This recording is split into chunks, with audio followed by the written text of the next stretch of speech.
Without wasting any time, here's the video. What if Naruto inherited Madara's full power? Let's jump right into it and see how things could have turned out. Deep within a dark cave in an unknown land, an old man could be heard coughing harshly. The old man was sitting in a chair with several wires connected to his back. He had fragile, wrinkled skin, long, dull white hair that hung loosely over his face with bangs covering his left eye. His only visible eye was a dark red color with 3 black volumes in them. The old man slowly raised his right hand, as if he was signaling to someone for a few seconds. Then the ground in front of him slowly rose, and a plant-like figure submerged. "You called Madara?" Sama, the plant-shaped man, asked in a deep, dark voice. "Setsu. When is he going to attack?" he asked. "At the time called Madara," without clarifying who was that. "Him. The day the Jinchuriki gives birth. In 2 weeks the seal will be at its weakest." Setsu replied. Madara nodded and waved goodbye to the black. "Setsu, there are 2 weeks left until my successor is conceived," he thought with a bit of emotion. Suddenly, he hunched forward in a coughing fit. He brought his hand up and grimaced at the sight of blood on his hand. He sat down on his chair that looked like a throne. He looked at his frail body with his Sharingan and frowned. There is not much time left, he thought bitterly. Some might say that he already had a successor in death. However, that was not the case. Although he could have trained Obito and manipulated him to continue with his plan, so to speak, Obito was nothing more than a stepping stone for him to advance in his goal. Someone to who would he put aside when his grand plan was in play? He wanted someone of his own blood, someone who would one day surpass him in his prime, someone who would carry on his blood. Who knows, maybe he'll even offer me a nice dance when the time comes. So, when he found out that Kusina Uzumaki was pregnant with triplets, he couldn't help but feel dizzy at the thought of one of them being his successor, being the son of a Jinchuriki, and Uzumaki, no less. The son of the famous fourth Kai, Kusina Uzumaki. The child was destined to be filled with so much potential. He would inject the child with his Agni, that of Hashirama, and if the child survived, he would become a force without equal, a god among men, a true successor to Madara. Yukiya. A small laugh escaped his old dry lips that soon turned into a dark, loud laugh that echoed throughout the small dark cave. XXX 2 weeks later, the screams of pain of a woman giving birth could be heard. "Damn you, Namek Seminato. I'm going to take that away from you. That makes you a man," the red-headed woman shouted again. "Come on, K-chan. Just a little more," answered a very nervous and very worried blonde man who was next to her, holding her hand. "Don't cuss me, Chan Tua." His painful voice was interrupted when he felt that all the pain he was feeling was greatly relieved. The crying sounds of 3 babies brought the panting and exhausted Kusina back to reality. She opened her blurry eyes and saw 2 nurses holding 3 blankets in their arms. "Congratulations, you gave birth to 3. What the nurse was going to say was cut short when a kunai stabbed into her head, killing her instantly. A ripple like a whirlpool suddenly appeared in the air, and before they could even wonder what it was, a man wearing a black cloak with an orange mask with a single hole for an eye suddenly appeared out of the ripple and had somehow caught one of the children and was pointing a kunai at the little infant. "Get away from the Jinchuriki. This baby will die at the tender age of 3 minutes, the man demanded as he brought the kunai closer to the boy. "Now, let's all get down," Minato said nervously, his mind racing through the many possible ways to save his son and his family. "I'm perfectly calm. Perhaps you should take your own advice," the masked man replied.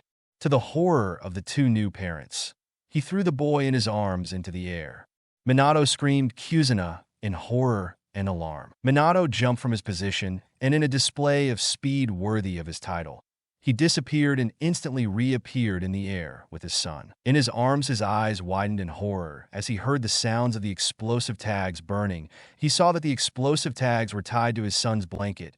Without wasting a moment, he quickly pulled out the explosive notes and disappeared from the house to get them away from his wife and 2 other newborn children. He reappeared a second later in one of his well-hidden safe houses and placed the crying baby in a small crib. "Take care, Naruto," he said lovingly. A second later, he disappeared in a bright yellow flash. Moments after Minato disappeared, a dark clock-shaped figure slowly made its way towards the boy. It stopped right next to where the boy was and hovered over him. His blood-red eyes glowed momentarily as the man looked at the boy. The man nodded slightly, confirming something before his eyes stopped glowing, and he searched through his coat pockets. He pulled out 2 injections from the pockets of his cloak, both with a red liquid inside. He took the first syringe and injected it into the baby, who cried even louder in pain, but the man ignored him. He took the second syringe and repeated the same process. When he finished, he disappeared into nothingness, as if he had never been there. 3 months later, it had been TR months since the masked man had freed the Kyuubi from the weakened Kuzuna and summoned it in the middle of the village. Many people died, both ninjas and civilians. But no. One was saved. The day marked the greatest disaster in the history of the Hidden Leaf Village, with the most of the outer sector of the village destroyed and thousands of lives lost. The great hidden village had a long way to go before it could reach its former glory. The third Kage Rusin, Sarutobi, sacrificed himself and used Shukifujin to summon the god of death and sealed the Kyuubi within an infant, and Toman Namikaze sealed the yin half of the Kyuubi within the stomach of the god of death, and the yin half within Itomi. Kusina spent 2 months in the hospital recovering from childbirth and having her stomach removed. Jirue forcibly, only a few people were told that, and takes the new Jinchuriki of the strongest Biju. Everyone else was told that the third Kage died, dragging the Kyuubi with him to the stomach of the Shangami, which technically wasn't a lie, just a half-truth. Although everything seemed to be going well as the village was slowly rebuilding and was getting back on its feet, not all was well in the Namikaze house. Minato and Kusina. Namikaze's youngest son, Namikaze Naruto, was in terminal phase when Minato returned to get Naruto out of the safe house after saving him from the masked man 3 months ago. He found him pale and breathing heavily. Minato rushed to the hospital to get help for his son. However, even his best doctors couldn't find what exactly was wrong with the boy. Jiraiya had once suggested that perhaps it was because Naruto's body had become dependent on the Kyuubi's chakra inside the womb, and without it he was shutting down. No, it worked well. However, that idea had been quickly discarded. If that had been the case, why wasn't Ikari, her second child, suffering the same fate in her desperation to find a cure for? Her son Minato had sent Jiraiya to find and bring Tsunade back to the village. If anyone could find out what was wrong with her son and cure him, it was her. That's where we find them currently, in the hospital room with Tsunade standing in front of the bed where a baby lay. Naruto was plugged into several machines' wires and had a breathing mask over him. His small body was frail, with very pale skin. On the top of his head, a mass of bushy blood-red hair could be seen. He looked to be on the verge of death, and the only thing keeping him alive were the beeping machines. He was hooked up to Shizen. Yelled. Tsunade, a brown-haired girl who looked to be at least 9 years old, ran into the room, holding a large file in her hands. Yes, Tsunade-sama, the girl practically shrieked. Bring me your files. I want to see all the results of your blood test, Tsunade asked, as she ran her glowing hands over Naruto's Shizen. She handed him the file she had in her hand. Tsunade took the file and began to look through all the pages. After a while, she closed the file and walked over to the worried family, who were looking at her intensely with a serious face. Tsunade looked at Jiraiya, who was leaning on the widow with his arms crossed and a gloomy look on his face. Minato was holding his 2 daughters and looking at Naruto with concern. However, Kuzuno was the worst of all. Her hair was a mess. Her eyes were swollen and red, showing that she had been crying. She had dark circles around her eyes. She was sitting in a chair that was right next to her son, looking at him with worry, love, and guilt. Tade coughed into her hand to gain all of her attention. Kusina stood up from her seat and looked at her. Minato moved a little to be in front of her. Shizen, could you leave us for a while? Shizen to Tsunade, and was about to object, but when he saw her face being Rio, nodded and walked out of the room. He knew not to question his teacher. When she was serious, whatever was going on had to be very important for her teacher to not only kick her out, but be so serious. Tsunade rarely got serious after making sure no one was listening to them, and her apprentice was out of earshot. Tsunade finally spoke. Her son is suffering from what I know, because in his body, he was injected with someone's ad of 2 people to be exact. He began. Everyone in the room gasped. He waited a few seconds so they could digest what he had just said before continuing. His body is rejecting the new ADM. That is why he is in this state. Of course, he should have died during the first few hours that his body had come into contact with the new atom. However, due to his strength and healing factor, his body has been slowly accepting the new ad, combining it with his Uzumaki genes, and a small amount of the Kyuubi chakra inside her body can be thanked for that. Tsunade finished. The room was silent for a few seconds before, what do you mean someone did this to her? I swear to Kami that when I have that son of a Kuzuno in my hands, I will dominate. Before said woman could continue with her murderous and angry, dwarf Kuzuno looked at her husband with anger clearly visible on her tired face. She saw the serious and worried expression on his normally calm face. She looked down at her sleeping daughters in her arms. The 2 babies stirred a bit at the noise and seemed like they were about to wake up. After a few seconds of wait, they both calmed down and went back to sleep. But that doesn't make sense. Why would someone do something like that? And more importantly, who did it? Jira asked, standing up and speaking for the first time, who did it had to be someone very powerful to be able to get into my safe house without me noticing, or was it someone close to us who knew about Tsunade giving birth, and the place where she gave birth? Minato speculated, squinting his eyes in deep thought. Oh, why is that? Jiraiya asked as Tsunade and I parted ways. I took Naruto to one of my secret safe houses that not even my personal guard Amba knows about. The house is surrounded by several barrier seals that make it nearly impossible for anyone to get into that house without a special key that only Tsunade and I have. Not only that, but anyone who tries to get into the house will set off an alarm that will exhaust me. Everyone went silent after that before Tsunade spoke. Maybe it was the masked man. He managed to get into a house guarded by the best Ambu in the village and took Naruto away before any of us could notice. His ability to teleport anywhere and turn intangible would allow him to enter easily. Tsunade suggested. Minato shook his head. It couldn't have been him. I was with him throughout the entire ordeal. Maybe he sent a clone while he was fighting you, Jiraiya added. Whatever the case, still doesn't explain why they did it. Minato replied with a frustrated sigh. Can you tell us who the ad was? That Tsunade-sama asked Tsunade, suddenly drawing everyone's attention to the blonde Sannin. Tsunade opened the file he was holding and skipped a few pages before stopping on a seemingly random page. He was silent for a while as he read the information on the page. Everyone looked at it when he suddenly froze. His eyes widened, and he began to go over the page over and over again until he dropped the file. Completely. See you. What does it say? Asked Tsunade, worried. After seeing his reaction, the results show that her son was injected with the AIDS Enju Suramayuchi Madara. Both have almost completely fused with his said Tsunade. Her body was shaking slightly, and Jiraiya was doing the perfect imitation of an open-mouthed fish. It also shows that Layden will fully fuse in 2 months. By then, in all aspects, he could be considered as Senju Yukiya Uzumaki and Namike. Speaking of a long surname, added Jiraiya in tones as a joke. However, no one paid attention. Everyone was paralyzed by what they had just heard. In the early morning of the great village of Konoha, the sun rose slowly, enveloping the entire village with its warm golden rays. Everything was silent. As the village slowly woke up from its slumber, the wind blew, gently caressing the numerous houses and buildings. You could see some Ambu and ninjas silently jumping from roof to roof. And Naruto, Namikaze, this is the last warning. I give you, wake up. Tsunade Namikaze's voice was heard all the way to Tsunade, a small red-haired boy who looked to be about 6 years old, groaned from the comfort of his bed.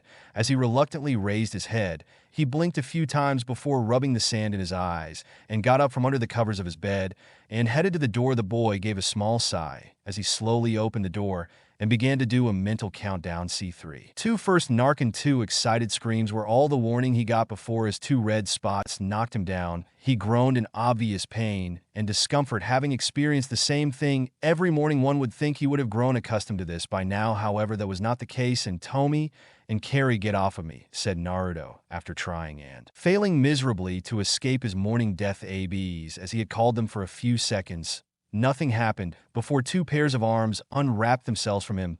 Good morning, Naren, said the 2 sisters at the same time. The person Naruto saw was Akari. Like all of them, she had red hair and deep blue eyes. Her hair was long, reaching to her waist. She looked a lot like her mother when she was young, the second redhead girl. And Tommy looked a lot like Akari. And although unlike her sister, her hair was shorter, reaching just past her shoulders, her hair was a lighter red than the rest. While they were quite similar. Good morning, and Carrie-chan and Tommy-chan, you have to do this every morning. The 2 girls did, pouting and looked at him with teary eyes, lips trembling slightly and hugging each other with their faces together. Come on, Naruto, stay strong. Don't fall into the Ampa. It's just as his thoughts were interrupted when both girls' shoulders began to shake.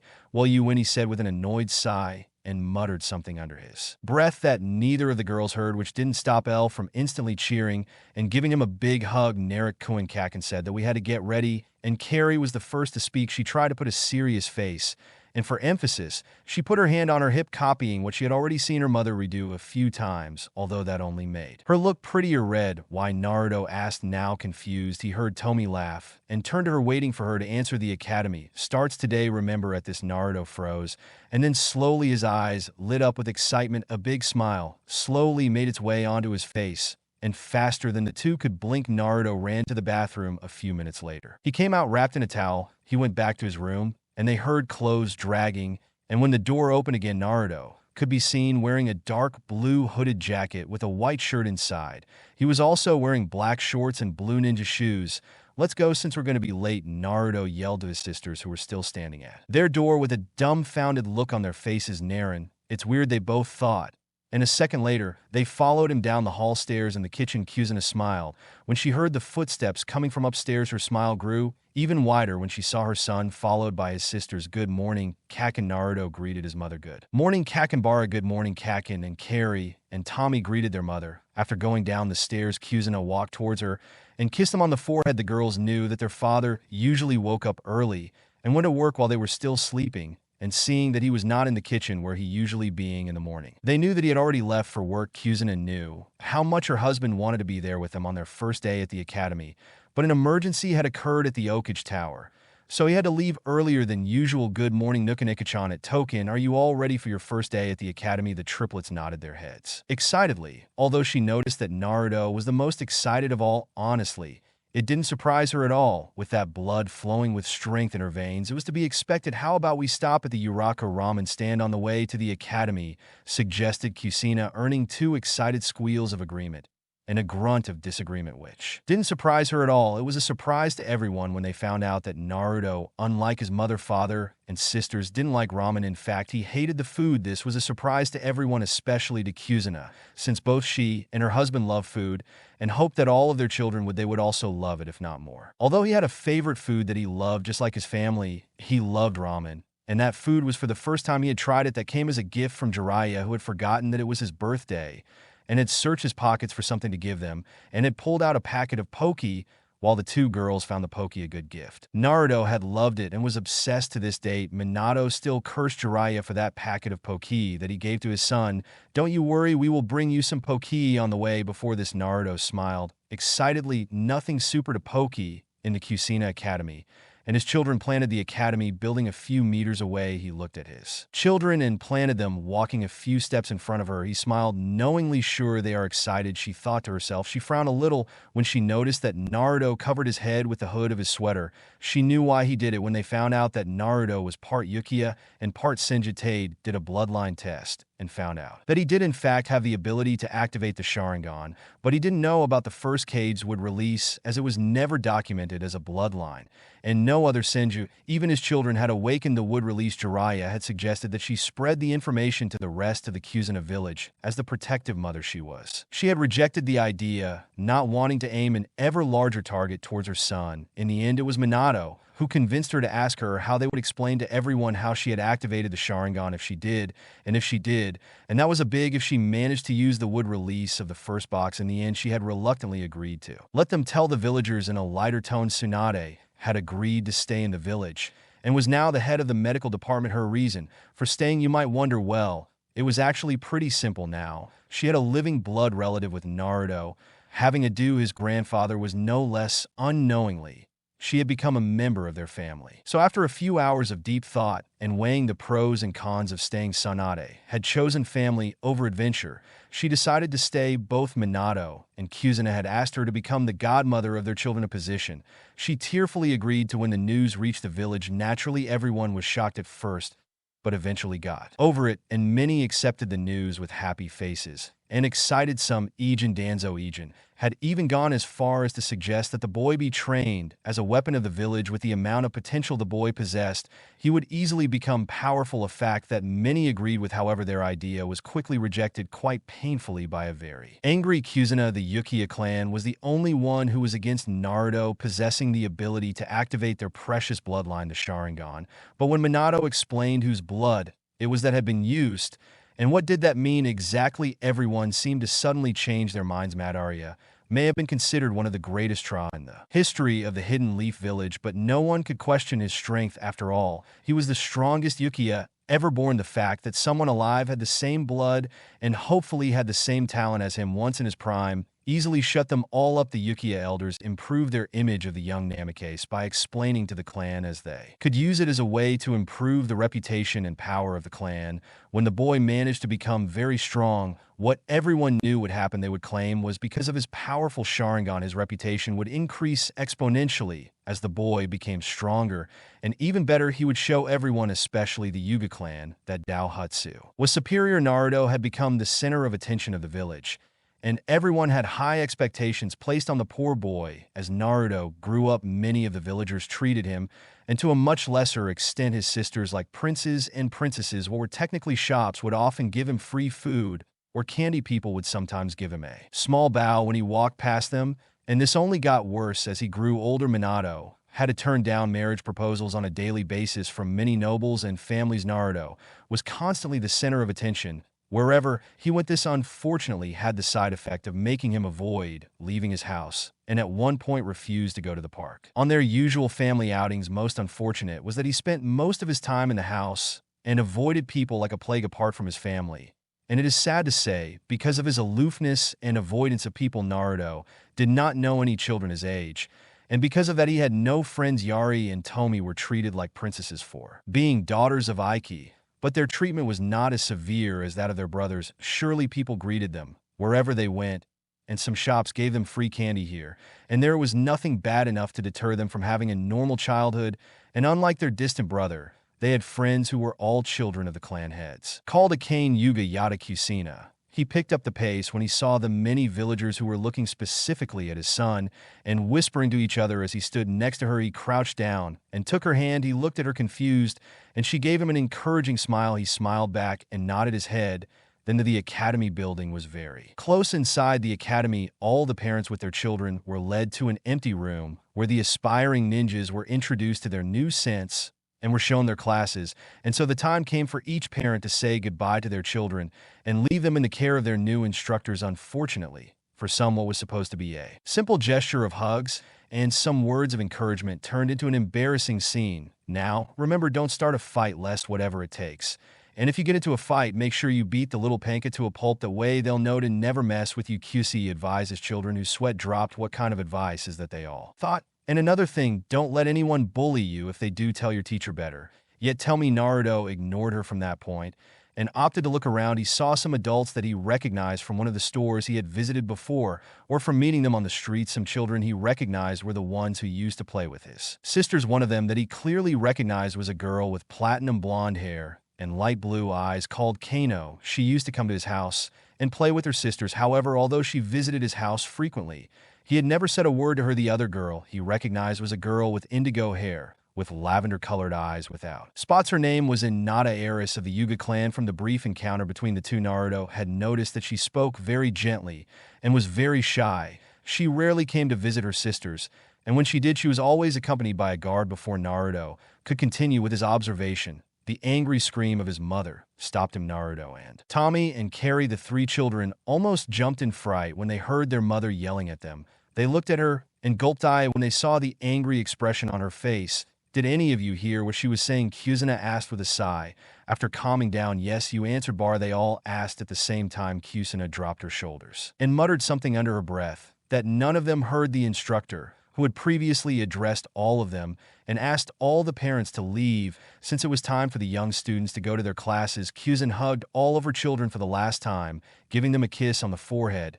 She stood up, wiping the tears that threatened to fall from her eyes. Remember to stay together. I will be waiting for you at the door when the academy ends, okay? She looked at her children and pulled out a camera from somewhere she knows and asked them to stand together. Naruto was standing in the middle as he hugged Ikari to his left and Tommy to his right, both girls making a peace sign. She took the picture, and with one last gesture, she watched them walk the other students to their classes. She waited a few more seconds before wiping the fresh tears in her eyes and followed the other parents out of the classroom. They grow up so fast. When Naruto first heard that he would be attending the academy, words could not describe how happy he felt. He had begged his parents to start training them early, and they agreed. So at the tender age of 5, his parents began training them, although his sisters took the training seriously as they could for their age. Naruto was more dedicated. He practiced the precision of his Junai and Shuriken every morning for at least 3 hours, and went over the taijutsu stances his father taught them every day.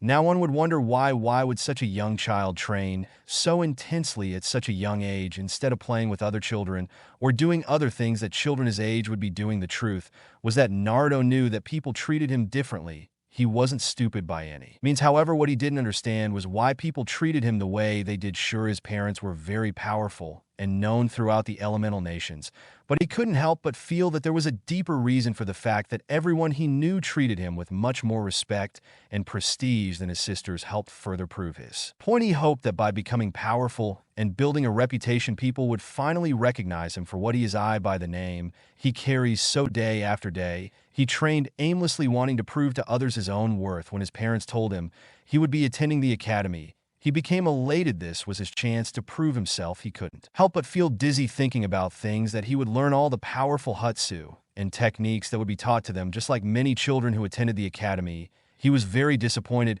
when during the first week of the academy, all they learned was the history of Konoha and other minor things. He honestly had no idea what those lessons had to do with being a ninja, since it was not something one could use to save their life or the life of another person. However, his sisters seemed to really enjoy the academy. Maybe it was because they spent a lot of time with their friends. Even so, apart from friends, he seriously regretted having attended the academy in the first place. And to think that he still had 6 more years before he could graduate. Less than months later, Naruto sat in his usual spot in the class, which was in the back. He looked around and saw his sisters, as always, sitting a few rows in front of him. He hadn't really changed much in the last 6 months. He still disliked the academy and the fact that they still hadn't given him a chance to attend.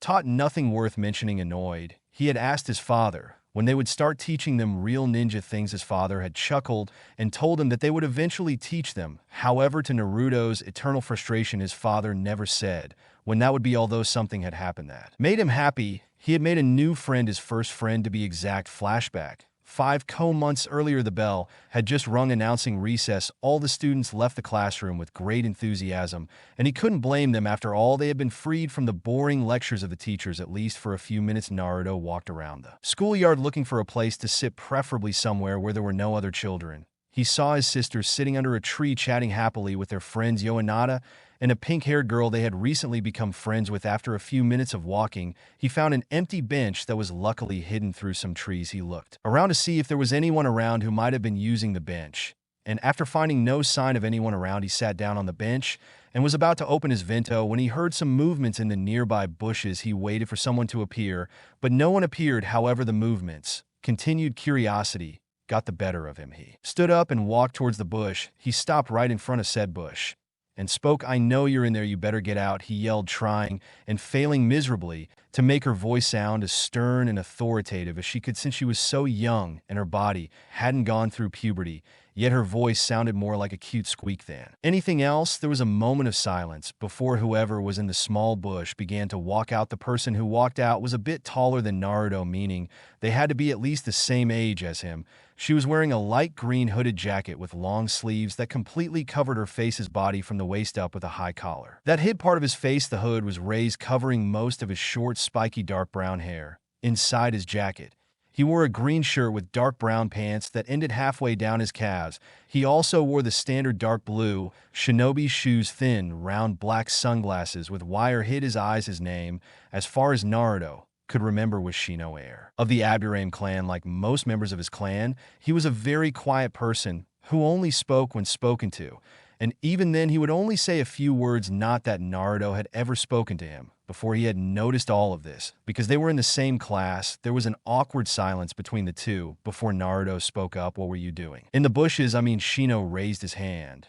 and on his finger was a small black bug. "He was studying the types of bugs that I found here in the academy," said Shino, looking at the bug in his hand. "Oh," was Naruto's smart reply. He honestly had no answer for that. The awkwardness increased even more when the two boys stared at each other, not knowing what to do or say. "Next, by the way, my name is Naruto Nam Case." Naruto introduced himself, extending his hand. "Aburame." Shino introduced himself, raising his hand to grab and shake Naruto's gone hand at the end of the flashback. Since then, they started spending more time together, and in no time they had become good friends. His mother had felt very happy and a little relieved when he had told her that he had made a friend at the academy. She was worried that her son would never make friends of his own now. If only she could convince him to make more friends. Naruto woke up from his memory when he heard the sound of the bell that marked the end of the school day. After saying goodbye to his friend, he headed to the academy gate, where he saw Tomiari waiting for him. "Hurry up, Naruto. Kachin is not here to pick us up," she yelled, and Tommy got excited his mother had started accepting missions again 3 months ago.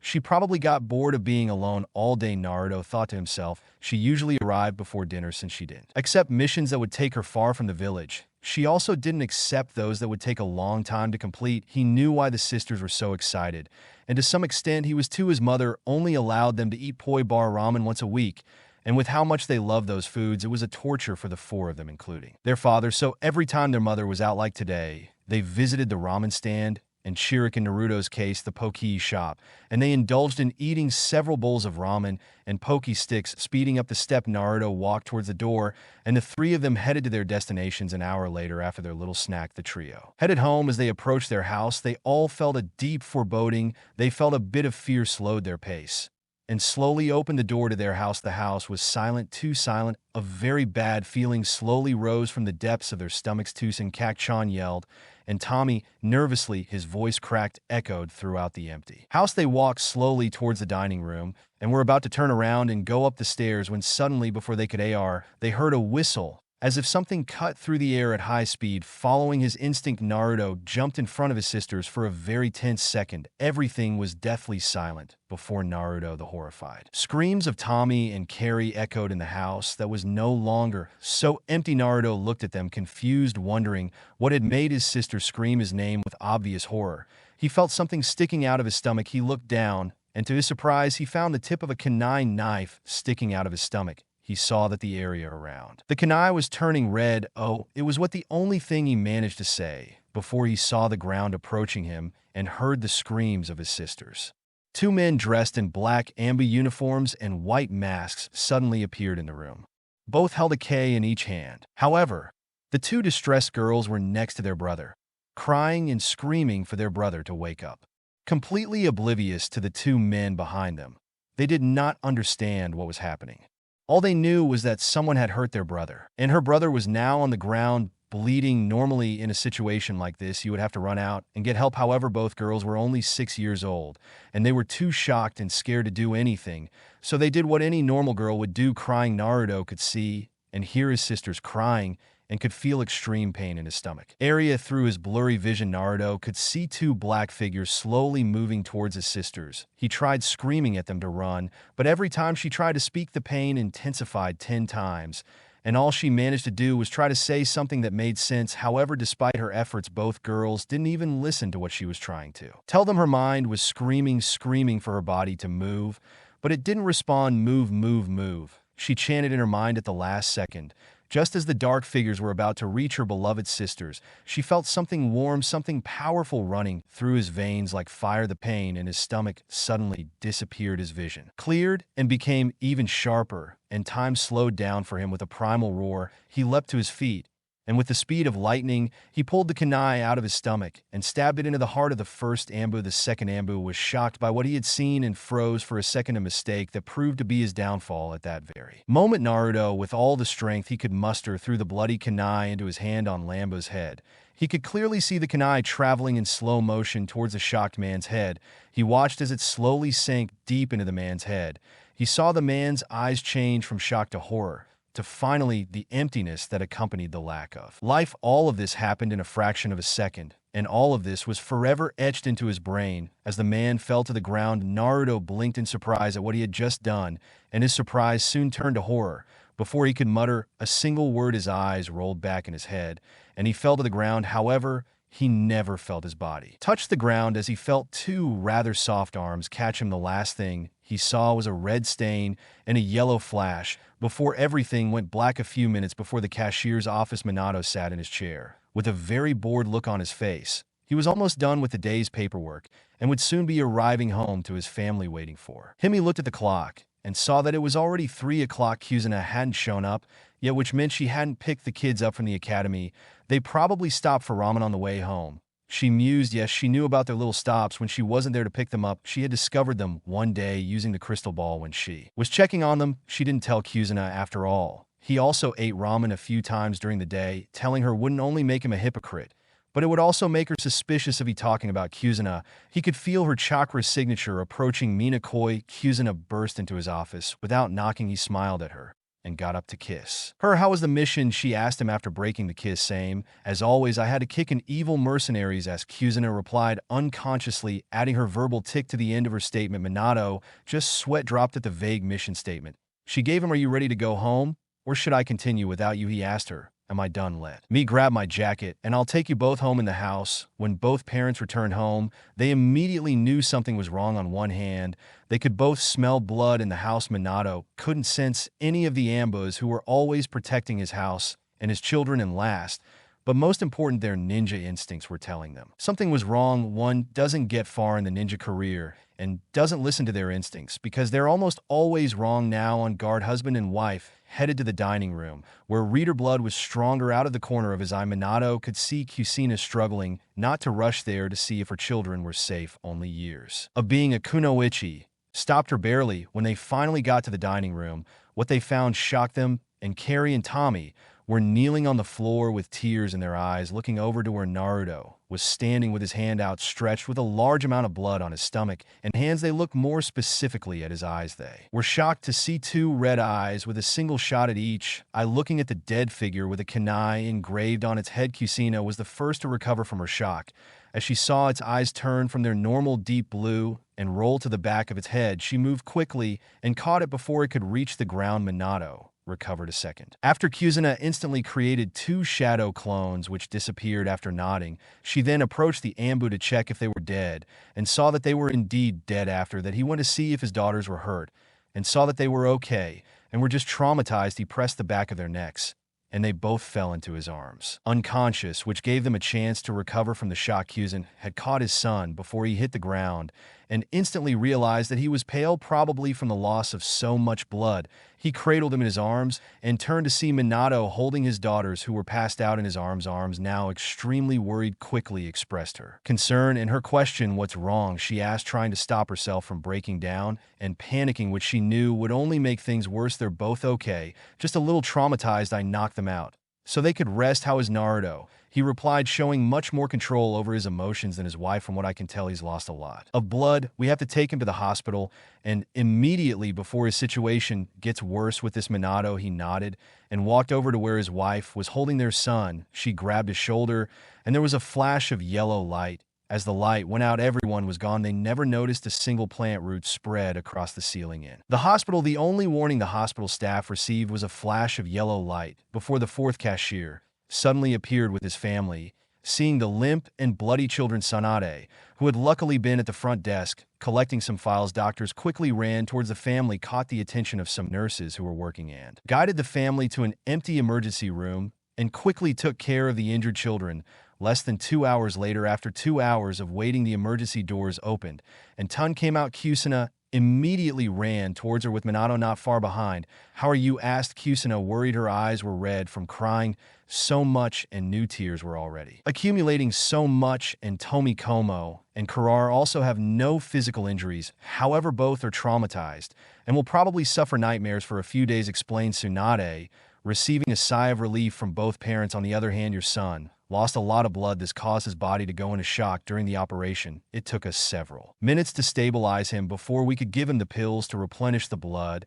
He was the most traumatized, and I had to put him in a state similar to a drug-induced coma to allow his body and his mind will heal completely." Both parents fell silent before Minato asked Tsuna a question that was plaguing his mind. "How long will he be in a coma? With his healing rate higher than normal, he should be awake in a week. I suggest one of you be here when he wakes up." Seeing a familiar face might help. The two worried parents nodded and let out the breath neither of them knew they were holding. "Now, could one of you tell me what happened to my godchildren?" he asked Tsunade. Sternly, Minato sighed and looked at his wife, who was already at her children's bedside, looking at them with so much love and concern, deep emotions that only a mother could express. "We arrived."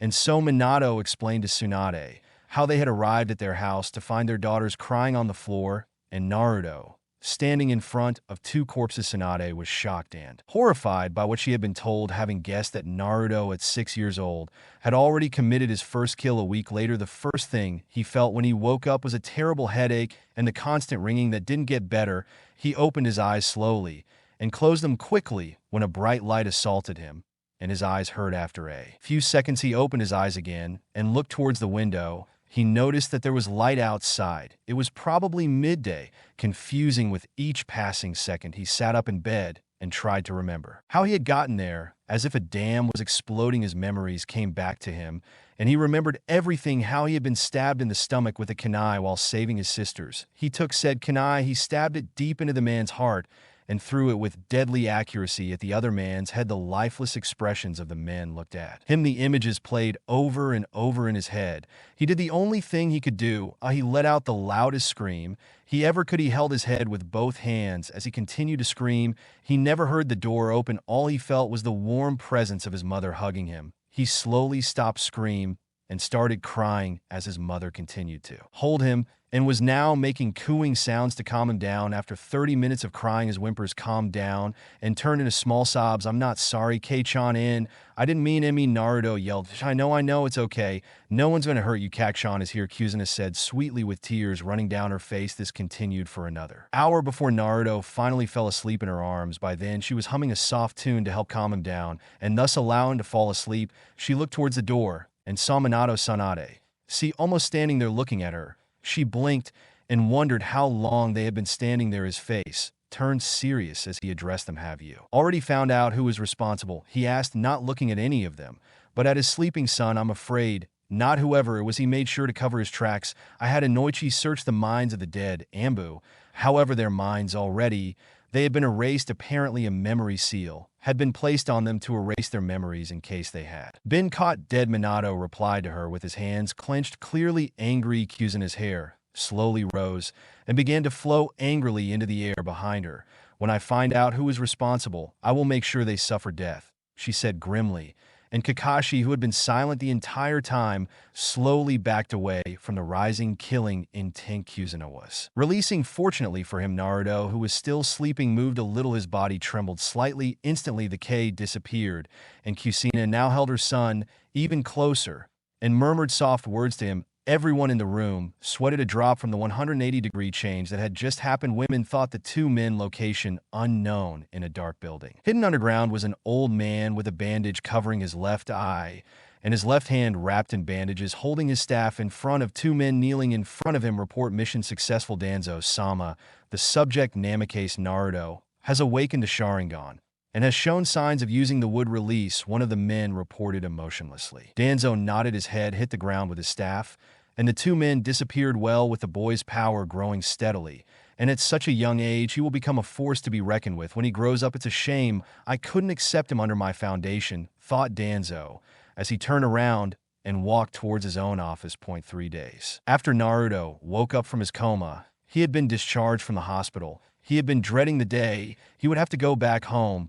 It's not that he didn't love his home or anything, but he just wasn't willing to go back to the place where he had killed someone. Luckily for him, his parents have foreseen this and were about to move into a new house. When Tsunade suggested they come live with her, the Senju, which in all honesty, it was large enough to house several families and still have extra rooms, the young couple had initially been against the idea, not wanting to impose themselves. However, Tsunade had responded by saying that if she had wanted more privacy, she would have bought a smaller house, as if she could afford it. To persuade them further, she had even suggested that it would be better for them to move in with her, so she could keep an eye on her children, especially Naruto. She could help him more if she had more time with him, and so with a little hesitation they had agreed to it, much to his growing joy. So when instead of going to his home, Naruto found himself being led to a completely different house. Naruto asked his mother where they were going. She smiled reassuringly at him and told him that they were moving in with his grandmother. He felt relieved and scared at the same time, relieved that he wouldn't have to go back to his new home, and scared because his grandmother's hugs were far more painful than his sister's morning death hugs. The trip to the Senju house, it seemed a lot longer than he remembered. Maybe it was because he was more self-aware now than before. The looks of the villagers had gone from admiration and respect to pity. It seemed that the news of his attack had spread throughout the village rather quickly. Now he could hear them more than ever muttering to themselves about him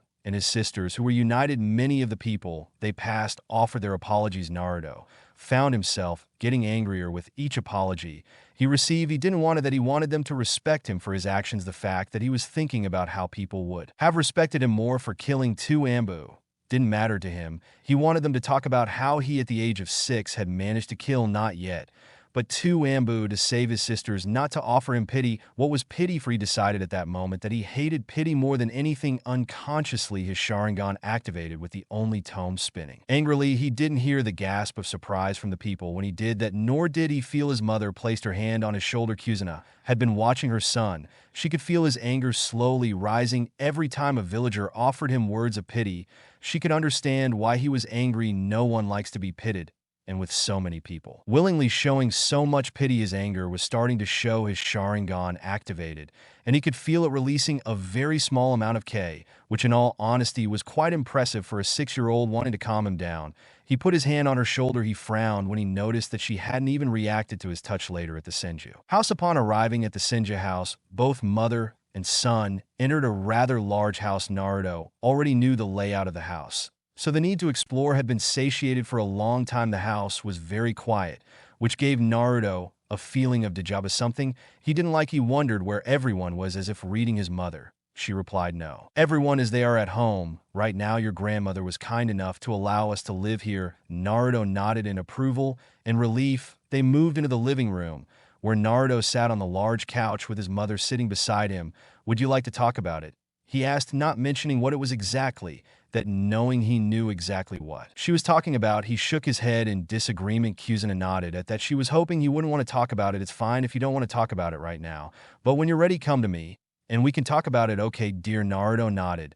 Once more, they fell silent. Tsunade took a deep breath, preparing herself for what she had originally wanted to talk about. Naruto began. Naruto, who had been staring at the floor, looked at his mother. She had addressed him by his full name instead of his usual Naren. She rarely called him by his full name, except when she was angry or when he had done something wrong. She also seemed nervous, evident by how she shifted a little in her seat. Whatever she wanted to say had to be very important for her to act like that. Tsunade took a deep breath. She had decided to be the one to tell her son about it. Minato had agreed with her. With a little hesitation, his son was closer to his mother, so he knew the best person to tell him would be Tsunade.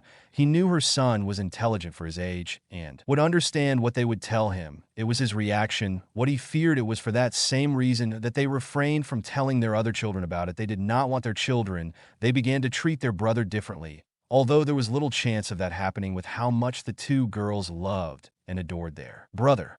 It was always better to be safe than sorry, and so Tsunade told her son how he had been injected with the Oliram in Juchi Madara just hours after being born. However, she didn't tell him about the masked man, or that the QB was sealed inside his sister.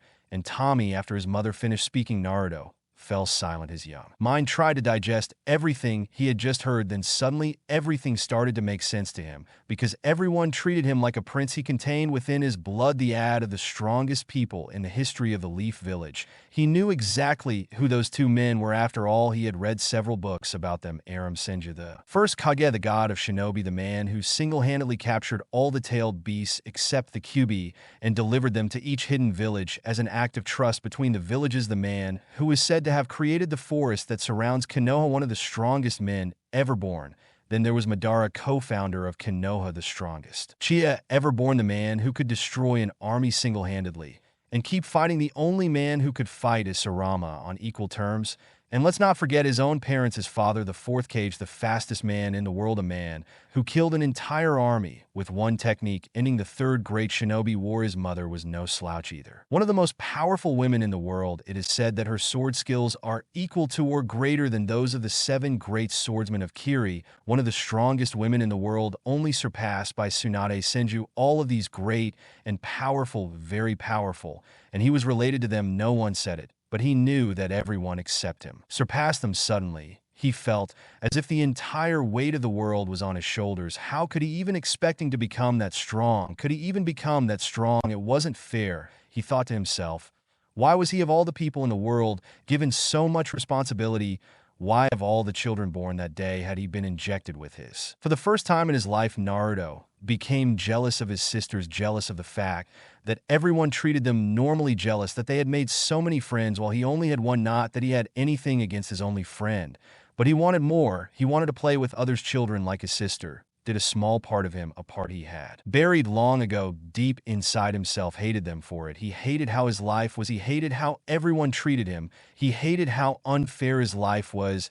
And he hated whoever it was that had given him those genes without Naruto knowing his Sharingan that had been active since he had unconsciously activated it on the streets had been spinning faster and faster as his thoughts grew darker and darker. When he finally slowed down, instead of a tome in each eye, there were now two tomos in both eyes. Tsunade looked at her worried, wanting to know how she would react to what she had told her. She watched as her face changed emotions from deep thought, uncertainty, jealousy, and finally anger. Her body began to tremble with evident anger, wanting to calm him down. She took his small, soft hand in hers and squeezed it a little to support herself and get his attention. When he looked at her, she almost jaded when she saw the two tomos in his eyes instead of one with which she had seen him for the first time. He has already progressed it to the second stage so quickly, she thought, proudly and amazed at the same time. Her son had awakened it only a week ago, and now he had progressed it to the second stage. Not even Itachi, the Yugito prodigy, had managed to mature his so quickly. He couldn't wait until he could tell Makoto. He could only imagine the look on her face when he told her how her son had managed to progress his Sharingan to the second stage a week after awakening it. It would be priceless, Naruto. So that means I'm related to Bakon by blood. Tsunade blinked at that of the question she had to ask. She didn't expect him to ask that. Yes, I suppose, yes. I can also use the Sharingan like the other Yugito. Tsunade first chuckled and then proceeded to laugh. You haven't realized, right? She asked, and Naruto shook his head. Yes, you can use the Sharingan like the other Yugito intact. You've had it active the whole time. Naruto blinked at that. He had it active.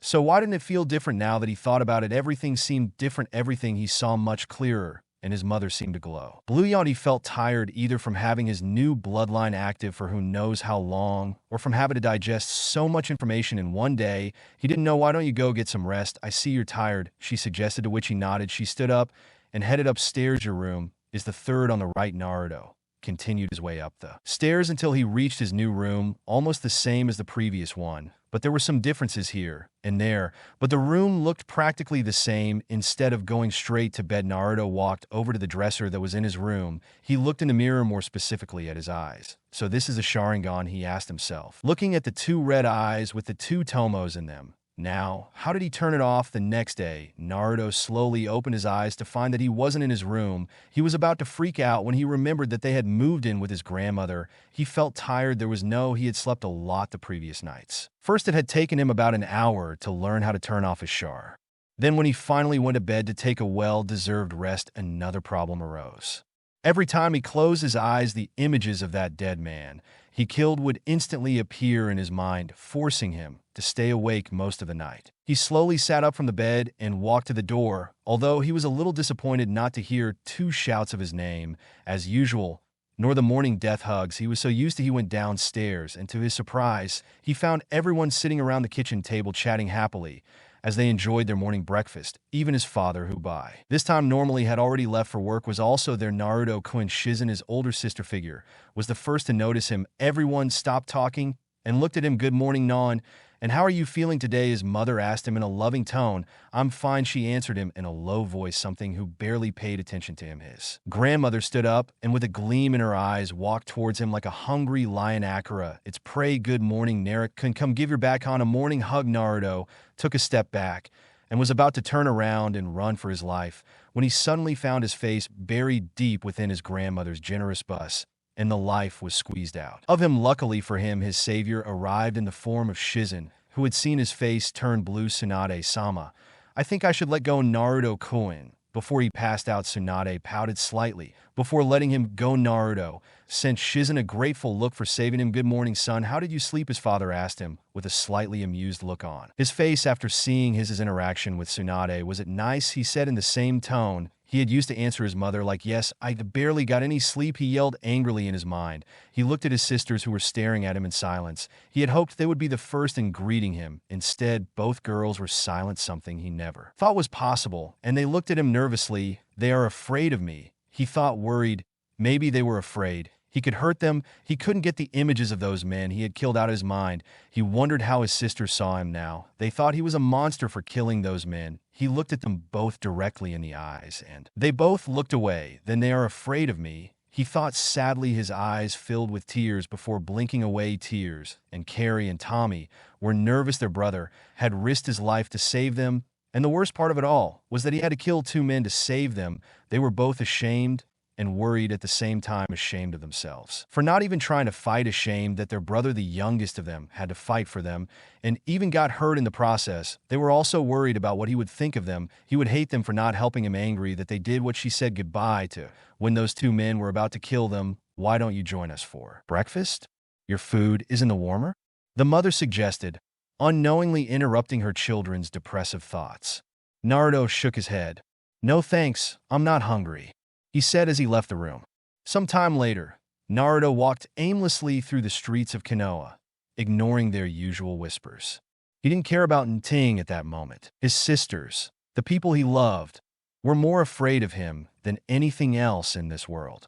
His chest tightened the pain. He felt it was unlike any other. It hurt so much more than when the kunai had stabbed him in the stomach. It felt like 1,000 daggers were being stabbed constantly in and out of his heart. What was he going to do? He didn't realize he had entered the local park he once refused to go to. He was about to turn around when he saw them, his two sisters, sitting on the swings, gently moving back and forth. The lump in his throat suddenly increased slowly with increasing steps. Hesitantly, he walked towards them, and Carrie-chan and Tommy-chan, both girls, stiffened a little. Not noticing he had been there, Naruto asked Yamo, and Tommy, looking up, Naruto swallowed the lump in his throat before he spoke. "That I just wanted to say that I'm sorry for killing those two men." He swallowed hard, his voice cracking even more. "And even that if you're afraid of me, I'll always love you." And whatever he was going to say was cut off when both girls threw him to the ground, sobbing. What he asked, surprised. "We are sorry you got hurt saving us," he said. And Tommy, between dull, "We are scared of you. Nothing you do will scare us," continued Akari. The two girls continued apologizing. The pain in her heart instantly vanished. All her worry for the fear her sisters had of her vanished. They continued hugging like that for a few more minutes before getting up. "Let's go get something from home. I'll treat," Naruto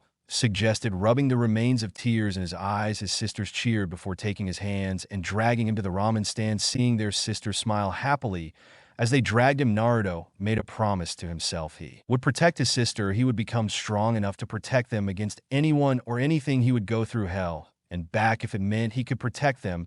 And if anyone hurt them, his Sharingan activated, spinning madly. He would hunt them down to the ends of the earth and make them pay. It had been a few days ever since Naruto had had his little heart-to-heart talk with his sisters, and everything had gone back to normal. That, of course, was what he would have expected to say, but unfortunately, it wasn't. Even though the relationship between him and his sisters had been repaired, strengthened, there was even one problem that little Naruto had to solve. No matter how hard he tried, no matter what he tried, Naruto couldn't sleep. He couldn't forget the images of the dead H-man staring at him with those dead, haunting eyes. So he had slept very little in the last few days, evident by the dark circles that had developed around his eyes. Suba-chan had suggested that he refrain from going to the academy for a few days, and his mother had stopped taking missions again, so she could spend the days with him and monitor his health. Kuzuna was in the kitchen preparing a meal for her and her son. Her son thought sadly.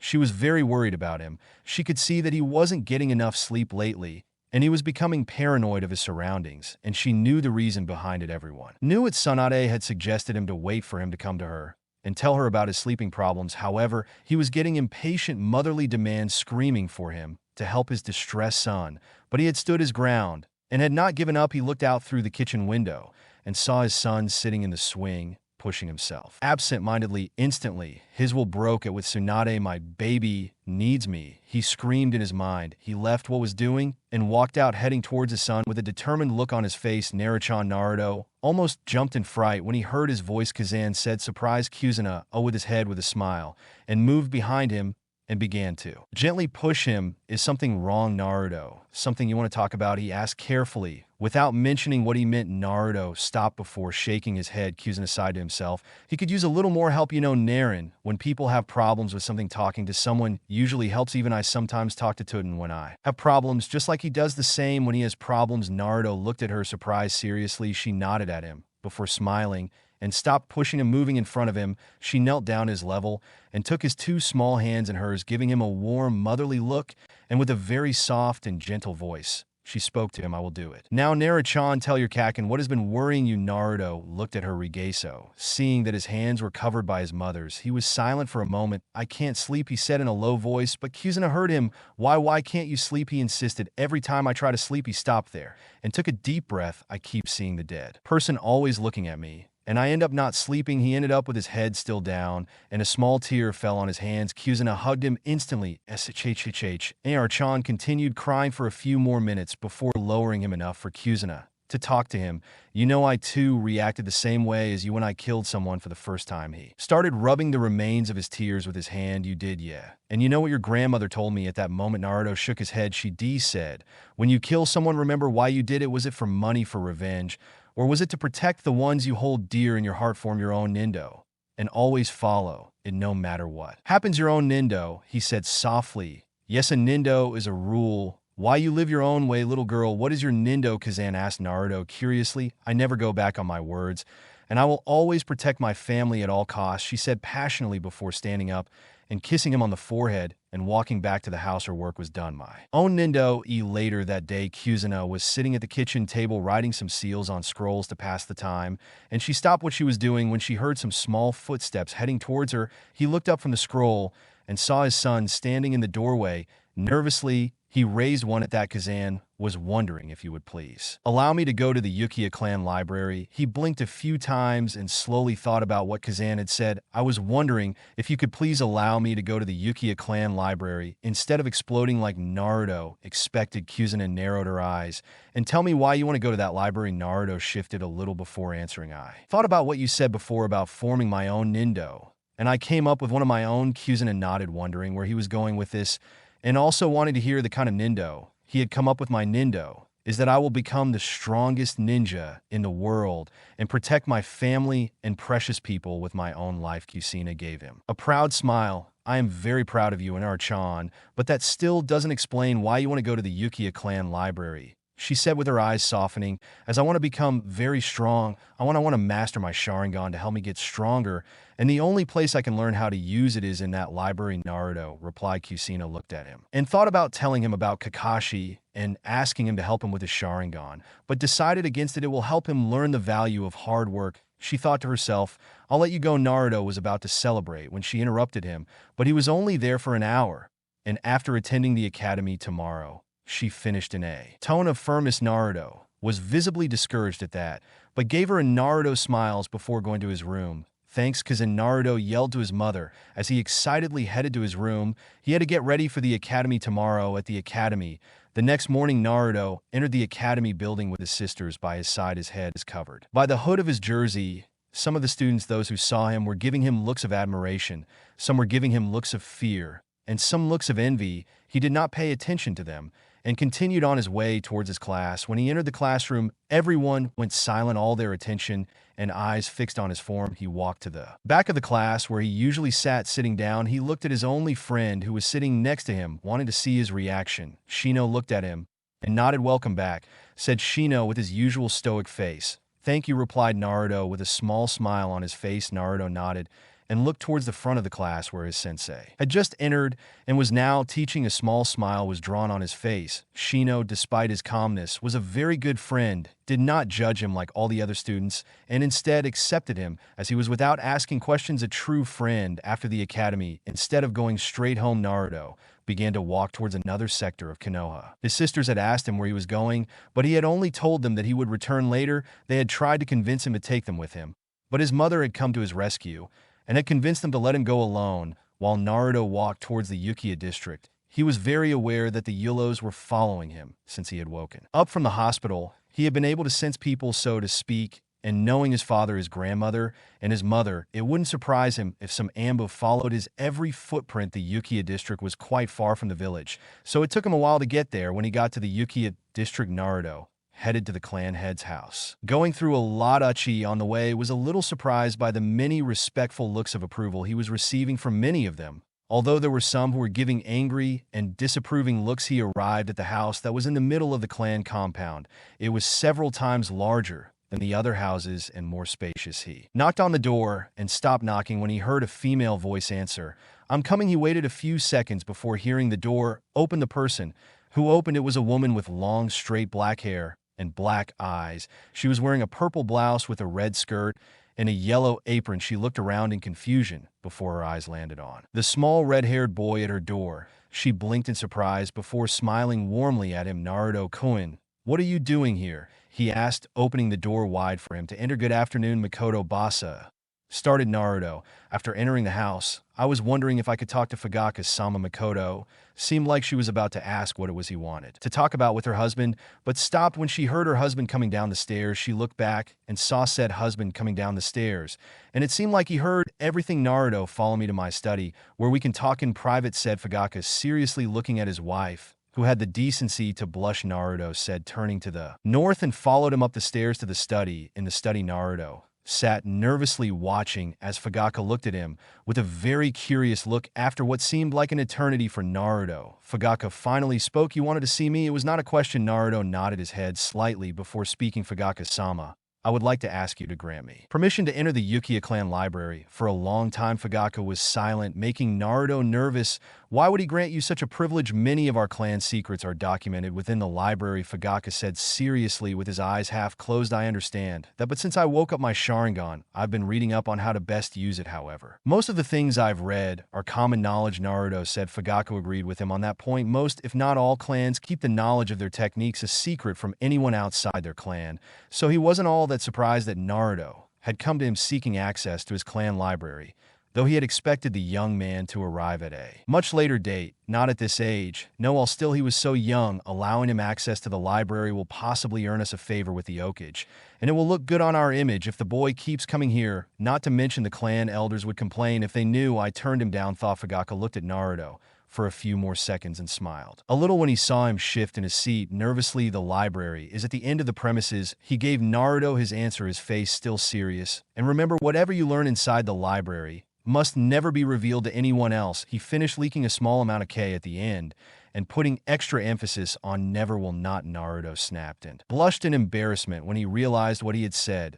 Done. Make sure you don't, replied Fugaku in a slightly amused tone and motioned for Naruto to leave. Thank you, Fugaka-sama, said Naruto, bowing his head and walking out of the room. When he opened the door, he was surprised to find Sasuke falling inside. Naruto realized he had been listening to them. He looked at the fallen figure of Sasuke and extended his hand to help him up. However, Sasuke just huffed and ignored his hand and stood up on his own. Naruto blinked, then shrugged before walking out. He gave Sasuke one last curious look and saw said boy looking at him angrily and jealously. He blinked again and walked out. What's your problem? Walk in, Sasuke, and close the door behind you. Sasuke gulped when he heard his father say that to Naruto. As they reached the library, Naruto entered the building and was shocked to find an inscription at the gate. Only those of true Uchiha blood can access the knowledge within these walls. The ability to understand our knowledge is hidden within those of Uchiha blood. He stopped to think for a moment before entering inside the library. He saw several sections branching into 3 different parts. Sharingan Jutsu history. He read out loud. He almost jumped towards the Jutsu section, but stopped. First things first, he thought. Walking towards the Sharingan section, he searched for the book that was searching and found it on the top of the shelf. He almost screamed in frustration when he realized he was too short to reach the book he needed. He was about to go find someone to help him when a tall figure took the book and looked at it before handing it to him. He accepted the book and looked at the person who had given it to him and saw a teenager who looked to be at least 15 years old. The boy had short, disheveled black hair and was wearing a dark-colored turtleneck suit with a somewhat tied on the right side of the back of his shoulders. Thank you, Naruto, thanked the young teen, who smiled at him. No problem. By the way, I'm Shursui, the one now called Shursui, introduced himself. Naruto introduced himself, knowing that Shursui knew who he was. Almost everyone knew who Shursui was. He looked at him curiously, as if there was something he wanted to say, but he held back. Well, I gotta go. It was nice meeting you, Naruto, Sen said, Shizu turning around and stopped for a second when she heard Naruto's small response. A pleasure, meet you too. Shursui, Sen smiled and continued walking. After seeing an empty table, Naruto walked over to the empty seat and sat down. He opened the book, and after flipping through the contents page looking for the information he wanted, Naruto found the page number listed under skills. He opened the page and was surprised to find it blank. He remembered the inscription on the door. He activated his Sharingan and was pleased and surprised when the words of the book materialized before his eyes. He briefly wondered how they had done before he continued and began to read. The Sharingan grants the user various ocular powers. As Naruto finished reading, he looked at the clock and saw his eyes widened in shock. In horror, 3 hours had passed without even bothering to close the book or put it back on the shelf. He ran out of the library. As if it was on fire, it was already dark outside. He realized alarm Kakin is going to kill me. He screamed in his mind as he ran as fast as his little legs could carry him to the arriving at the house. He slowed his pace, took a few breaths to calm himself, and entered slowly. He opened the door slowly and almost screamed when the first thing he saw was the angry image of his mother, standing a few meters from the door with her hands crossed and her left foot tapping the ground in rage. "Good night, Kakin." He began nervously. "Naruto Koen," said Kusina sweetly, too sweetly. "That yes," Kakin stuttered. Naruto took a step back and almost screamed in horror when he realized that the wall was right behind him and there was no one else place he could run. His eyes almost filled with tears as his hair began to rise and swing in a ponytail that looked like 9 tails. His eyes took on a bright image. "How long did you say you would last?" Kusina asked, taking a slow predatory step towards him. 1-1H, where his angry glare killing slash increased 10 times and Naruto could swear he saw his life flash before him.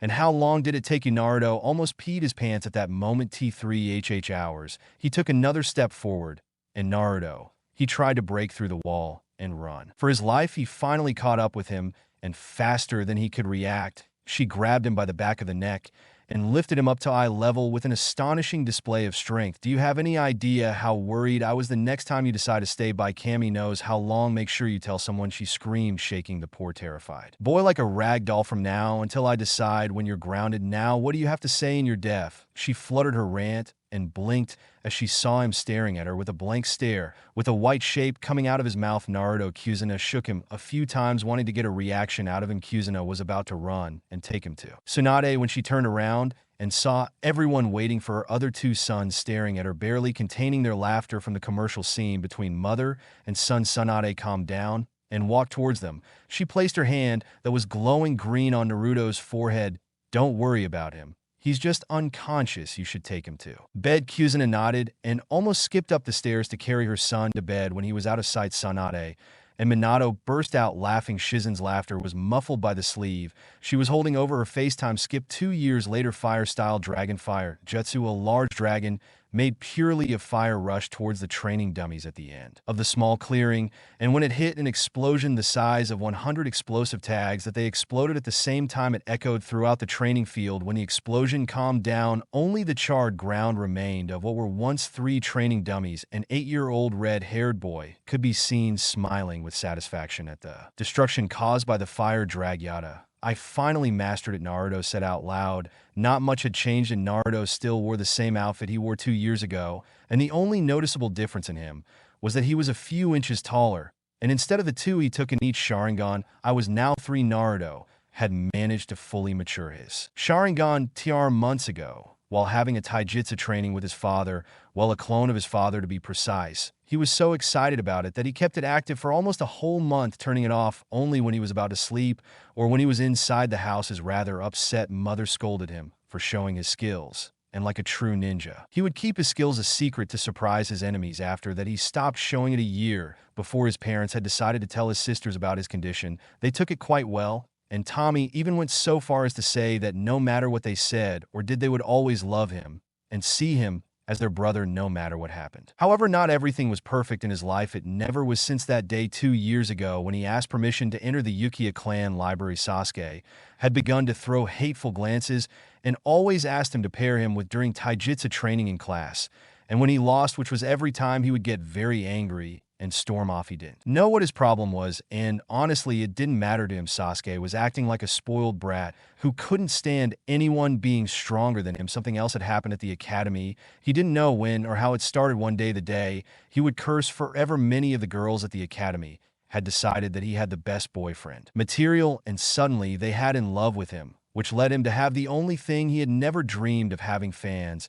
And the leader of said group was none other than Ino Yamanaka, and her friend Bara Rival was the leader of the Sasuke fan club. Sakura Runo wondered what had happened to her. From what he remembered, she used to be such a quiet and shy girl, but now she was different. The only thing that happened and that made him smile was that he had discovered many jutsus in the Uchiha clan library. Apparently, They were classified according to which one you had mastered the Sharingan ED rank jutsus were accessible to those who activated the first stage of the Sharingan CB rank jutsus were accessible to those who had managed to activate the second stage BA rank jutsus were accessible to those who had fully matured their Sharingan though. He had tried to read the S rank section and found that he couldn't, which made him wonder if perhaps there was another stage of the Sharingan that the Bara people he didn't know about, or perhaps they were only accessible by a special password. When he told his parents about how he had access to CB rank jutsu from the library, both parents immediately stopped him from reading and trying to use those ninjutsu, stating that it was too dangerous for him to attempt such a dangerous jutsu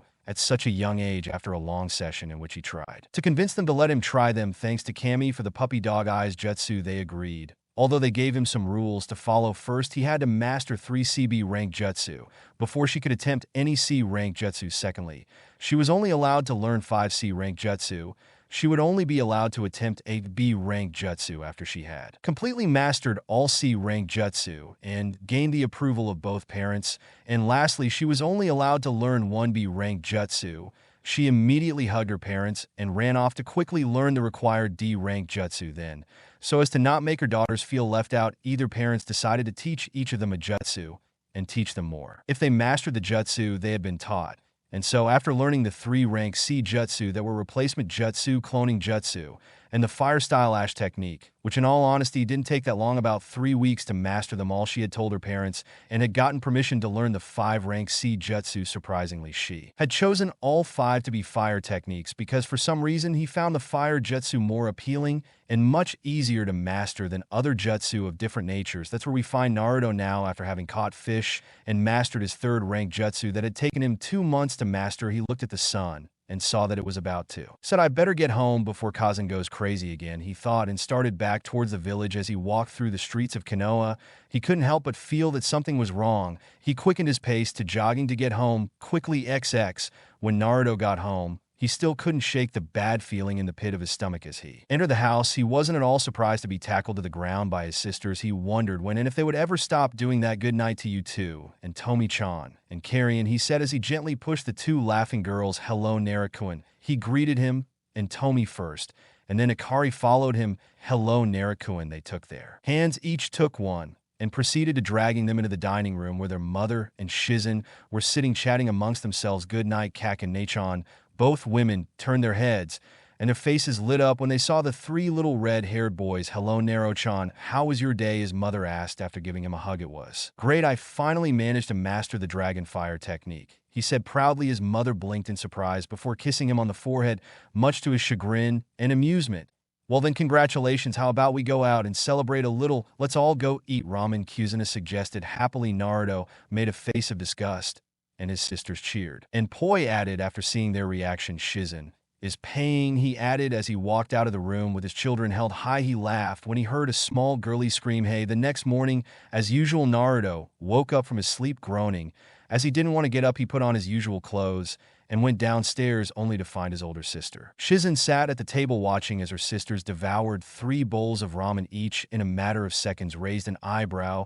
Usually it was their mother who sat with them every morning when they ate. She wondered where he was. A smile spread across his face as he greeted everyone. "Good morning." Everyone looked at him and smiled. "Good morning, Naruto-kun / Naruto-kun." They answered their voices in chorus. "Where is Kakin?" he asked Shizen. "She had to take care of something and will be back later today," she replied. Shizen and Naruto nodded in understanding. It wasn't like this was the first time this had happened. Their mother would often leave for important meetings or emergencies, and Shizen would look after them. Today was Saturday, and there was no academy today, so Naruto went outside to play on the swings where he knew his sisters would soon join him later that day. To say Naruto was surprised would have been an understatement. The Uchiha clan, one of the founding clans of Konoha, a clan known throughout the elemental nations for their prowess in jutsu, nin/genin/tai/shuriken, had been annihilated in a single night by one man. Somehow Itachi had managed to kill his entire clan, including his family, and had managed to escape before anyone realized what he had done. Killing an entire clan in a matter of a few hours at the age of 16 made Naruto shudder. How strong and ruthless Itachi was to be able to kill his own family and hundreds of others. His head could not assimilate how a single person had managed to do something like that, killing an entire clan in a village filled with Ambu and Honing who watched the village regularly. and yet he had done it. A small amount of guilt began to build up inside him. He had felt something was wrong the day before, but had ignored it. Maybe if he had told someone, they would have checked it out. He didn't scream in his mind. It wasn't his fault. How was he supposed to know something like that would happen? If he was only 8, for God's sake, that was what he told himself, trying to convince himself not to. There was nothing he could have done. He curled up in his bed, listening to his mother's moans through the walls as she mourned the death of her best friend. Maybe he should have done something then. Things could have turned out differently. Time skip for years later. Academy. Okay, class, calm down, Iruka declared loudly, but no one seemed to have heard him, as everyone was preoccupied with their own conversations. Irritable brats, his voice echoed throughout the class. Everyone fell silent, and Iruka continued, thank you. Now, as I was about to say, today is the day that some, and hopefully all of you, will pass and receive the rank of genin. He saw many students looking confident, and most of them showing a lot of excitement. However, before you can be ranked as a genin, you will have to pass the graduation exam. The exam will consist of 3 phases. The first part will be a written exam, the second will be taijutsu training, and the final part will be a ninjutsu test, where you will be asked to practice the 3 ninjutsu that were taught to you here at the academy. The confident looks of some of the students had turned into uncertainty and nervousness. Yahoo, this is going to be a piece of cake, right? Akamaru said, a brown-haired boy wearing a gray hooded fur coat and a small white dog on his head. The small dog barked in agreement, making the boy smile confidently. Calm, Kiba. Okay, everyone can begin when I place the questionnaire on your desk. An hour later. Okay, everyone put down their pencils and line up outside for the second part of the exam. When the students came out, they found Mitsuki standing inside a circle with a circle drawn on the ground. With his Blanca made a signal to the students to separate into 2 groups, boys and girls. Okay, so for a pass, you will have to last 3 minutes inside this ring. I will increase my speed as time goes by. The time limit is 10 minutes. Everyone nodded. The first person to go against Mitsuki was a civilian girl by the name of Ami. Look at me, Naruto Koen screamed, causing said boy to tremble in fear. He had had many close encounters with that girl. She, with her 2 lackeys, often chased him, wanting to get a date or sometimes a kiss. Fortunately, thanks to his previous training, he was much faster and had more endurance than them, and always managed to escape their clutches. His best friend Shino turned out to be a great buffer for the female fans, as they found him nervous and creepy, and always ran away. They didn't avoid him. They left Naruto alone as long as he was with him. When the match started, Ami seemed to be doing great, but after 3 minutes his stamina ran out, and he lost the match, finishing with a time of 3 minutes and 43 seconds. And I'll just skip the matches and just give you the results. Ami 343, Iruno Sakura 310, Yaman Kaino 356, Yuga Yada 513, Namek 753, Namek House, and Tommy 801. After that, Naruto became distracted with no interest in the other fights. There was a 15-minute break, while Mitsuki regained his energy before it was the boys' turn. Aburame, Shino 533, Akimichi Choit 41, Inu Kiba 722, Namikaze Naruto 934, Inner 3. Everyone, including Naruto, sweated well. Students, the final part of the exam will begin in 30 minutes. Make sure you are in class when the bell rings, said Iruka before returning to class and marking the answers for the first part of the exam. Naruto sighed when he saw Ino wink at him. He walked to his usual place, where he was with Shino. After 30 minutes into the lunch break, all the students returned to their classes and waited for the final part of the graduation exam, Shinu Aburame, and so each student was called to do the 3rd academy, as they were nicknamed. Surprisingly, all the students passed the exam and proudly wore their new Konoha forehead protector. Congratulations to everyone for passing. Your teams will be announced in a week. See you then. Yuka looked at her class once again, and for a second she saw all the students transform into their 6-year-old youths and 7-year-old children. He blinked and saw that they had returned to their normal 12-year-old forms. Must have been something in my eye, he thought as he walked down the hall, not noticing the single tear that was sliding down his face. A week later, Naruto looked at his sense and was a little surprised not to see Mitsuki's sense, and with him he blinked as he remembered hearing his parents talk about how someone had tried to break into the low-cage library and steal the scroll of seals, and had been caught by Amba before he could get in. He snorted inwardly. Only a fool would try to steal something as important as that scroll, and wouldn't think it would be protected. Unfortunately, Mitsuki won't be with us today.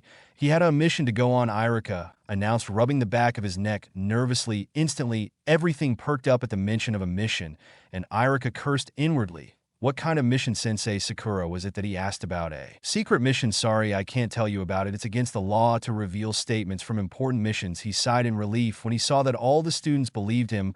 Well, almost all the students. Shikamaru was asleep. Shino's face was stoic as always, so he couldn't really say it, and Naruto looked at him with a raised eyebrow, clearly showing that he didn't believe him. Of course, his father is the son of the cage, so he must know the truth. He looked at Naruto's brothers and raised an eyebrow when he saw that they, like the rest of the class, believe his excuse. Although that doesn't explain why me do you think anyway. Now I will announce the team's team. One Naruto stopped listening and instead decided to rest his head on the desk for a bit and stayed. It was Shino who noticed his friend was sleeping and woke up. I think our name should be called. You should pay attention, Shino said after Naruto woke up. Thank you. He muttered under his breath. Team 7, under the leadership of Kakasiak, will be made up of Aruno, Sakura, Namek, and Kasuke Kiba. Team under the leadership of Karina, and you will be made up of Yuga, Yurino, YK, and Naruto. The new team is still in circulation, so Team 10 will consist of Nar, Shikamaru Yaman, Kaino, Yakimi, Choi. Naruto blinked. What about Atomi? Because there is an extra student who was left without a team. He will be an apprentice of one of the Honing and will join other teams regularly. Irika answered his question. Before they could ask him,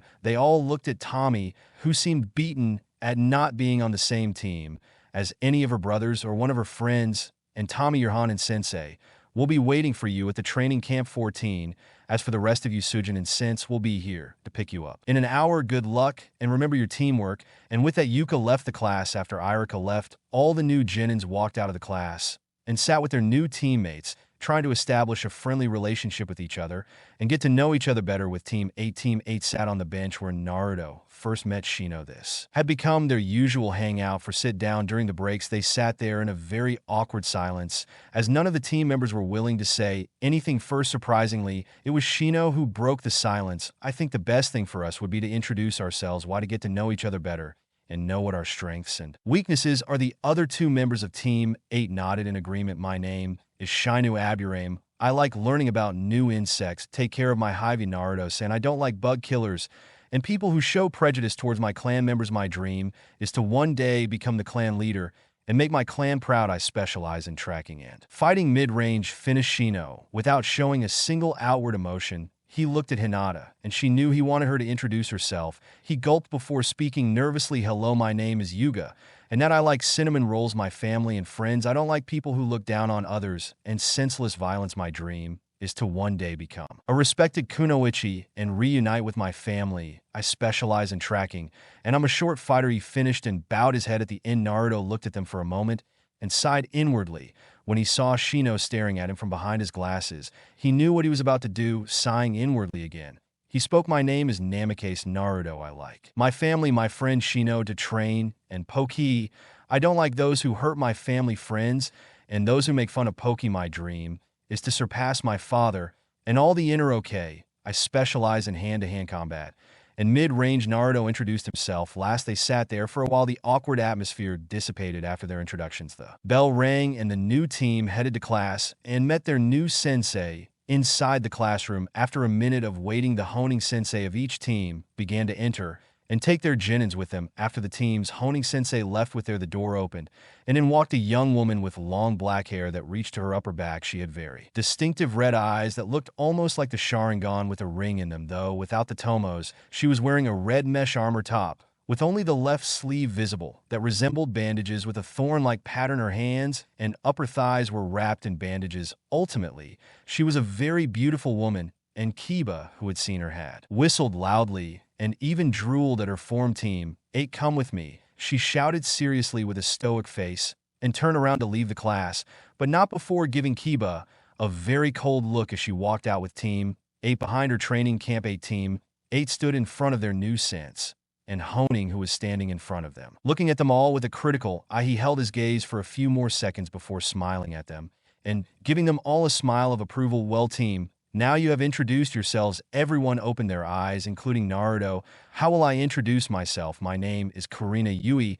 I like inventing new genjutsu techniques and spending time with my friends. I don't like perverts and people who think genjutsu is inferior to other techniques. My dream is to one day become a world-renowned genjutsu master like Honing. I have many skills, but my specialty is within genjutsu. I'm going to tell you now that none of you are genin. He still smiled a little when he saw the young genins almost screaming in. Naruto said in shock, but held back. You said still, does that mean there's something else we need to do to become a genin? Naruto asked with his eyes narrowed a little. Karina's smile and grew bigger. Very good point. She praised him before continuing her speech. You're right. There is something else you need to do to truly become a genin. They don't tell you at the academy, But there is an additional test that each honing gives their genin to determine if they are ready to be a genin or if they should pass another year at the academy. Each test differs from jonin to jonin. What kind of test are you going to give us, sensei? Asked Hinata nervously. I'm glad you asked, she said, taking out a wristwatch and placing it on the ground. Everyone looked at her confused. Your test is to locate me and stop me in 1 hour if time runs out. And you haven't, you will fail and be sent back to the academy. She said seriously, your test starts now, your test starts now. As soon as those words left her mouth, she disappeared in a swirl of leaves. The 3 academy graduates looked at each other without saying a word. Hinata, can you tell me if you can see her? Asked Naruto. Taking command of Team Yugon shouted. Hinata, the veins around her eyes swelled, and her pointless eyes took on a more defined look. A second later, her eyes widened slightly. Before speaking, she's hiding inside a tree 100 m north of here. We need to come up with a plan if we were to face her, if we were to leave the academy, Shino explained, and both teammates couldn't help but be in agreement. According to that logic, they stood there in silence once again, each thinking of the best way to approach the situation. If I can distract her, Shin, you can't drain her chakra with your bugs. And Hinata, when she hasn't drained her chakra and is disoriented, you can get close to her and finish her off with your gentle fist. It was a good plan, but of course North always worked out on the first try. Now was a little surprised when Naruto mentioned what her role would be. Naruto looked at her out of the corner of his eye. She's nervous, she thought. That wasn't good. When people were nervous, they tended to hesitate.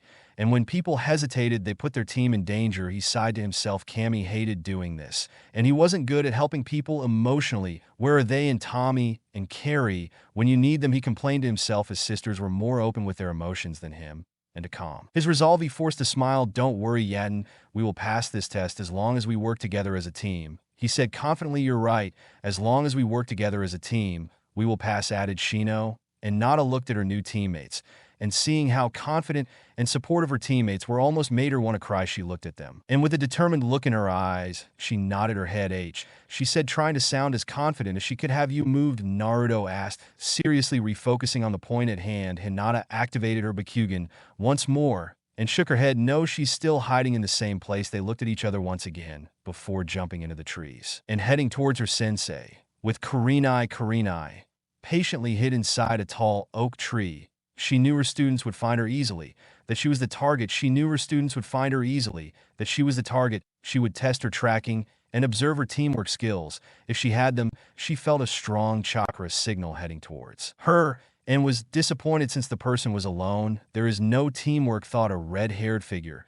He landed on the ground a few meters in front of the tree. He is very arrogant to think that he can defeat me on his own, or the other two are hiding somewhere. He narrowed his eyes as he noticed that 2 other chakra furs were hiding nearby. It was probably the latter. After performing some hand seals, he looked at his target and smiled. Demonic illusion, false environment. Naruto landed on the ground where he could sense Arena, and hidden in the tree in front of him, his sensory ability limited him to only 70 met 230 feet. When he first discovered he could sense people, he had tried to develop it further to widen the range, but honestly never succeeded. He was busy trying to master his Sharingan, learning the fire jutsu from the Uchiha clan library.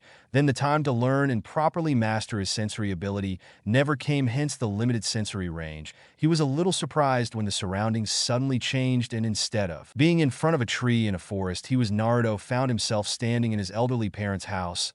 And it was nighttime, and to top it off, he thought of Kurenai going over some hand seals. Once more, demonic illusion, vision of hell. She whispered and waited to see the results of her jutsu. Naruto found himself lying on the ground with a kunai stuck in his stomach and his sisters crying over his bleeding body. His eyes opened wide in horror. It can't be. The 2 men slowly descended upon their unconscious sisters and very slowly raised their kunai. And in slow motion, they sank their kunai into their sisters' backs. Their eyes opened wide, and slowly the life in them dimmed until they were a dull blue instead of their bright, youthful crystal blue shiver. She let out an inhuman scream, before her eyes rolled back in her head, and she quickly fell to the ground unconscious inside the tree. Kurenai's eyes widened slightly before narrowing in suspicion. That shouldn't have been that easy. From what I read, Naruto is the talented one from her graduating class, should have been able to break free from that Jinjutsu easily. Even more importantly, why she didn't activate her Sharingan. Her suspicions were proven correct. When her instincts told her to dodge, she instantly jumped away from the branch she was standing on, and a second later CC Kunai hit the area where she had been hiding. She looked around trying to locate where the attack had come from and found no one. She looked at Naruto's fallen figure and was shocked when he crumbled into dust. An earth clone thought surprised and impressed PHSS. That was the only warning she received before the branch. She had moved to avoid the Cuna and exploded from the use of several explosive tags. When the smoke cleared, only a small piece of a trunk could be seen, indicating a replacement. A Urania. Lisa crouched on a new branch, looking towards where the explosion had occurred. That was close, not close enough to see her seriously hurt, but close is good, she thought, looking around, trying to locate the young redhead. She could feel several chakra signatures surrounding the area he occupied. Very well, he was using clones to hide his presence and was attacking from multiple angles. She looked towards the sun, calculating that only 27 minutes had passed. There is not much time left. It is time to take this to the next level, she whispered to herself, taking out a kunai from her hiding place. The real Naruto looked at his two teammates. Get ready, it's almost time. Hinata, when you see one opportunity, he attacks. Ignoring the nervous nod she gave him in return, Naruto jumped out of his hiding spot and landed on the ground to get a clear view for an attack. He closed his eyes, and when he opened them, he could see a fully mature Sharingan. He made some hand seals and took a deep breath, fire-style fireball jutsu, and launched a huge fireball that easily went through the forest, reaching the tree where he had since cured. The fireball erupted in a huge fiery explosion that wiped out many of the trees and the surrounding landmass as he felt himself channel a large amount of chakra into his lungs. Sina did what his instincts were screaming at him to do here, and he didn't regret it. As the explosion died down, he was shocked at how much damage the explosion had caused, and to think he's just a genin jumping out of the tree he was on, and now standing a few feet in front of him. He looked at him and was shocked to see him just a little out of breath from all the jutsu he had used so far. His Sharingan was spinning madly before slowing down. Now his slow Sharingan was staring at her as if it was grabbing her. But then again, considering who he is and who his parents are, she shouldn't be that surprised to see that he wasn't going to initiate the attack. Kurenai held her kunai in a reverse grip and was preparing to attack when she suddenly felt her strength draining. Cucked Demo tried to move, but found that she couldn't, so she turned her head forcefully to the side and saw Shino standing there with his arms stretched out, and a horde of insects flew out from the sleeves of her sweater. You are within my division range, she heard a soft whisper and easily recognized it was innate before she could utter a single word. 8 trigrams, 32 palms, 2 palms, 4 palms, 8 palms, 16 palms, 32 palms. She felt her chakra shut down and more of it draining from her. She blinked, too shocked to react. She had completely forgotten about the other two. Worse yet, she had lost to a group of Henin fresh out of the academy. She, an experienced Han and defeated by mere academy graduates. This test was supposed to prove that they also worked as a team, and they were not supposed to be in a position to defeat her. She looked tiredly at Naruto with her forces almost completely exhausted, and he still had his Sharingan active, looking at her expectantly. She had underestimated him. She had not underestimated them all. Kami, if Anko found out that she had lost against a group of genin, even new genin, would never stop listening to it. A smile spread across her face. Congratulations, you managed to track me down and capture me. You exceeded my expectations, and that's why everyone tensed you. Past point. Okay, that's not the reaction I was looking for. With and Tomi led her in a bad mood towards training camp 14 with a pout on her face. It wasn't fair, she thought, angrily stomping the ground with the CL, because they hadn't placed her with any of the other teams. Better yet, because of all of the students at the academy, she was the one who didn't have a team. She wasn't even in last place in the class, much less. Of course, written exams weren't her strong point, but she was still in 4th place in the class. As she got closer and closer to the training camp where she would meet her future sensei Honing, Tomi's mood became increasingly sour. As she arrived at the training camp, she almost screamed in frustration when she found the training camp empty and no sign of her. Sense and Honing, great, not even my sense Honing is here, she complained loudly. Something hard hit her forehead. She hadn't expected the attack. The object she identified as a rock hit her head, bringing her hands to her now sore forehead. All her previous anger that had calmed down a bit shot up, and just like her mother, it exploded what started. But she froze when she looked at the one who was about to tell her what she thought. Kazan, standing there on top of a tree a few feet away from her, was Kusina Uzumaki with her arms crossed and a disapproving look on her face. Instead of her usual clothes she wore every day, her cab was tied in a high ponytail with locks framing the sides of her face. She also wore a standard Konoha flak jacket, showing her position as a Honing over a short-sleeved black shirt and tight black pants that reached down to her calves. And Tommy speaks, scolded Kusina, jumping off the tree she was standing on and approaching her daughter. who was still frozen, and Tommy, snapping out of his frozen stupor, she pointed an accusing finger at her mother. "You are my Jonin sensei."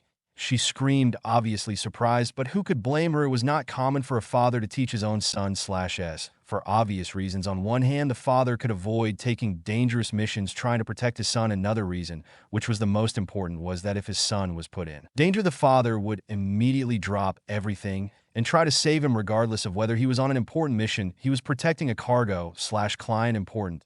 So it was very, very rare for parents to guide their own children, especially in a hidden village like Konoha, yes.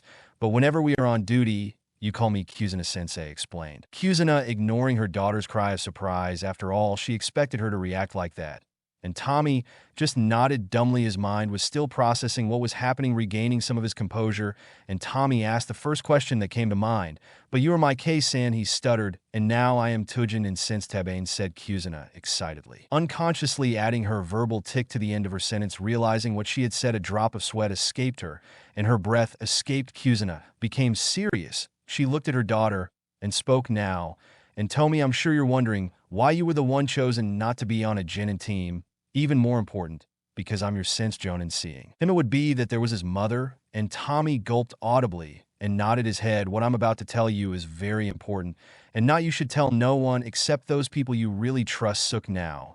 And Tommy was worried that it might be so important that she couldn't tell anyone but those she trusted. And what did it have to do with her? Something inside her told her that whatever it was, she wasn't going to like it, and her mother's attitude would help confirm it. H answered, and Tomi nervously. Kusina took a deep breath to calm down, and after taking a little moment to check if anyone was listening, no, she found no one, and satisfied that there was no one around, she spoke. "Please don't interrupt me until I'm done, okay?" said Kusina, her voice getting softer. And Tommy didn't answer, taking this as a sign to continue. Kuzuna started talking. "In the academy, they told you that when the Kyuubi attacked the third cage, sacrificed himself, using a Fiden jutsu to seal it inside the stomach of the god of death, and thus save the village." He paused, and Tommy nodded hesitantly, not understanding what all that had to do with she. Kusina took a deep breath again and continued, "That's not the truth," she gasped, and Tommy was about to continue saying something else, but her mother's look silenced her quickly. As she said, "That's not true. It's impossible for a mortal to drag something as powerful as the Kyuubi into the stomach of a Shangami." So the third cage did what he could at that moment, sacrificing himself. He sealed the Kyuubi in a newborn infant whose chakra paths had not fully formed. He paused and looked directly into Tommy's eyes. "He sealed the Kyuubi inside you." Silence, and Tommy froze. His face went blank. No emotion could be seen on his face. The entire training camp went silent. The trees froze, and not even the breath of the wind could be heard. Kuzuna could swear he heard a leaf fall and hit the ground. The air became very tense. So it was almost suffocating after what seemed like an eternity. Kuzuna and Tommy finally reacted. "Seal it inside me," he screamed. His breathing became labored, and the tears began to pool in the corners of her eyes. "Why me?" she whispered so slowly. Kuzuna almost didn't hear her, but she did. Taking a step closer, Kuzuna hugged her daughter, though, and Tommy didn't respond to the hug. His arms just hung at his side. Slowly, his shoulders began to shake. The tears in his eyes began to flow freely down his face. Kusina simply continued to hold her daughter as she continued to cry, not caring that her clothes were getting soaked from the tears. After a few minutes, and Tomi finally calmed down enough for Kusina to talk to her. She had no choice. The Kyuubi attacked so suddenly none of us could have prepared for it. So the third did what he could to save the village, explained Kusina, and Tommy, who she was still hugging, had hugged her back at some point. When she was crying, nodded. "What is wrong with the Kyuubi? Will it ever break?" At this, Kusina chuckled, and Tommy looked up from his position with curiosity, wondering what he had said that made his mother laugh in a situation like this. "Believe me, the Kyuubi is sealed safely and will not escape. Not only is it sealed with the strongest seal ever created, but also both me and your father are few in jutsu, so trust me when I tell you this, the Kyuubi will never escape," he said reassuringly. They continued talking with, and Tom, and asking questions about the Kyuubi. Kusina answering him. "And there is still one thing that I don't understand." Kusina raised an eyebrow. "Yeah, what's that?" "I understand that the Kyuubi is sealed in me, and all that, but what I don't understand is why are you my honing sensei?" Kusina blinked and almost hit herself in the face. "How could I forget?" She laughed sheepishly, rubbing the back of her neck. Embarrassed, He's sorry, I forgot about that. And Tommy's sweat dropped. "Seriously, the reason why I was chosen to be your honing sensei?"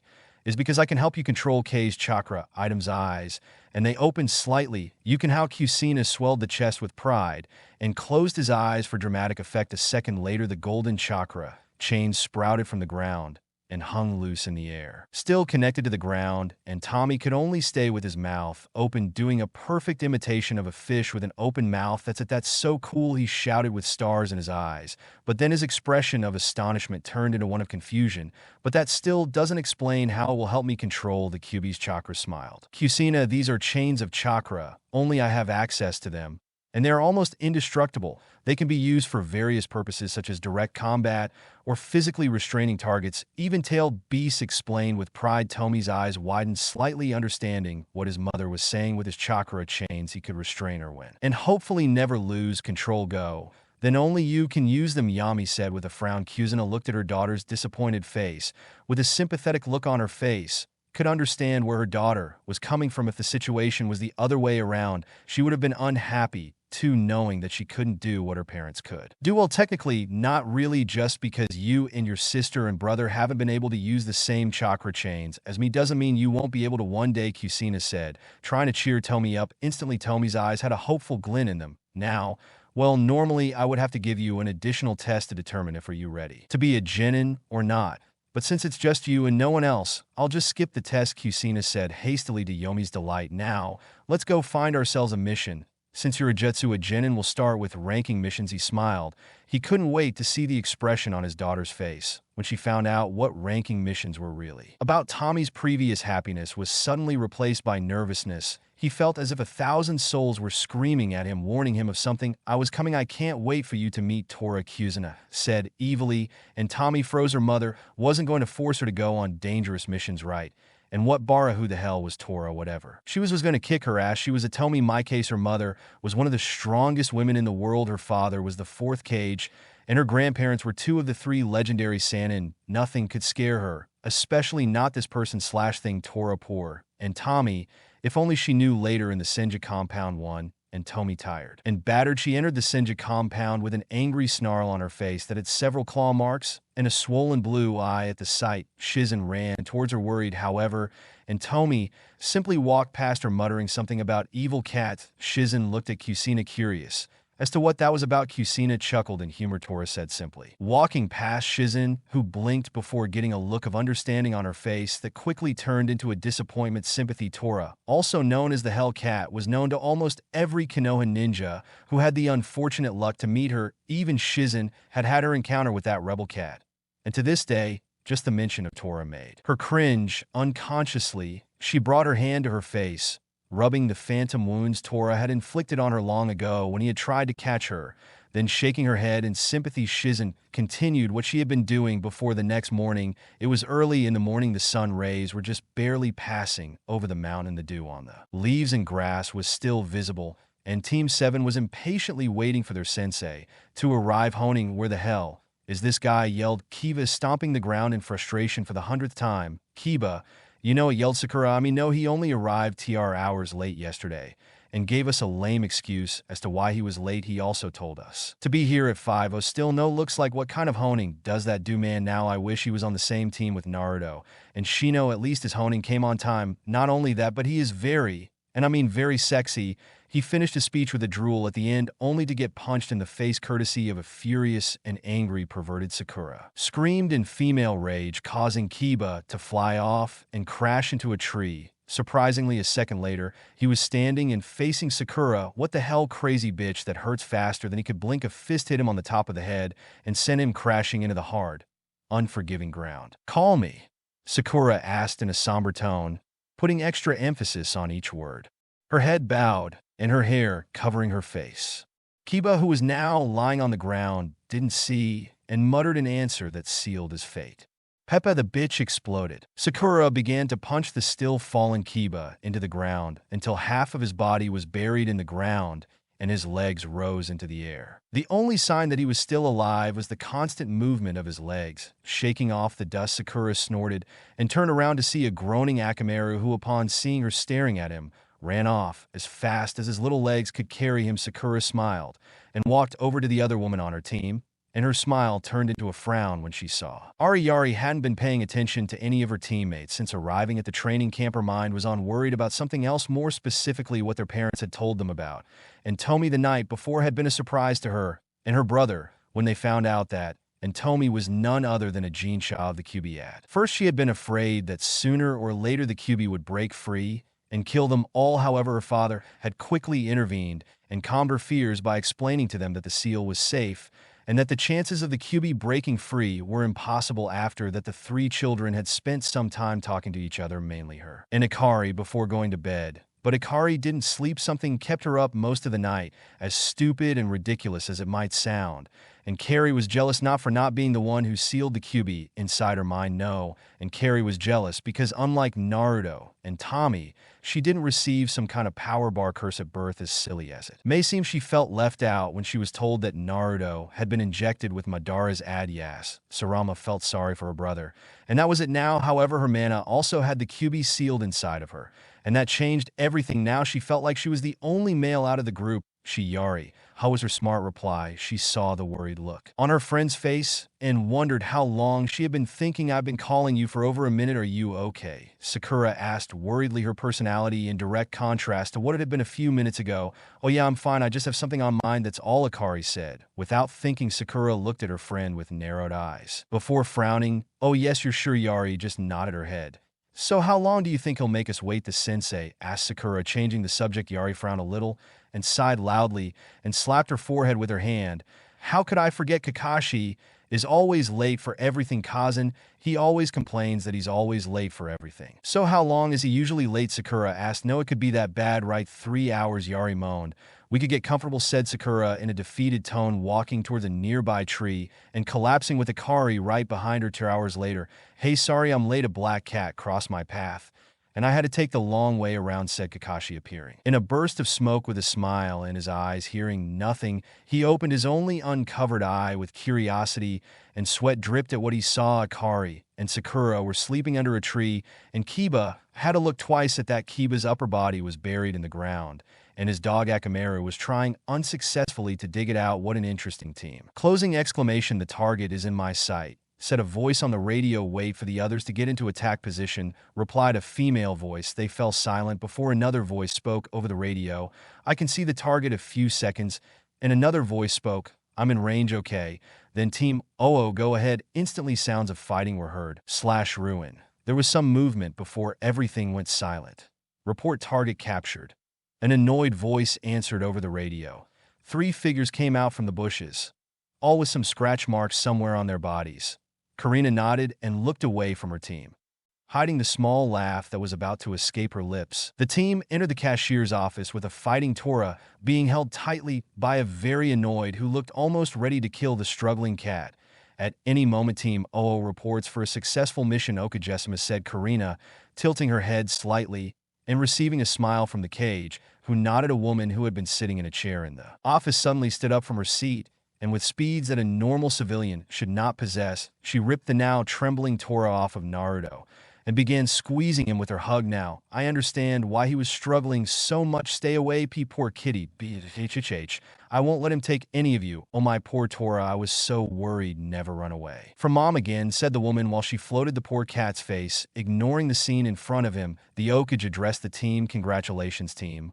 Oh, you will take more missions. Karina and looked at her team. They had already finished training for today and needed to rest a little. Catching Tora had not been easy. No, Okage-sama, that will be all. The Okage Naruto nodded, and the team O proceeded to leave the office. Okay, Team OO, that will be all for today, said Karina. As they walked down the hall, everyone nodded, and as they exited the building, they were about to go their separate ways when Shino spoke up. Naruto yelled Shino as Naruto was about to leave. Naruto stopped and looked at his teammates who were still standing at the exit door, and raising an eyebrow, he turned around and walked towards them. Yes, Naruto replied. When he was near them, Hinata looked nervous and hesitated before speaking. We're going to eat at a restaurant, and we wanted to ask you if you would go with us. She blushed at the end and looked down to hide her blushing face. For a few minutes, Naruto remained silent. He looked at his companions. A part of him wanted to leave, but another part reminded him that he had some training to do today. He was close to mastering that new fire jutsu. Maybe he could go out with them next time. I'm sorry, I can't. There's something I need to do today, said Naruto with a smile. He sighed, earning a frown from his teammates at another time. Then he said Shino with a hint of hope in his voice. He had been waiting for his best friend to come with him lately. He had been seeing him less, unless this was his chance to spend some time with him. Yes, at another time, Naruto said, and walked away from his disappointed teammates. The three of them didn't notice an invisible figure hiding behind a genjutsu watching them, Karina, and frowned as Naruto looked at his team. He didn't. She was joining, as she expected. XXXX Naruto walked towards the empty training field that he always used to receive private training. The training field was near the Yugito clan compound. It was a small clearing surrounded by several trees. At the end of the clearing was a lake. He closed his eyes only to open them a second later. Although this time with his Sharingan activated, he walked towards the center of the clearing. He closed his eyes once again, this time in concentration, taking a few breaths to calm himself. He now screamed in his mind at speeds that would leave some Honioks. Opened his eyes, opened his hands, flashing through hand seals in a blur. Fire, released Hellfire Clap. At first it seemed like the jutsu had gone wrong, but then the temperature in the area began to rise, and a circle composed of pure fire formed on the ground surrounding Naruto, before rising up to completely cover him. With a final clap, the wave of destructive fire spread out in a circle, embracing everything it entered upon contact with him. The fire spread about 9 meters around Naruto before dying out in the center. Where the fire came from, Naruto stood there and watched with a slight gasp at the destruction caused by his jutsu. The small green clearing that was once beautiful was now covered in black scorch marks and ashes from burnt grass and some bushes. 9 met, Naruto thought with a slight frown. The jutsu he had just done was a rank A chakra consuming defensive jutsu, at least that he had read. The diameter of the jutsu was 15 m from the caster. So far the best he had been able to achieve was 7 m new. Counting today, now one might wonder how and why Naruto knew a rank A jutsu. The reason was simple really. When his parents had told him the limit of jutsu he was allowed to learn, Naruto had made sure to copy as many jutsu as he could. It wasn't to spite his parents or anything. No, the reason he had done it was because he had reasoned to himself that he might one day come in an hour when he would need to be able to cast one of those jutsu, either to protect himself or his family. Call it paranoia. But after that day, when they almost got killed, he wasn't going to take any chances. Thanks CI for the photographic memory of the Sharingan. Otherwise, he would have never been able to remember any of those jutsu. He was thankful that he had been copying those jutsu, because if he hadn't, he would never have been able to do it. After the Yugito clan was massacred, the whole place had been sealed off, and no one had allowed to enter the compound. All those jutsu and information were lost. He thought sadly after mastering the jutsu he had chosen to learn when his parents had given him the opportunity to learn only a select amount of jutsu. Naruto had decided to experiment, or so to speak, with the other jutsu he had copied. It had started out more as an act of curiosity from a small child wanting to see how far he could go with what he knew, which soon turned into him wanting to master everything he knew, not just to make his dream come true, but also to protect himself, and most importantly to protect his family. Of course, his parents didn't know what he was doing, so he had trained those jutsu in secret and prayed to CI that they would never find out, especially his mother. There were very, and I mean very few things that scared Naruto, and those things were ghosts if he ever stopped Poki, but mostly an angry cues and a clap clap. I must say, Nook, and I'm impressed, said a voice to a few feet behind him, a voice he instantly recognized very well. Naruto froze, his legs began to shake slightly, sweat was running down his forehead. It can't be Cammy, that's not her, that's anyone but her, he prayed, and with much reluctance he slowly turned his head, and what he saw made him groan. Standing there with a sweet devilish smile on her face was none other than his mother. He turned away from her. His heart was beating so fast and so loud he could even hear it. So Nookin, would you mind telling me, what was that? Naruto gulped audibly. Cammy must really hate me. Kazan groaned. How funny seeing you here. What can I do for you? He laughed nervously as he rubbed the back of his neck. Kuzuna laughed inside. He loved seeing his son get out of his usual seriousness and act like a normal kid. That's why he made sure to get angry as often as he could. He had his expression serious, wanting to see how long it would take him before he broke down. Not long. What was that? He asked again, pointing at the charred ground and adding a bit of K to make him sweat even more. Naruto wanted to scream from frustration of all the people who caught him, because why couldn't it be your father, her sisters, her grandmother, anyone but her? How had she found him anyway? She had made sure to find the most private training camp around. She was sure that no one but some Ambu and some members of the Yugito clan knew about this training camp. How had she gotten so close to him without him noticing? Her detection range wasn't that wide, but it was wide enough that to notice when people were around. While she is a honing and a S-rank Kenichi. Answered her own question. Naruto calmed down enough to face her and readied himself, and spoke a jutsu. He said, testing the waters. I can see that what kind of jutsu Sukiyai increased slightly. A fire jutsu. A check mark appeared on Kuzuna's forehead. What kind of fire jutsu? A ranked jutsu. Naruto admitted, finally preparing himself for what he knew would be the scolding of his life. Imagine his surprise when, instead of yell at him or punch his mother in the head, she moved in front of him and gave him the biggest hug she'd ever given him. Kyuk, stuttered Naruto, shocked. After she let go of him, you've mastered a rank. A jutsu, you fool, laughed. Not even I could do that when I was your age. Oh, this calls for a celebration. Let me treat you to as many sharp sticks as you want. Naruto's mind that had shut down from shock finally reset. Enough for him to speak, but you're not mad. I shouldn't be angry. Basically, he had gone behind her back and did what he had been told not to learn more jutsu, of course. Now why should she be angry when my little son just did something as amazing as this? He waved his hand, indicating the damage caused by the fire. I went behind your back, he said without any expression. Well, we knew you would learn other jutsus. So technically you did nothing wrong. You knew that you had access to an entire library full of powerful ninjutsu techniques. We would be stupid if we thought you wouldn't try to learn more. But why didn't you stop me? Kuzuna smiled. We wanted you to learn how to gain your own strength without anyone stopping you. And we were hoping you could tell us on your own. Naruto shuddered at that. He had never thought of telling them or anyone. His eyes widened slightly in realization. He had wasted a lot of time wondering whether or not he should go ahead and try to master some of the other jutsu he had seen without his parents' concert, and even after having decided to do so, he had held back and had only practiced a few jutsu, just in case he had gotten caught.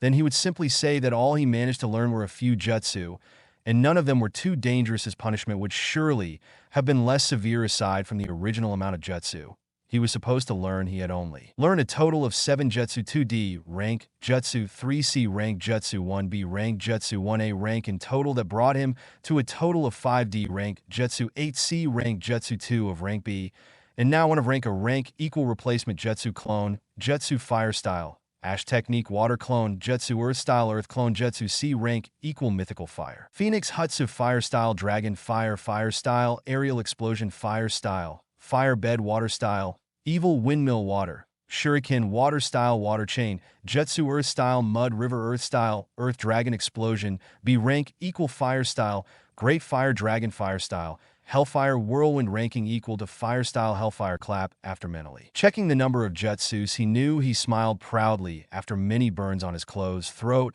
mouth, and chest, he could proudly say that he knew many fire jutsus, some water and earth jutsus.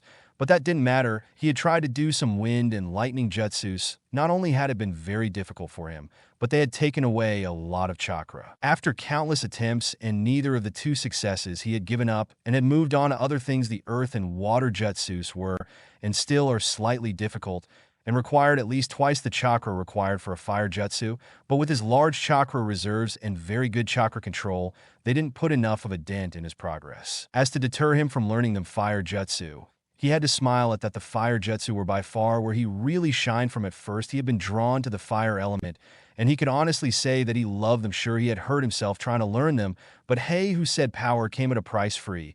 As they say, no pain, no gain. Another thing he loved about fire jutsu was because it didn't drain much of his chakra. In fact, he almost never noticed the chakra drain when using rank fire ninjutsu. That was also the reason he had learned so many fire jutsu. They were just too good for him. Let them pass. Looking at his mother, Naruto wanted to test something that had been bothering him ever since he had started training. How strong he was. He wanted to test himself against someone powerful to see if he was making any progress in achieving his dream of surpassing all the Okage, to see if all his hard work was paying off. This was his chance. His mother was a very powerful person. He wasn't arrogant enough to believe that he could actually defeat her or land a blow on her, but he knew that if there was someone she could test, and that was her, she would have asked other people like her father, grandfather, or grandmother. However, all of them had their own disadvantages. Her father was a very busy person and spent most of his time at work. Her grandmother, just like her father, spent most of her time in the hospital, and from the way she treated him, he doubted she would really hurt him. Her grandfather was always out of the village, rarely visiting him. So that was another dead end too. There was Kakashi, who often came to the house to talk to his father, or sometimes to play with him and his sisters, but the guy was so lazy and don't even talk to him. About his cuteness for being late, the only person left was his mother. She was strong. She definitely wouldn't hold back with him. She was always around, so the choice was obvious. Kusina looked at him. "Would you fight me?" Suddenly a smile spread across her face. She had been waiting for him to ask her sooner or later. Both and Tomi and Carrie had already done that. He had been asked to fight them separately and give them advice and tell them exactly how strong they were from their fight. He had deduced that both girls were at most in the middle level of Chunin, bordering on the high level of Chunin. That was the reason he had come to his son's private training camp, to test him. Also, luckily, it was he who asked her, "Is it okay, Naruto-kun? I want you to come at me with everything you have. Don't hold back on anything." He jumped to create some distance between them with the Kun already drowned. Don't worry, he wasn't planning on doing that, Naruto thought, with his Sharingan already active, slowly spinning in preparation for battle. Lokage office. At the same time, Minato looked at the crystal ball on his table with great attention. He was not alone. Around him were Tsunade, Kakashi, Shizuna, and Kurinai. When Kusina had told him she was going to test the children, he had made sure to watch all the matches in the crystal ball. Tsunade, who had happened to overhear the conversation, had made sure not to miss the fights. He had also invited Shizen, who had happily come along. He had told Kakashi that they were basically Karina family. She had just been invited to watch the mother and son match, because after all, she was Naruto's sense and honing, and the better she understood her team's abilities, the better she could determine how to best implement them in their missions and teamwork. "This should be interesting," said Kakashi as he put his book in his pocket. What it really surprised everyone in the room. Although no one made any comment about it, everyone remained silent as they stared at the crystal ball, breaking the silence. "How long do you think it will last?" Tsunade suddenly asked. Minato thought about it for a few seconds, and Tommy had lasted 13 minutes, and Carrie had lasted 14 minutes. So Naruto would last at least 17 to 18 minutes. Without looking away from the crystal ball, he answered her. 171 minutes or so. She nodded slightly. Kurinai, that she had been listening to their conversation. She couldn't help but wonder why they had had so much time for the test. Surely Kusina wasn't going to fight a genin at full strength. No. As she phrased her question, Kusina-sama asked, "He won't seriously fight him, right?" Everyone turned their heads towards her. She couldn't help but blush at the sudden attention. "We'll let you see for yourself," Kakashi replied mysteriously. She was about to ask what he meant by that, but was interrupted by the voice of Ikato. They're starting back to the clearing. Kusina was the first to move in a display of impressive speed. She disappeared from her position. Naruto only had a second to dodge a fist that appeared right where his face had been. His Sharingan had picked up on his movements and warned him about the blow. Sensing another attack, he raised both hands just in time to block a kick to the head. Unfortunately for him, he hadn't anticipated the force of the kick that made him slip a few meters. When he stopped, he almost screamed from the pain in his arms. "She is strong. I can't match her in speed or strength. Maybe fire-style dragon fire jutsu." A stream of fire came out of his mouth. Unlike the other times, he had turned it into a dragon head. This time the fire came out of his mouth like a Marcos caster.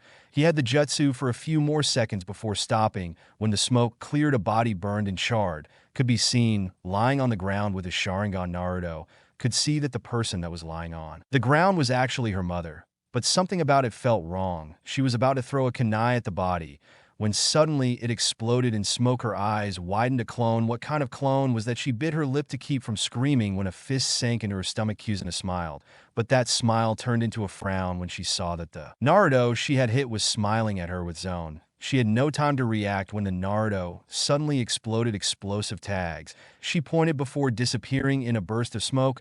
"I must say, Nukin, I'm impressed you managed to fight me at honing level. How about we fine-tune this a little more?" Grit to Kusina, looking directly at her son, who was hiding in a tree. Multiple shuriken suddenly appeared, heading straight towards her, but to her surprise, none of them were on target. She looked curiously, wondering what he was up to. Her eyes caught a silver flash following the shuriken.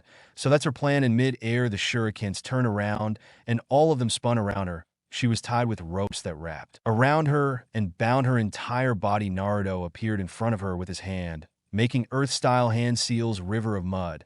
He pressed his hands into the ground, and soon it began to turn liquid and turned into mud. The attack continued until the ground beneath her also turned into mud and sank her into the ground up to her chest. Naruto gathered more chakra in his lungs and performed another set of hand seals and exhaled a powerful sigh of fire-style bed of fire. He threw an oily substance that spread over the river of mud until it covered the entire surface. As soon as the area was covered, Naruto willed the oily substance to ignite. The effect was immediate. It resulted in a carpet of flames that spread across where the oil was. When the fire dissipated, what was left was the ground, now solid and hard. In the middle was an empty hole the size of a body. Naruto gasped. He was getting tired. If things continued like this, he wouldn't last any longer. Ugh, that would have hurt, he said. Kusina appearing on top of a tree, her clothes were slightly burnt, and a small part of her skin was slightly charged. Time to try a different approach. Kusina was about to attack when her surroundings began to change genjutsu. She thought, and brought her hands to gather her chakra kai. The illusion was easily dispelled. Kusina attacked. Disappearing in a blur, she appeared in front of Naruto. She raised her fist and released it. She was surprised when her fist pierced Naruto. What she thought surprised, she attacked again, and was surprised when the same result occurred. She looked at Naruto and saw that he was looking directly at her with a Sharingan active. She almost hit her head with the palm of her hand. Of course, you never look a SH user directly in the eyes. She hadn't anticipated that he would have gone this far with a Sharingan. She gathered her chakra once more, and in an explosion broke the genjutsu. As the illusion dissipated, what she saw surprised her.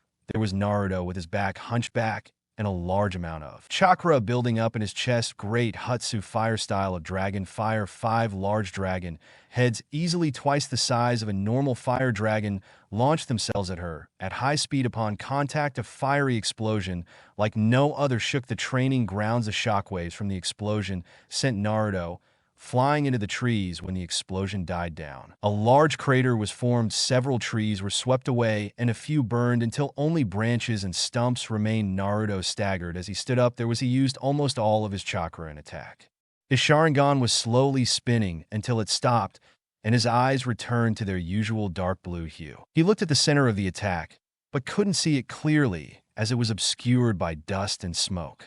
The dust slowly settled, and behind him was a cocoon of golden chains.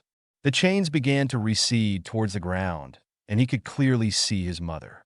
She was not hurt aside from the previous burn marks, and her clothes were slightly charred. There were no new wounds on his body. She gave him a satisfied smile before disappearing, only to appear a second later in front of him with her knee buried in his stomach. He leaned forward in agonizing pain. Before he could recover, she disappeared again and kicked him in the chest, sending him flying through the air. He blinked as a red blur passed by him. He didn't see anything, but something resembling a very large metal bar hit him in the back, sending him straight to the ground. As he crashed into the ground, a small crater where he had hit, his vision blurred, and the last thing he saw was a red blur that picked him up before the world went black. Kusina looked at her son with a proud look on her face. He had done exceptionally well. She honestly didn't expect him to be this good, and to think that he had even pushed her enough to use her chakra chains. Even though she hadn't been going all out, she was still impressed by how strong and how well he had used his jutsu and set. She picked him up from the small crater and carried him bridal style and disappeared into a Chunin of leaves office of it. Everyone in the room was silent with different expressions on their faces. Minato had a surprised and proud look. Kakashi's I was slightly open. Shizen, I didn't expect it to be so strong. Shizen muttered quietly, but everyone heard her, and they couldn't help but agree. How strong would you say it is? Karina asked, and still shocked by what had seen. High-level Chunin, almost low-level honing, answered Minato proudly.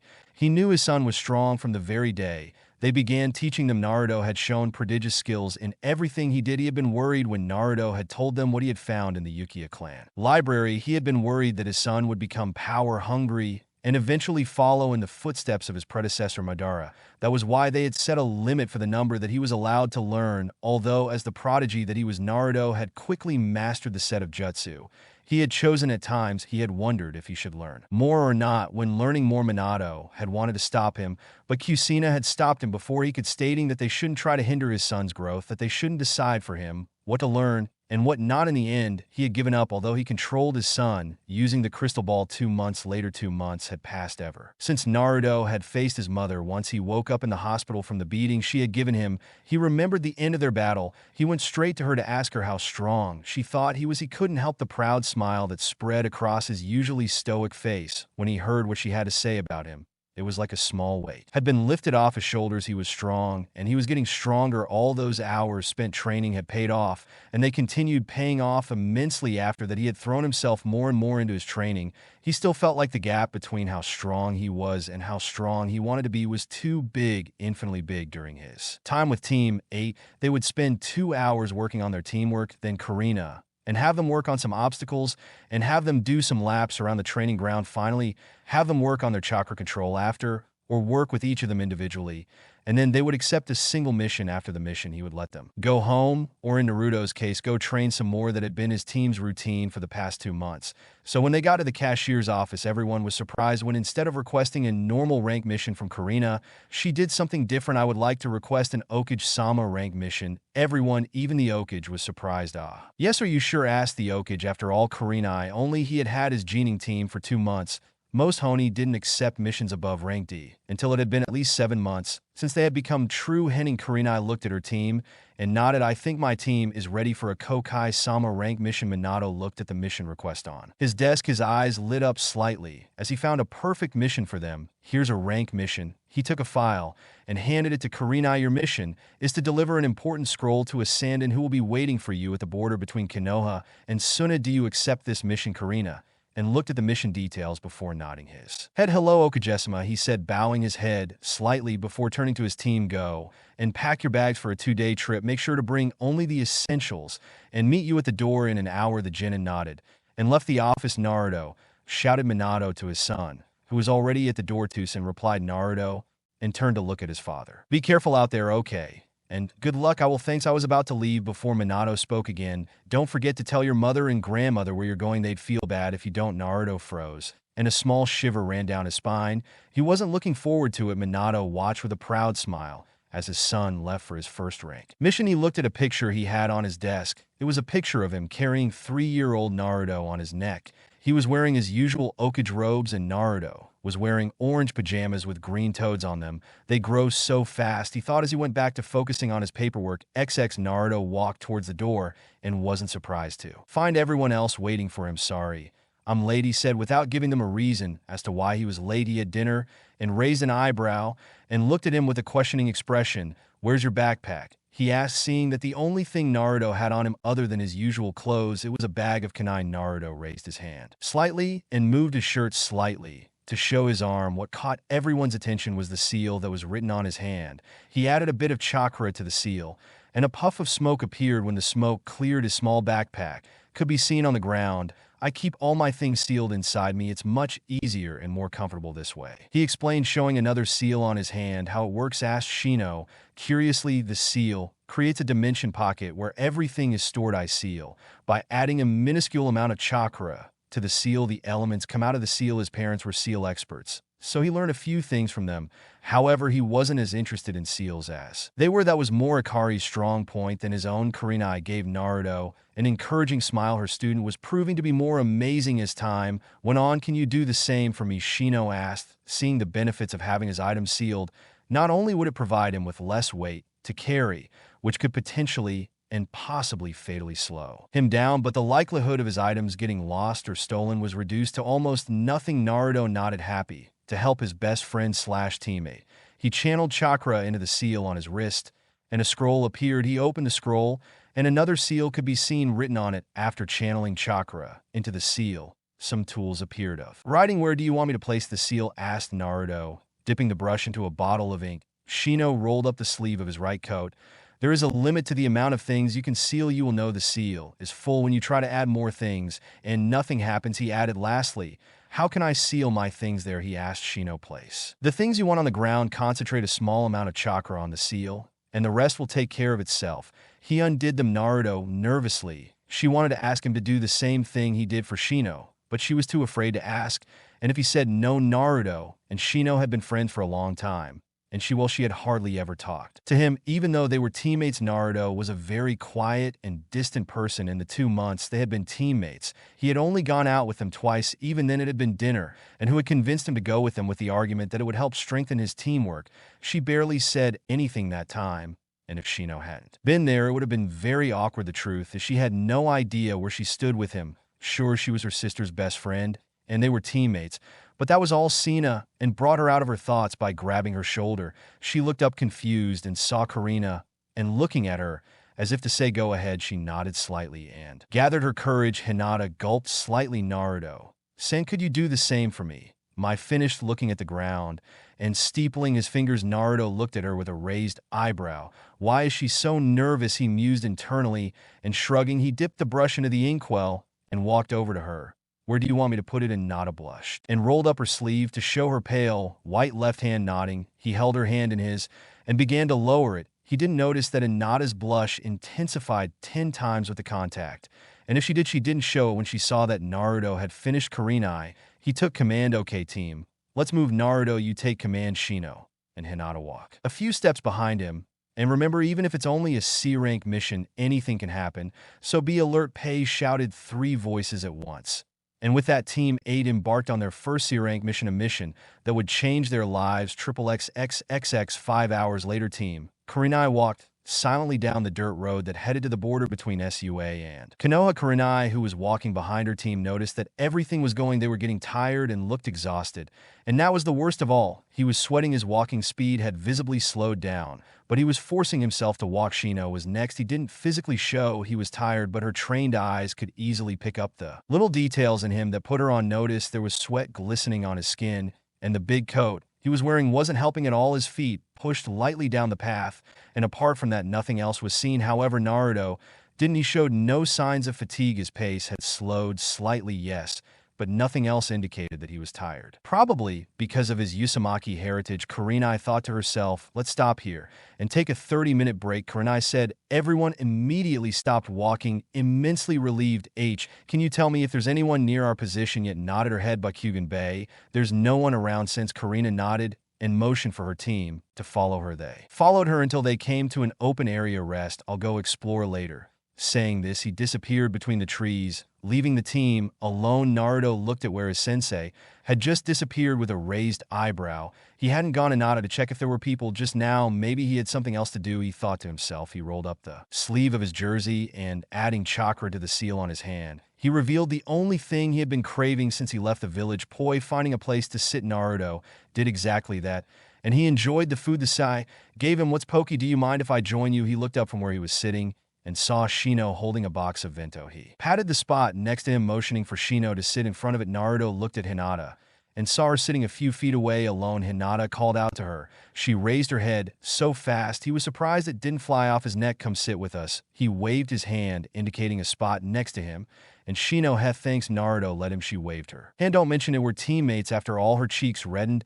and the ground suddenly became interesting. 30 minutes later, Kurenai arrived at the small clearing and found her genin team sitting together on the ground talking, which surprised her. She coughed lightly to get their attention. It's time to go. They all nodded their heads. They had already packed everything after finishing their meals. XXX next day, location border between Konoha and Sunakarina had already taken the forward. As the team continued their mission, they could see the desert half a kilometer 500 m from where they were. You stay here while I go meet up with his non-ninjas. Naruto, I leave you in charge. Hinata, keep your Bakugan active and look for any sign of trouble. Seeing that everyone understood their positions on what to do, Kurenai continued walking towards the desert, where she knew the non-ninjas would be waiting for her team, who watched as her sense walked towards the desert. They saw her stop right in the area where the desert and forest separated. She waited for a few minutes too before a man appeared in the distance walking towards her, and because of the distance between them, they couldn't see the man's face or what he was wearing. Kurenai and the man spoke to each other before Kurenai reached into her bag and pulled out what looked like a scroll and handed it to the man. The two exchanged a few more words before the man walked away, and Kurenai walked back towards them. After a while, he ate dinner and returned to where her team had been waiting for her with a smile on their face. Mission completed. Let's go home. Everyone seemed disappointed by that, even Hinata. That was all everyone thought. Naruto knew about missions and how they were ranked. He also knew that the probability of running into dangerous dangers in a C rank was very small. But in all honesty, he had been hoping that they would run into some gangs or even missing means. He couldn't help but feel disheartened as they spent the whole day walking, only for the mission to end so easily without him knowing it. His teammates were also thinking the same thing. Karina, and she saw the looks of disappointment on her genin's faces and smiled amused. She knew why everyone was disappointed. After all, she had been in the same situation too when her sensei had told them they were going on a C rank mission. she, like any other naive genin, thought they would fight bandits / means missing, and even save countries and princesses. Imagine her disappointment when she found out the mission was to protect a merchant heading to a village a few miles from Konoha. The team continued walking for 4 miles. By then the sun was high in the sky, making their journey that much more difficult. As the team walked, Karina and Ishikawa walked behind them, with Shino Yada walking a few steps in front of her side by side, and Naruto taking the lead. Karina had ordered Inada to constantly activate Sugan at intervals random to check for any signs of trouble mid-step. Inada froze, drawing Karina's attention. Yino is sensei. There are some people ahead of us, all left. Deem, how many do you see? 8 of them. 5 are hiding, and the other 3 are waiting in the Kakar Red Era, said Hinata, shaking slightly. Dinner and cursed silently.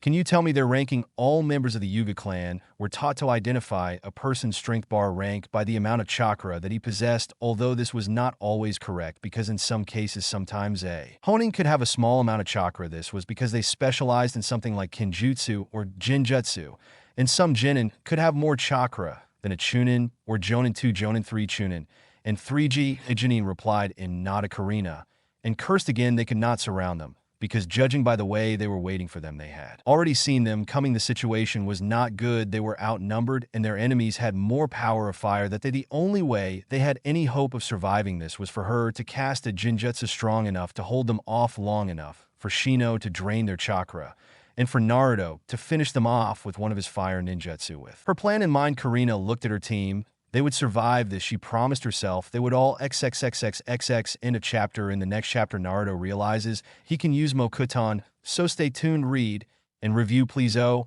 and please check out my new story, The Namikaze. Goodbye team.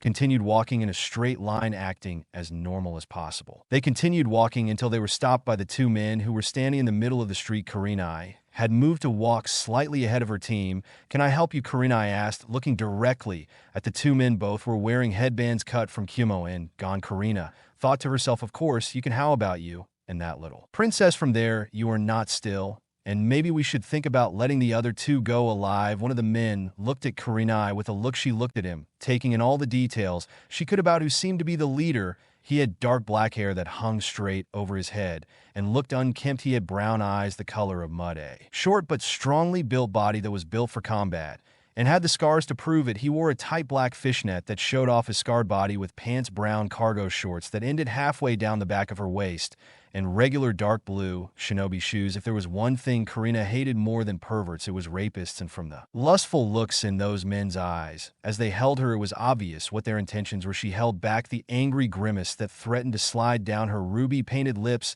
She bent down to the bag that was tied around her and pulled out a kunai, and her students did the same. Suddenly, another 6 men, they appeared from the bushes surrounding them. A look of surprise appeared in their eyes.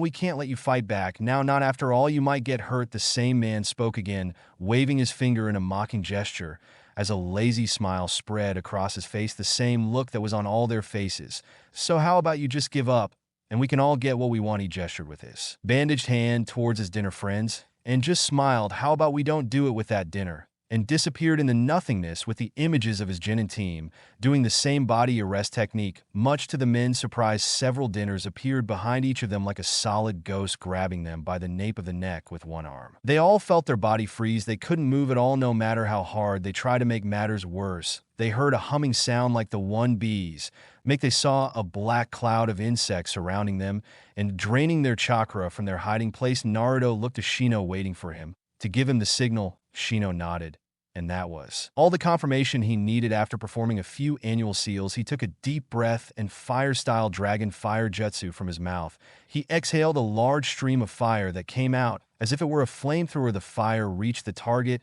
and loud screams of pain were heard as the men were burned alive. The smell of burning flesh hit their nostrils, and everyone almost vomited. In fact, when the smoke cleared, revealing the smoking and badly burned bodies of the dead men, and Nada was the first to vomit. Naruto looked at the men he had killed with a tinge of guilt in his eyes. However, he had killed before, so he didn't feel as guilty as most people would feel about their first kill. Naruto said Karina, and worried. She hated having to force her genin to kill. She was also worried about how he would react to her first kill. I'm fine, I've killed before, she replied in a monotone. Karina felt as if a ton of bricks would have fallen on his head How could he forget the incident that happened 6 years ago was the talk of the entire village for over a month, all about how someone had broken into the old Namikaze house, and how Naruto had been forced to kill two men who looked like Ambu. At first, she had been skeptical about the whole thing. Seriously, how could a 6-year-old boy kill two fully trained Ambu?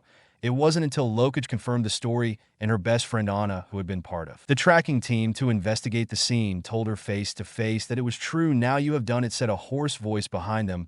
They all looked in the direction the voice came from, and to their surprise, they found 3 men standing there, their skin slightly pink from the intense heat of the fire. How, she asked sadly and surprised as she was sure they had caught them. All the 3 men simply smiled in response. "I'll tell you, when we're alone." Karina looked at the 3 men in front of her too, honing level, and a Chunin hated what she was about to ask her genie to do, but she had no other choice. "Naruto, you take care of the guy on the left, Shino, and Hinata team up and take care of the one behind, and I'll take care of the big mouth here, Shino." And then looked at Karina, and was surprised there were 2 honing and a Chunin left, and she had just ordered a lone genin to face a honing level missing mean sensei.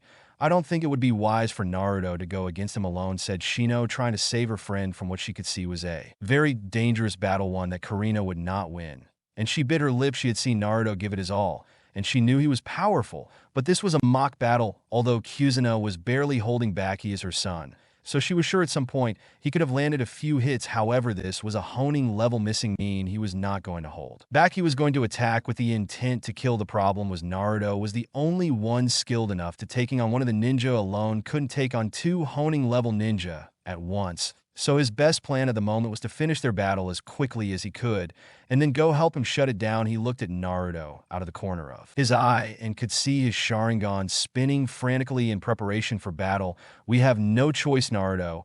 Do you think you could keep him busy long enough for me to finish my battle?" Naruto nodded. "If you're done fighting each other, we can get on with this show," said the same man again, this time with annoyance. "Okay, then team, you know what to do." Everyone nodded their heads. Shino's insect colony slowly came out of his raised arms, and from under the sleeve of his coat, taking off into the air. Hinata had her Bakugan activated and was standing in the Yugajukan stance. Naruto had a kunai in reverse grip in his right hand. His hood was removed, showing his wild red hair. Vito and his Sharingan spinning frantically. "Hello, Shino Chunin level." As missing ninja Shino and Hinata stood looking at their opponent as he grabbed him. From what they could see, the man was about 20 years old. He had short, close-cut hair that barely reached his shoulders. He had dark green eyes and pale white skin that almost matched Hinata's. He was wearing a dull-worn black t-shirt with baggy, torn green shorts that were ripped just below the knees. His cut-off forehead protector was strapped to his bandaged left arm. "Fighting against 2 genins, I feel insulted," he said as he threw several kunai at them. Both easily dodged the kunai, but to their surprise, all the kunai had explosive notes tied to them.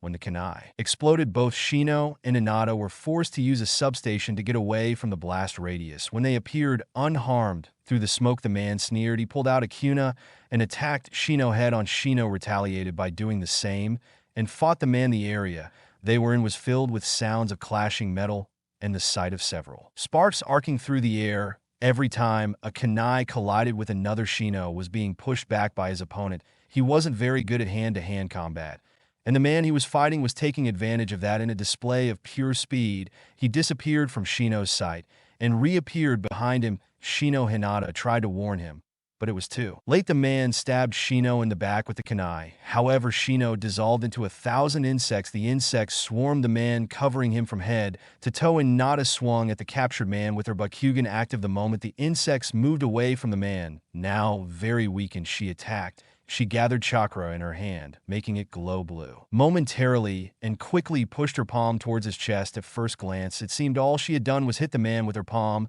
and sent him flying. However, to those with a Hatsu with prior knowledge of the techniques of fight Yuga, they would tell you otherwise. The chakra in his palm was sent directly to the man's chest, severing several of his arteries and tendons. He died instantly and painfully without realizing what he had done. He ran to where he could see his teammate. He found him leaning against a tree with his back to him and breathing heavily. "You are hatch injured?" Shino asked. Had he seen the kunai stab him before he replaced it with a CL of his insects? "The kunai did not hurt me much. However, it seems that it was poison. My insects are trying to purge the poison, but I don't think so." From behind his glasses, his eyes rolled back, and he collapsed unconscious. Shino yelled, Hinata, her eyes wide in fear, with Naruto. A few minutes earlier, a Sharingan user. I haven't fought one of those in quite a while, his opponent commented. Naruto ignored him and braced himself, a silent guy. How will soon change. That the man disappeared in a burst of speed and appeared in front of Naruto with his fist buried in his stomach. He smiled, assuming that he had finished his battle quickly and effortlessly. His eyes widened slightly as the Naruto he hit crumbled into dust, revealing that it had been an Earth clone. He looked around to find his target. When he looked up, he saw Naruto in the air, blasting a massive fire dragon. After performing a few hand seals, he shouted water-style water cannon jutsu from his mouth. He spat out a powerful beam of water that easily pierced through the fire attack and struck him again. Facing an unsuspecting Naruto who was still in the air, Naruto used his hands as a shield to block some of the force of the attack. But the attack was strong enough to send him flying and managed to break a few of his ribs. He crashed hard into the hard and unforgiving ground, creating spider web-like cracks on the ground. Sitting up, he put his hands on his broken ribs, and his hands began to glow green. A few seconds later, he had completely healed his ribs, so it was as if they had never been broken. At that moment, he was grateful to learn some medical ninjutsu from Subchan. Everyone had been pleasantly surprised to learn that although he had a large reserve of chakra, his control over it was almost perfect. He wasn't sure if it was because of his ado or the constant use of his Sharingan that had improved his chakra control to where it was. But oh well, he wasn't complaining. His grandmother had happily taught him some medical ninjutsu, although due to how complex and difficult it was, learning them hadn't meant much, just enough to heal some minor fractures and broken bones and stop some bleeding. Naruto silently cursed. Of all the opponents he had to face, it had to be the one that used water. What did a water type honing on Kyumo anyway? And didn't Kyumo specialize in ninjutsu and despotic lightning-style kenjutsu?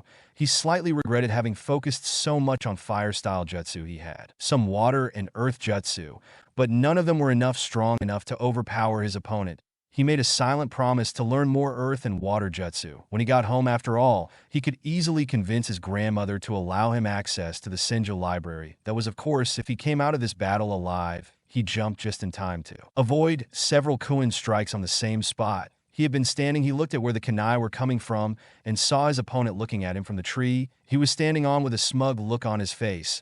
I'm surprised you survived that attack. His opponent growled darkly with a murderous glint in his eyes.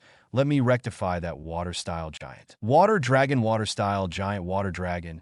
They both screamed at the same time, spitting out large balloons of water that transformed into giant dragons with snake-like body structures and glowing yellow eyes. The dragons met in the middle of the space between the two ninjas, and upon impact, they exploded, creating a huge wave of water that sent both ninjas floating. Naruto deflected a kunai that was coming towards him with his own, and without giving him time to recover, the honing attacked him head-on. Naruto blocked each blow that the honing sent him with a slight difficulty. It is true that his Sharingan could predict each and every one of the attacks, but the honing was faster than him, which made it difficult for him to defend himself. Seeing that the honing gained advantage with each passing moment, he jumped away from the head that was attacking him, and after performing a few hand seals, spoke fire-style. Great Fire Dragon launched several dragon-headed fireballs, all directed at its opponent. He heard Hinata scream, terrified and worried. Shino looked worriedly towards where his voice had come from, and that distraction cost him dearly. The fire jutsu hit the ground covered in water and vaporized into mist, and the honing appeared above him with a swollen mouth and hands in a seal. When he tried to move, he found that he couldn't. He looked down and saw chains made of water holding his feet to the ground-style water cannon jutsu. He chanted the honing in his head and spat out a powerful beam of boiling water with lava directly towards Naruto, who was tied up and struggling with his Sharingan. Naruto could see that the attack was significantly more powerful than the one the missing nin had used before due to the large amount of chakra that was used in the jutsu and the steam that was coming off of it. He didn't think he could survive. He didn't have a fire jutsu strong enough to vaporize the jutsu of water cannon, and there was not enough time for him to cast any jutsu. He did not scream desperate with his head turned to the side and his eyes closed tightly. He raised his arms in a defensive cross formation for a few seconds. There was a movement towards the north. Then he heard a loud explosion, like steaming water hitting something solid. He waited a few more seconds and still heard nothing nor felt any imminent attack or pain. Tentatively, he opened his eyes and was surprised to find himself surrounded by wooden what? It seemed to be a cocoon of wood that stretched out around him while leaving the back open in a bar. Think of the cocoon-like wall that Yamato used to block the shockwave from the battle. Against the four-tailed Naruto and Orochimaru, the Jonin landed softly on the ground with a smug look on his face as he looked at the spot where his attack had hit. The area was covered in steam from the boiling water. He was sure the battle was over, though. He had to give him credit who deserved it. The boy he fought was very good for someone his age to go against him and actually hold out that long on his own. That had been impressive. However, in the end, it was a honing with more battle experience he was about to head over to Dawn. He had heard that scream. After all, he still had a job to do. However, before he could do it, he was attacked. He jumped just in time to avoid large branches of wood that sprouted from the ground where he had been standing. Kyuk asked, surprised, shocked at being attacked by wood. As far as he knew, the wood ninjutsu style had only been used in history by one person, and only one person. The first cage of the hidden leaf village looked around, trying to find who had sent the attack. He got out, he screamed, finding no one. He jumped again as more wooden branches sprouted from the ground. Only this time the branches and tree roots chased him like a ghost. Naruto appeared standing a few meters from the honing. Teru stammered, taking a step back. However, what he didn't see was the large tree behind him until it was too late. The roots and branches of the tree grabbed him, wrapping themselves tightly around his body, tying him to the tree so he couldn't move. Naruto approached the man and with a quick movement stabbed him in the chest, right where his heart was killing him. Instantly, when the man died, Naruto fell to the ground on his knees, gasping at the fact that those branches and roots attacked without having ever done so before, especially without having had any kind of training. He had drained his chakra almost to exhaustion. He stood up slowly, using the trees for support as he walked towards his teammates. The trees that had sprouted during his fight with the honing, helping him greatly, slowly sank into the ground, and the branches that held the now dead man returned to their correct position. He never noticed a plant-like figure sinking into the ground with a single eye yellow looking at him. The leader Sama will be interested in this. XX Naruto arrived where his teammates were, which was not far from where their battle had just taken place. He saw Hinata crouched on the ground, floating protectively over Shino, who lay unconscious and motionless. Thinking the worst, he quickened his pace, forcing his aching and very exhausted body. What's wrong? He asked, Hinata, surprising the poor girl, displeased by the feeling of being so weak. He took out of his pocket a small bottle with several red pills at. Taking one of them, he felt his chakra replenishing. He had been poisoned. Without wasting a moment, Naruto pulled out another bottle from his pocket that was filled with yellow pills. He pulled out a single pill and opened Shino's mouth and placed it on his tongue. He slowly tilted Shino's head up, and with his other hand, he gently caressed Shino's throat. These actions had the effect of making the unconscious Shino instinctively swallow the pill. Hinata had been silent the entire time process. He spoke when he finished. What did you give him? Is a special pill that my grandmother made. She gave it to us when we graduated from the academy. The pills prevent any infection or poison from spreading within the body or bloodstream. However, they only last about 5 hours before they stop working completely, he explained as he put the pills in his pocket. We have to get him to a hospital soon. Hinata, can you use your Yugon and tell if Sensei is done or if he is still fighting that ninja? Missing Sensei is right here, Karina said, and appearing behind them. Is everyone okay? She asked, already automatically checking Shino. The two genins nodded. Shino has been poisoned. I have given him some medicine to stop the poison from spreading, but it will wear off soon, Naruto said. To Karina, she nodded and inwardly cursed that her genin was in a life-threatening situation on their first real mission. Are they both unharmed enough to travel? Karina asked. Hinata hadn't put up much of a fight and hadn't suffered any serious life-threatening injuries, so she was fine. However, Naruto had fought a battle to the death with a honing, and had it not been for the chakra pill he had taken, he would have collapsed to the ground exhausted. They both nodded dinner and took Shino in his arms, carrying him bridal style. We will move as fast as we can to get back to Konoha and take breaks along the way as needed. However, our first priority is to get Shino back to Konoha as fast as we can, Karina said seriously. With that team, OO rushed towards Konoha as fast as they could to save the life of their teammates / best friends / student XXAR. I'm so bored right now because nothing exciting ever happens, Kotetsu growled, banging his head against the small gate post. He had been summoned to. I don't see why you're complaining. You're the one who suggested keeping an eye on me. Who stood up and started staring at him, said someone, getting their attention. They both looked in the direction of the voice and saw a slightly bruised Karina Holding Shino in her arms, her other two genins were standing behind her. They both noticed that Naruto's clothes were torn, and there was a large hole in his stomach showing his skin. They were both shocked to find that Hinata had damage to her form and just seemed to be tired. "Oh, can you come over for dinner?" She nodded her head and continued running towards the village, heading to the hospital with her two genins following behind her. "What do you think happened to them?" Isamo asked after the team disappeared from sight, shrugging. "I don't know, whatever it was, it must have been bad to put them in that kind of state," Kotetsu replied, and Isamo nodded. They both stayed silent for a while before "I'm boring," Kotetsu complained. "Shut up, Kotetsu. You're the one who chose this job," Isamo said, annoyed. "It's your fault for agreeing with me in the first place," Kotetsu replied, getting up again.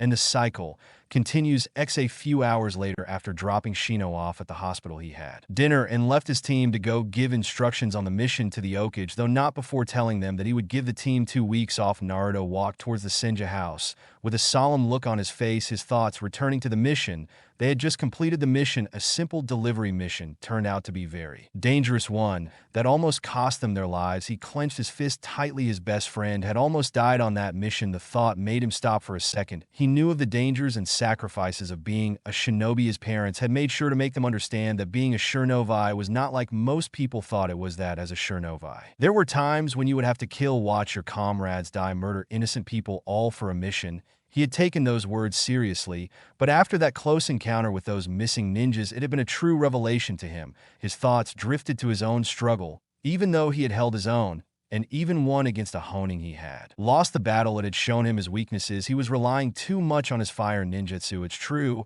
he had some water and earth-style jutsu, but they were too few. He had barely put any effort into earth and water affinity, something he would rectify. Soon he remembered how he too had almost died if he hadn't used the Mokuton Jutsu to grow that wall-like shell. Surely now would be in the afterlife. Mokuton suddenly realized that he had used the Nin Hut, his wood style. The famous wood release that the first cage used, the ability that allowed said man to capture and tame all the Biju. He almost jumped with excitement. He had obtained such a powerful ability. His strength would surely increase now.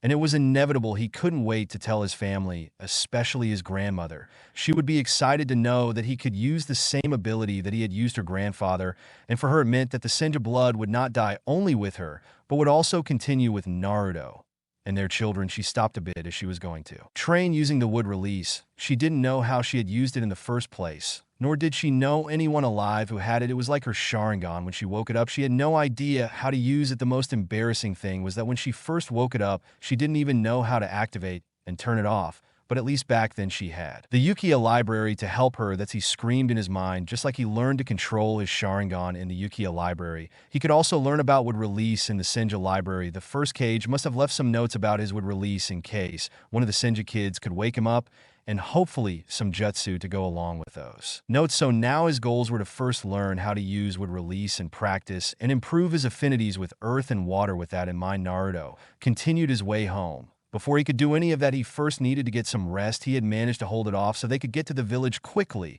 but he was exhausted. He hadn't fully recovered from their fight. His body ached all over. He added some extra speed to his step, and the sooner he got home, the sooner he could finally rest. XXXX with Hinata. Just like Naruto walked towards her house deep in thought, her mind constantly replaying the events that had happened place during the mission. She had never felt so useless. In her life, her teammates and sensei had fought against their enemies, and she had barely done anything to help Shino against his own enemies. She bit her lip when she thought of Naruto, her teammate. He had single-handedly fought and won against a honing level N that he didn't have, and yet she had barely been able to defend herself against a Chunin level N with the help of Shino, and that was what infuriated her. If Naruto had been able to win against a honing, and she had had trouble fighting a Chunin, what did that say about his strength? She knew he was strong from his battle against her sensei, but now she could truly see how strong he was, and the gap between their strengths was not something to laugh at. At that moment, she was the weakest on the team.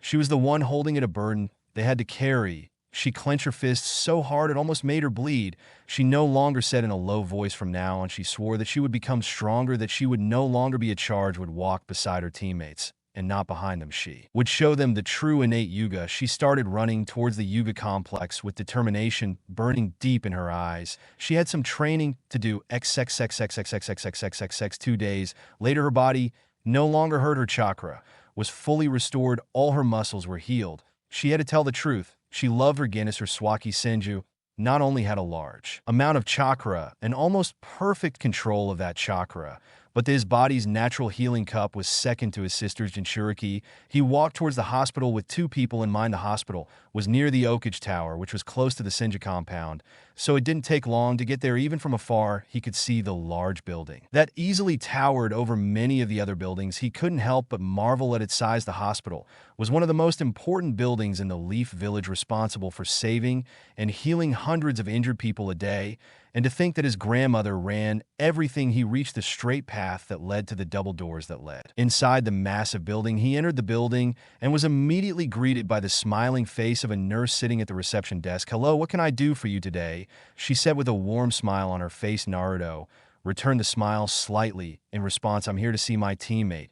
He was brought here yesterday." "What's his name?" replied the kind nurse, pulling out a file under his desk. "Shino Aburame. "Oh, here he is," he exclaimed successfully. "He says they brought him yesterday and sent him to the emergency room. He is currently in room 204 recovering. You can see him." "Thank you," replied Naruto, walking towards the room. "It's no problem. Do you want me to take you outside, to the room?" he said horribly with a pink tint on his cheek. Naruto simply raised an eyebrow at his behavior. "No thanks, I know the room," he said kindly, walking away. He had been to the hospital many times before and knew the place. The nurse sighed dreamer as he watched the young red-haired boy walk away. He had to admit that for someone so young, he was handsome, with those deep, beautiful blue eyes, the intense, spiky red hair that reached his shoulders, the perfectly tan skin, and Clara, an angular face with almost no baby fat. Judging by who his parents were, especially his father, she could only imagine how active he would be when he was older. She didn't like it, wouldn't mind having a chance with someone as handsome as him, no matter the age difference. Too bad he had to compete with almost all the women in the Leaf Village. He sighed again as he watched him disappear around the corner. A girl could only dream of that XXXXXXX. Naruto walked past the many doors of the hospital, some empty and others he didn't, contain a shiver as he headed to his destination. The way the nurse at the reception desk had been looking at him had scared the red-haired boy. He reminded him too much like the way Ami, and to a lesser extent, and didn't look at him during the academy. Those looks, the way their eyes lit up with emotion, and what he could identify as lust every time his eyes fell on her figure. He was sure that if he ever dropped his gourd near any of the women of Konoha, he would have lost his virginity a long time ago. He saw the room where Shino was said to be. When he entered the room, he found Shino sleeping in a hospital bed. He was not surprised at Absolute seeing him in his black Aburame sunglasses and his secretiveness. He scoffed a little. He had honestly never seen his friend in them, or any of the men in his clan for that matter. Maybe he should ask Shino why they like to wear black glasses so much. Leaving his little mental observation for later, he walked over to Shino and sat down in the chair next to his bed. He sat there silently, not sure what to do or say. He began to feel uncomfortable. He looked at Shino and could see his chest constantly rising and falling. He was hooked up to some machine that indicated he wasn't in any danger. The poison had been completely removed from his system. 10 minutes passed, and Naruto hadn't moved his chair. He stood up from his chair and pulled a small blue card out of his pocket. He put the card on the window and walked out of the room. Tsunade sighed exasperatedly as she stared at the mountain of papers on her desk. If she had known that being the head medic Nin would force her to sit behind a desk and do so much paperwork, she would never. He would have agreed. Looking at the large amount of documents still waiting to be read, signed and approved, he rubbed his temples. "I need a break." He pulled a small golden key out of his pocket and walked over to the picture frame of his family that was on the wall. He removed the picture from the wall, and behind it was a safe. He opened the safe using the key he had pulled out of his pocket. This was where he kept a secret stash of his stress reliever. He smiled to himself. Shizen may know where all his other secret sports, but not this one. She had made sure to hide it perfectly and make it inaccessible to anyone but herself. She opened the safe and found an empty safe except for a carefully folded note. She took the note and read, "Drinking is not good for you, son. Sama, with love." Shizen. On the back of the note, a smiling Shizen was drawn, giving her a thumbs-up gesture. Tsunade began to tremble. Her eyes shone with righteous fury.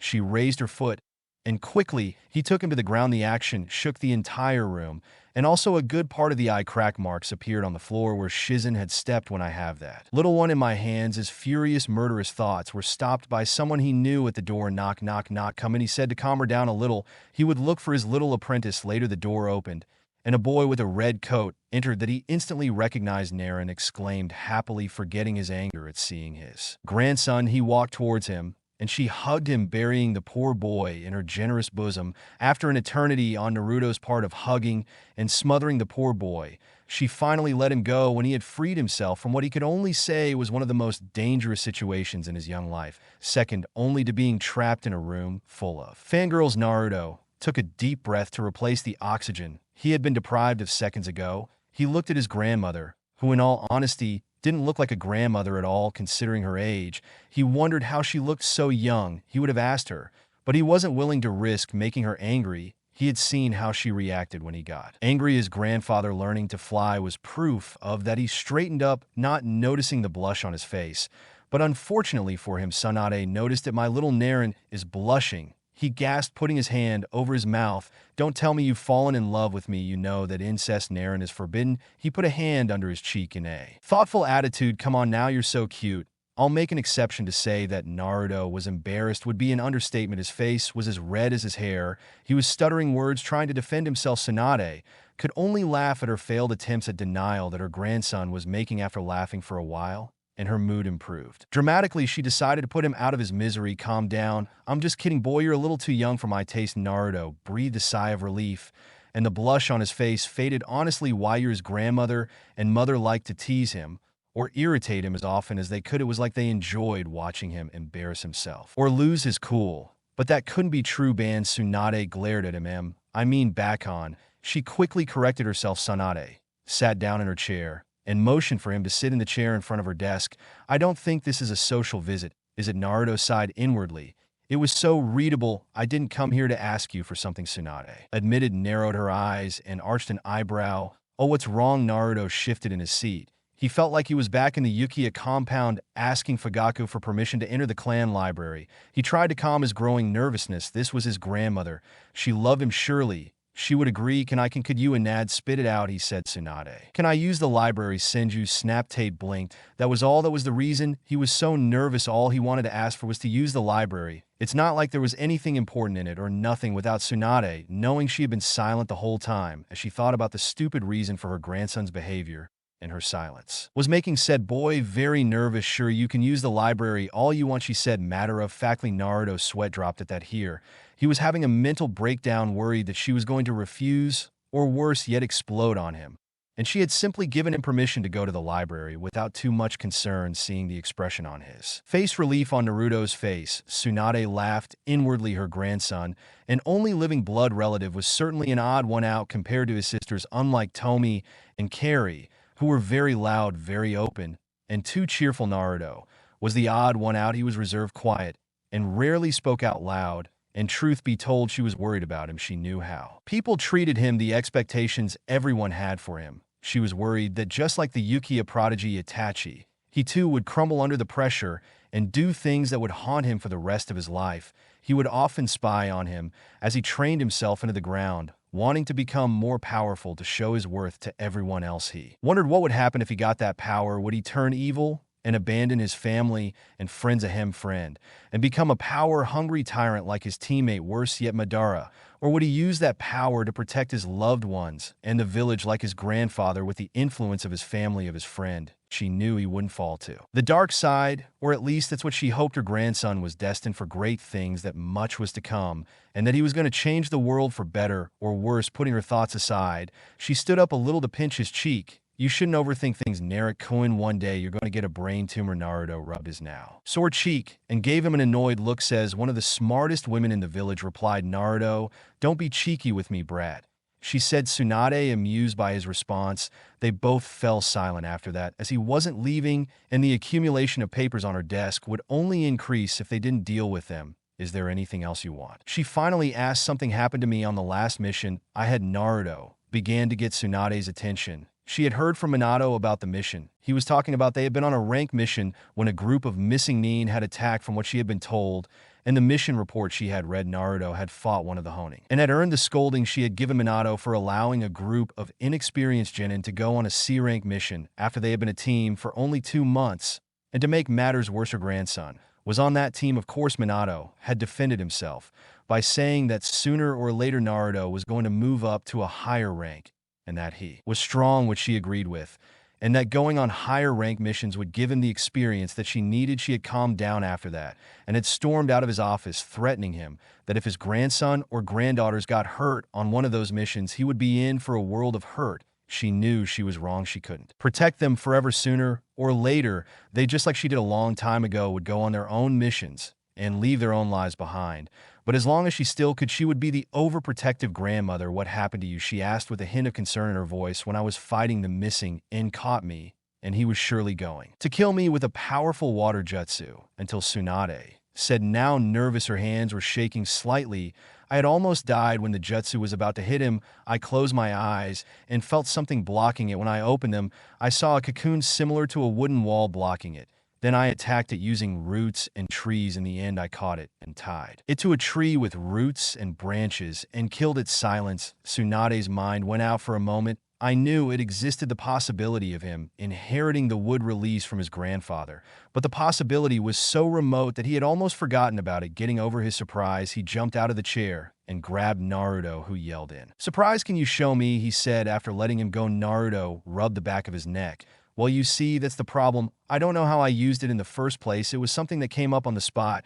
That's why I asked you to use the Senja library in the first place. Well, that won't be of much help. Naruto looked at her confused. The information in that library is the same one you'll find at the local library. Naruto physically deflated at that. How is he going to learn about wood release now? But there's a hidden secret room that I know you'll definitely find what you're looking for. And he finished. Can you show it to me? Naruto said excitedly, his voice a little louder than usual. Tsunade looked at the paperwork on his desk and then at his cute and hopeful grandson. Paperwork, Naruto, paperwork, definitely Naruto. Let's go right now. I needed a break from everyone. Well, he said cheerfully, getting up from his desk and walking over to Naruto, grabbing his shoulder.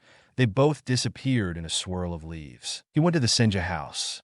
Naruto leaned forward, feeling a little dizzy from the transport. Sorry, I forgot about that. You'll get used to it, Tsunade said, rubbing his back to relieve the vertigo he was feeling. The Chunin was a fast-moving transport that had the unpleasant effect of causing nausea due to the high speed at which the body moved. Most of the time, Naruto was in a hurry, but he was still in a hurry. The honings and chunin usually overcome the effects after constant use of Chunin. Are you okay?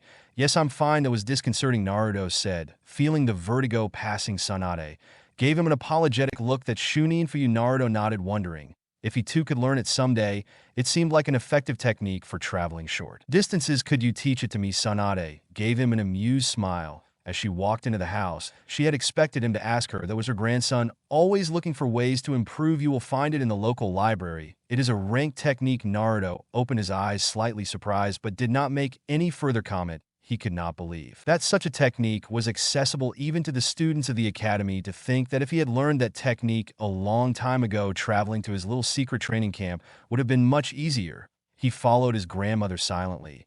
As she led him to the basement, he turned on the lights, and what he saw surprised him. Shelves and more shelves full of scrolls and books. He actually let out an audible gasp. All that information had been under his feet the whole time, and he hadn't once bothered to check the basement. Your sisters usually spend some time here learning some jutsu. I'm surprised you didn't actually know about this library, huh? But why didn't you tell me? You never asked. Naruto replied sweetly, seriously. That was the best excuse he could come up with. Enough of that gaping. You can check the library another time. Right now, we still have something important we're looking for, right? Well, they went through the numerous shelves to the back of the large underground library. Naruto raised an eyebrow. As they stood in front of a wall, he was shocked again when his grandmother began to check some seals. Kai yelled as she slammed her hands on the ground, and to her amazement, a complex seal array formed on the ground. Tsunade bit her thumb and pressed her bleeding finger onto the seals. The seals began to glow and the ground began to shake slightly. A horizontal square stone slowly slid away from the ground where the seals were, and behind it you could see a star box that led to the depths of the ground. Tsunade did not hesitate and went down the stairs. She looked at her grandson, stupefied. Well, you're not coming. Naruto nodded, and with hesitant steps he followed her. They didn't walk more than a few steps before reaching a dead end. The light from the library gave them a clear view of the steps and the wall of the alley. No way out. Naruto could see a hole in the key that strangely looked like a Tsunade took the necklace from around her neck and inserted it into the key, and to his surprise it fit perfectly. Wall began to shake and began to fall to the ground, but not before Tsunade took the crystal necklace again. Naruto blinked when he saw what was behind the wall. It was a small room with a table, a chair, and a few scrolls neatly folded in a box under the table. It looked like a study that sent red flags into his mind. Why would someone go to so much trouble to hide a study? This used to be the secret study of the first, and at a later date, the second OC, they used this room to have private meetings here. Tsunade explained, making some of the scrolls in that box were written by the first box. They contain information about his would release and how to control it. Naruto almost fainted from shock. This same room was used by previous Okage, and his grandmother was going to give him scrolls written by the first box himself. First, I felt her lips began to tremble. I didn't know if from happiness or excitement. She did something that Tsunade never expected him to do. He launched himself at her and hugged her, and was laughing with excitement. Thanks, Bakon. I don't know what to say, he said happily, still hugging her. Tsunade patted him on the head. For once, she didn't really care about the gesture. Don't think about it, brat. Besides, if I don't help my grandson become strong, how is he going to bring a strong woman to give me many strong and healthy grandchildren? A small blush appeared on Naruto's face, which made Tsunade laugh lightly. So what are you waiting for? That box isn't going to open by itself. Naruto bent down and began to drag the box with the scrolls inside. He pulled the box out from under the table and saw something that caught his attention. Under the box, there was a small handle. Curious, he opened it and saw a large scroll inside. A Bakon. What is this? He said, after taking out the rather large scroll and showing it to his grandmother. Tade looked at the scroll with a raised eyebrow and said, I'm not going to open it.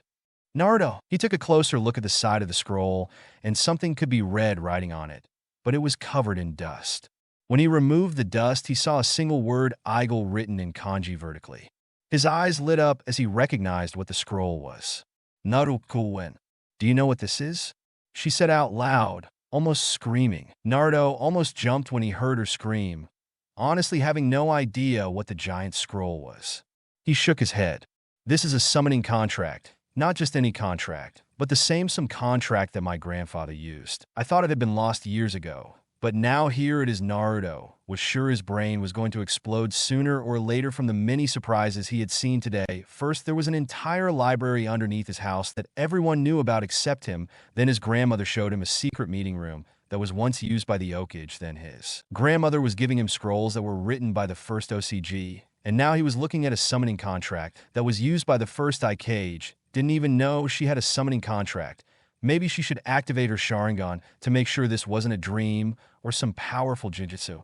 After all, her brain could only take so many surprises in one day. While Naruto was having a mental problem, Tsunade was having one of her own. She was excited, ecstatic. She couldn't believe she had found something as important as this. This was a summoning contract that her grandfather had used on her. It was as if it were a relic of her clan, something to prove that her clan hadn't completely disappeared. She had a few things that reminded her clan of her family. The necklace she had was one of the few things she had to remind her family her belongings had been lost during the war, stolen or taken by the village. She could still remember the day when her father had one day offered to sign the contract. Unfortunately, by then she had already signed the slug contract. Her father had been left a little disappointed, but the promise that her youngest son, her little brother, would sign the contract. However, it didn't go as planned. She looked at the contract. She was definitely never going to use it. She already had a summoning contract. Now, what was she going to do with it? She looked at Naruto, who seemed to be deep in thought, and his eyes lit up. Maybe she wouldn't have been able to sign it herself back then, but maybe her grandson would. She looked at him again.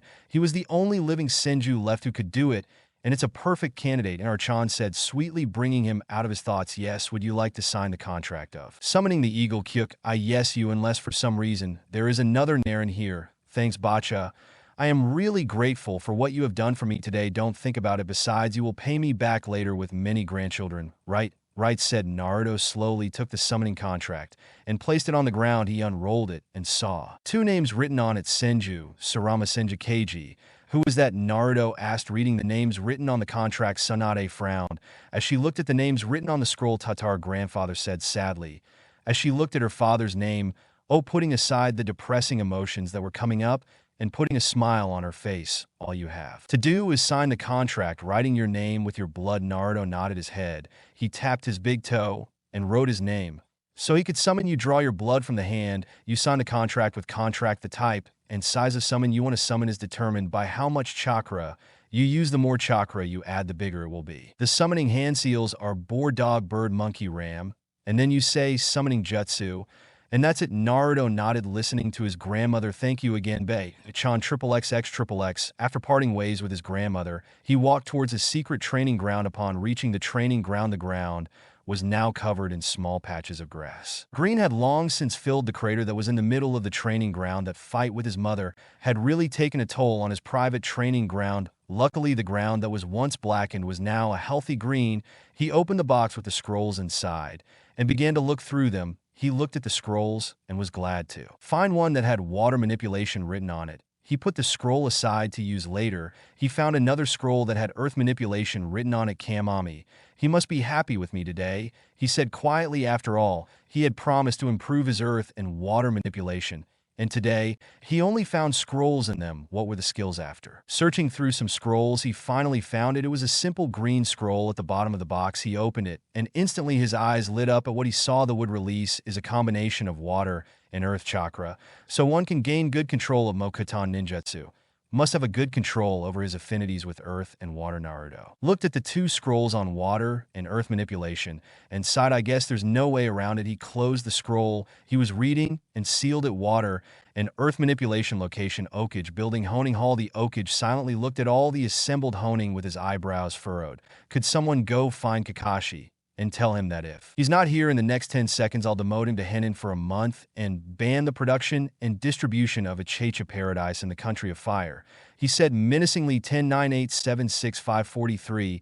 Duyo said Kakashi, appearing in the middle of the room. Minato just sighed and ignored his student's antics and continued with the reason he was there in the first place, taking a small breath. As you all may or may not know, the Chunin exams are coming up, and this year they will be held in our village. If there is any honing sensei who thinks their genin team is ready for participate in the Chunin exams, I step forward now, looking around the room, looking at the many honing sensei who seem to be having a mental debate with themselves. I attack Kakashi with incense and team. If I would like to nominate my team for the Chunin exams, several people began to mutter to themselves. Yoyu Kurenai, the honing sensei of Team 8. I would like to nominate my team for the Chunin exam, said Kurenai, stepping forward, standing next to Kakashi. And I was here hoping you guys wouldn't side. I Salad Vasuma, the sense honing of Team 10. I would like to nominate my team for the Chunin exam, said the lazy smoker.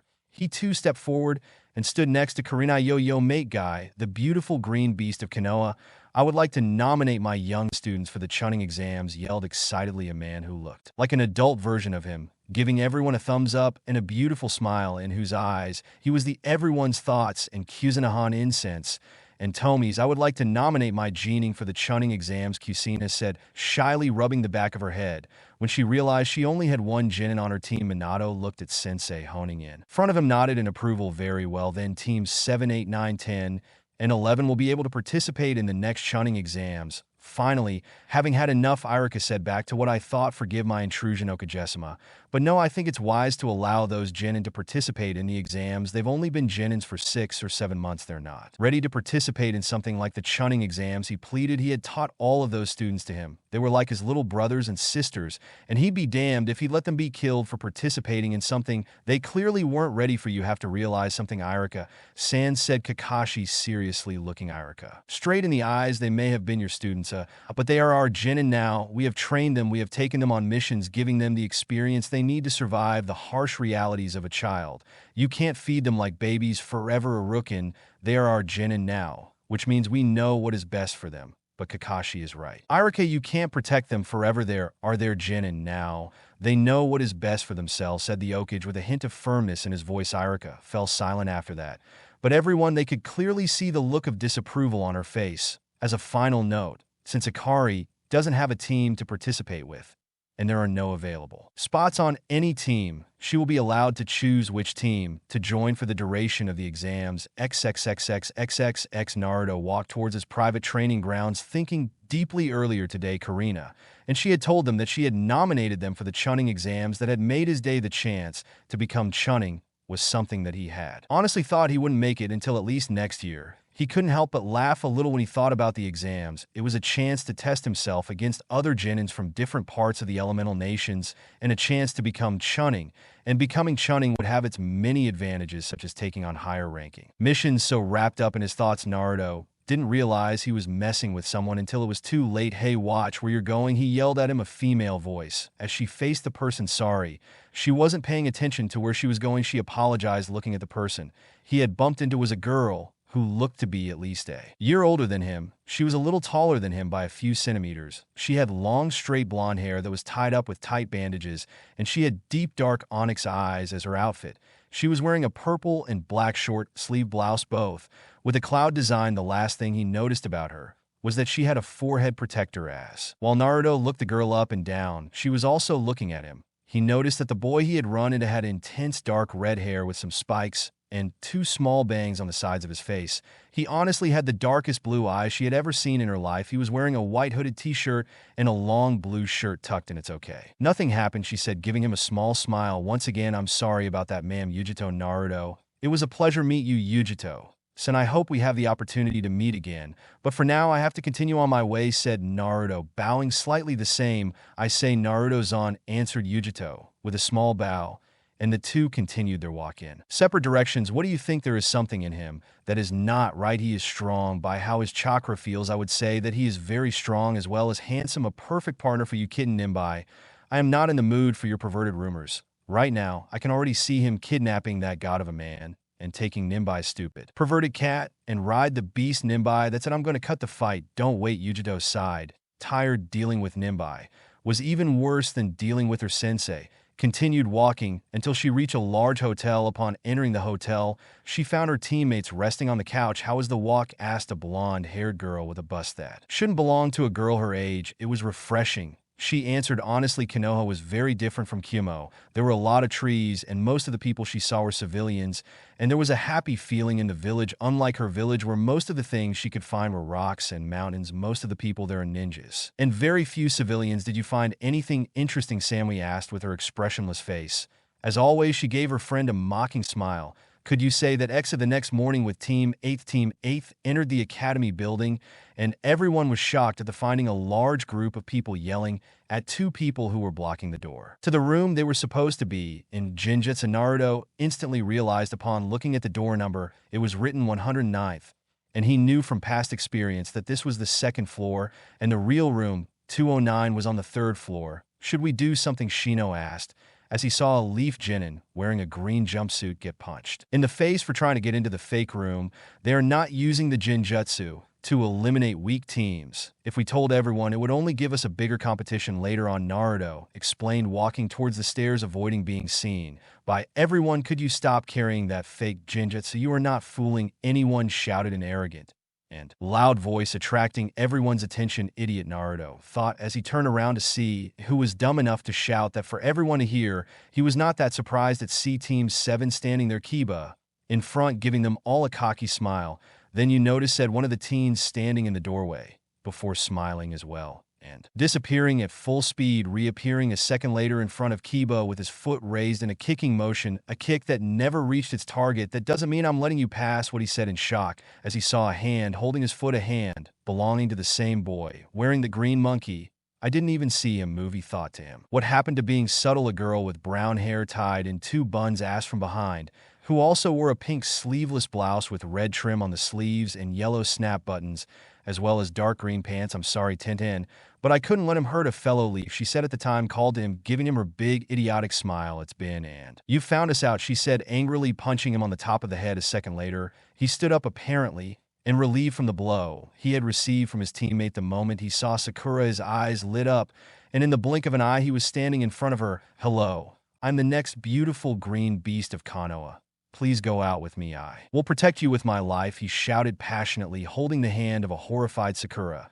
"And they are real. Get away from me," she shouted, pointing at her rather large and bushy eyebrows, and pulled her hand away from his, as if she had been touching lava. Pepero stuttered, heartbroken. He looked down and started shaking with his hair covering his face, worrying everyone, especially Sakura. When he looked up again, his eyes were shining with determination, and his fist was clenched and raised in the air. "I promise that from this day forward, I will get Sakura's heart, and if I can, I will do 1,000 push-ups, and if I can't do that, I will do 2,000 push-ups with one hand, and yes or crazy promises that would otherwise be considered impossible by normal human standards. They were interrupted by his Tintin, hitting him on the head again. "We get it right, Karai, sometimes. I think you're worse than gay sensei Naruto," yelled Iyari suddenly after noticing his brother, who was standing near the staircase looking towards his team. "Yari-chan, I'm glad to see you here. I was worried you'd chicken out and not show up." Naruto playfully scoffed, receiving a glare and a mock punch from his sister, "as if I was going to lose the chance to kick your ass and become Chunin before you." And Tomi answered Ikari with a slight smile on his face. A smile that Naruto returned. "Are you Naruto?" Namikaze asked, appearing in front of Naruto. Naruto nodded, hesitantly uncomfortable with how close he was to his face. "Means told me that you are a prodigy and a genius. I challenge you to a fight." Naruto looked at Lee as if he had just grown a second head. "I don't think there's enough time for that. Maybe during the exams we'll have the chance to do it." Josh politely refused. "Then I'll wait. Until then." Naruto Koin exclaimed happily in a good boy pose. "Come on, we have to go to the second floor. The exam should start soon," said Shino, speaking for the first time. Everyone nodded and went up the stairs. XXX. "Hello, Naruto, Ikari, and Nada Sakura here," someone shouted to the group of genins. The moment they reached the second floor, everyone looked curiously at the person who had called them and found as such, and Tome and Micah separated in front of a door greeting them. Next to them were Kusina Kakashi and Kurenai Sensei. "Sakura, was the?" she asked in response. Kakashi waved at her lazily. "I see all my cute genin made it after all," Kakashi said cheerfully, giving his team his famous eye smirk. That look was immediately cut short by a punch to the head courtesy of a furious Kusina. "Don't say it like that," Ent yelled at Kakashi, who was lying on the ground twitching every now and then in Kirin, and coughed loudly, drawing everyone's attention. "We all came here to make sure everyone on their respective teams attended the exams voluntarily. If one person hadn't shown up, we would have sent their team home. But since you're all here, I'd like to wish you good luck on the exams and to do your best," she said, getting straight to the point as her classmates Honing Sensei were too busy doing nonsense. "Karina and Sensei," said Ikari in a low voice, breaking the silence that had settled and raising a delicate eyebrow. Sina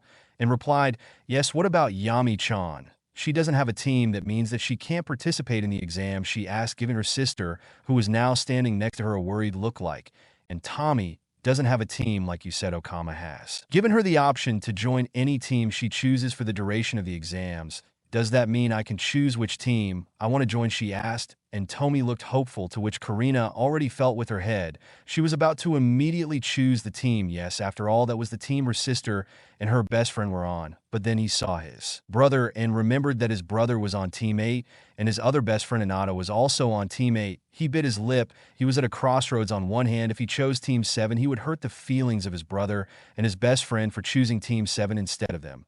And if he chose Team 8, the same thing would happen to Ikari and Sakura. As if he read his mind, his brother nodded confidently and looked at Ikari. She instantly understood what he was telling her. He was telling her to join Team 7. She gave him a grateful smile, and with a confident tone, he chose which team to join. "I would like to join Team 7. Then so it's decided, and Tommy will be joining Team 7 during the exams." And with that, Karina and disappeared in a leaf Chunin, although not before greeting her team and giving them a look that said, "I believe in you, seeing that my work here is done. I'm leaving." Yane said. Kakashi, now healed from his wounds that he had received from Kusina, he also disappeared in a Chunin after his exit. Kusina complained quietly as if he had actually done something. That Olga-san then turned to the genins and gave them all a big beaming smile. "Good luck, and make sure you kick everyone's ass. I'll be cheering for you all," he yelled loudly, raising his fist in the air, getting a yell of yes from Tomiyari in response to his little speech. Everyone else sweat dropped at his antics. "I can't believe I'm related to them. Take care of each other, okay?" And Tomi-chan and Kari-chan, Nara-chan said, finally kissing his son's forehead, much to their embarrassment. After she left, Kiba started laughing. Naren said, laughing out loud. He blinked as he saw the world around him starting to go dark, and the only person he could see was Naruto, who was staring at him angrily. "What was that?" Naruto asked, and for a second Kiba swore he saw the silhouette of a white figure wearing a white robe and a sword in his mouth appear behind Naruto. He gulped, his legs started to shake, and ordering, "I didn't say anything." Naruto gave her one last look that almost made her heart stop. "I thought the world went back to normal. What are you waiting for, idiot? We're going to be late," yelled at Sakura. Kiba looked around and saw that everyone had already entered through the door, while he was still standing in the same spot he had been in since he came to this floor. "You don't have to yell," So loud I can hear you perfectly, he yelled at Sakura while rubbing her sore ears. Sakura snorted and walked an XXX. Upon entering the room, the two teams were instantly subjected to a small amount of K from almost a person who was already in the way. Naruto simply scoffed at the pathetic attempt at intimidation. He had felt worse, much worse. Naruto-kun shouted a hungry voice, and before the red pack boy could act, he was caught by a girl with long platinum blonde hair. A girl he hoped he wouldn't meet during the exam. Yugito, and None said, not bothering to remove the girl from the death grip she had on his arm was useless trying to get it off when she had put her hands anywhere on his body north of maybe the end of the world could make her let go. Even then, he doubted she would let go. What's the problem? It seems all the newbies are here, said a lazy voice in front of him, a voice he recognized as belonging to Shikamaru, and on the lazy boy side was Choit eating a bag of snacks. Shikamaru, you're such a lazy guy. I didn't think it would be you of all the people appearing, said Kiba. Believe me, I wouldn't have appeared if someone hadn't blackmailed me into coming, he said, throwing a glare at Ino, who stuck her tongue out at him angrily. Then all the rookies are here. This is incredible, said Kiba. Excited, his dog barked loudly, agreeing with him. You rookies are making a scene. Look, everyone is watching, said a new voice behind the group of Hennings. And who are you? Kiba asked rudely to the teenager, who seemed to have around 17 years old. He wore glasses, had onyx eyes, and ash-gray hair that was tied in a ponytail and extended to the top of his back with bangs framing both sides of his forehead. My name is Jikuzi Kabuto, said the teen, giving everyone a cocky smile, a smile that made some nervous, mainly Shikamaru and Naruto. Is this your second time participating in the exams, Kabuto? Sen asked Sakura curiously. Kabuto gave her a smile and pushed up his glasses with a single figure. No, this is my seventh try. Seventh, man. You must really be useless, laughed Kiba, receiving a punch in the head from Akari, and Sakura. Kabuto ignored his insult without flinching. He is right, but do not be fooled. These exams are not as easy as they seem. Hey, since we are all ninjas of the leaf, how about if I help you rookies, he suggested while taking out a deck of cards from his pockets. These are chakra cards, and these cards I have information on each active ninja that caught everyone's attention. Someone, Shikamaru asked curiously. Kabuto smiled confidently and pulled out a blank card. As long as their names are on my cards, then I have all the information on them. What can you tell me about Namek and Naruto? Asked Shikamaru. Everyone looked at him in surprise. Shikamaru. Ino yelled to her teammate, do you have any information on Rogel and Yugito? This time it was Naruto who asked, ignoring the shocked looks he was getting from everyone. He was curious about the Kimoku no Ichi he had met the day before. There was something about her that set off several alarm bells in his head. And as for him, he was curious as to how the bushy-eyebrowed boy had managed to move so fast. Almost Naruto is part of Team OO under Yui Kurenai, has completed 34 rank D and 1 rank C missions. His Tagetsu is average Jinjutsu high, and Wing Hutsu is off the charts. He put the card back in the deck of cards and pulled out another one with a picture of him on the cover. Rogel is a member of Team 9 under Madoge, has completed 87 rank Y missions, S rank missions. We're paused. This makes no sense here. It says he has no ITY for Jinjutsu or Ninjutsu, although his Tagetsu is amazing. Everyone was surprised. A person who couldn't do any Jinjutsu or Taoru, how was he even a ninja? And last but not least, neither Yugito is a member of Team Karibai under the leadership of Killer B. He has completed 9D rank missions, 12C rank missions, 3B rank missions. The Taijutsu is very high. The Ninjutsu is also very high, and Jinjutsu is non-existent. He finished with a bit of a sweat running down his face. Everyone else gulped after Kabuto finished reading the card. If someone like that was in the exams, how many more like her, or even stronger than her, were there? Everyone had a similar thought in their minds. Avoid the Kumo team at all costs. Naruto felt someone watching him. He looked around and saw Yugito, giving him a challenging smile. His teammates were also looking at him. He returned the smile with one of his own and turned around. Shut up, brats, yelled a voice booming from the door where everyone was supposed to be. With the voice of a man wearing a large black trench coat, clearing his throat. My name is Vicky Morono, supervisor of the first part of the Chunin exams. I want everyone to enter this room. You will be randomly selected to sit at tables that will be numbered according to the number you receive when you enter in bar. I'm sure you've read this part 1,000 times already, so I'm going to skip it. Pretty much everything happens the same as in canon, except that this time it is Tomi who gives the speech out loud about not giving up with Akari backing up Ola and Naruto goes to copy the answers of a person sitting in front of him, using his Sharingan to copy the strokes that the person makes. With his pencil while writing XXX Team 8 was in front of a huge steel door, observing the huge trees and plants that were inside. Everyone shuddered slightly when they heard a very loud and ferocious howl coming from inside the dark forest leave, and with that they opened the security doors instantly.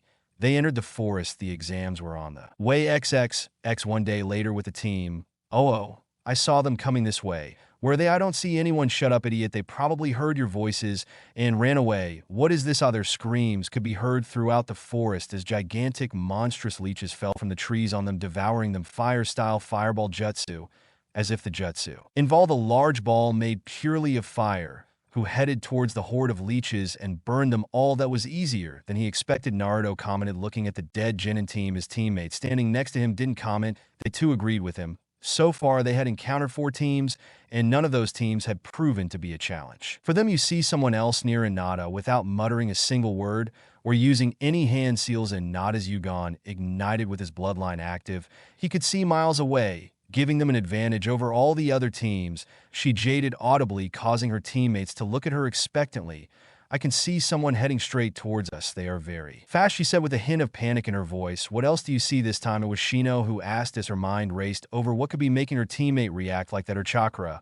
I have never seen anything like it. It's so dark, and her breathing ragged. She froze completely, and in not a choo-choo, a silky laugh sounded all around the team, making Sino and Naruto tense in preparation, though Hinata visibly started to tremble. What do we have here? A Genai's team. Lonely, how cute. The same voice spoke again. But this time they could see and hear where it came from. They could see the shadow of a person slowly approaching them from deep within the forest. When the person finally came into the light, everyone noticed it was a girl from the hidden grass village, the same girl who had given him back his crib, and the creepy proctor of the second phase of the Chunin exams with her tongue.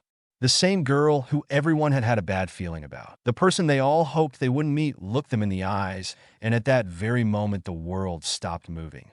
Naruto had felt his fair share of fear in his life.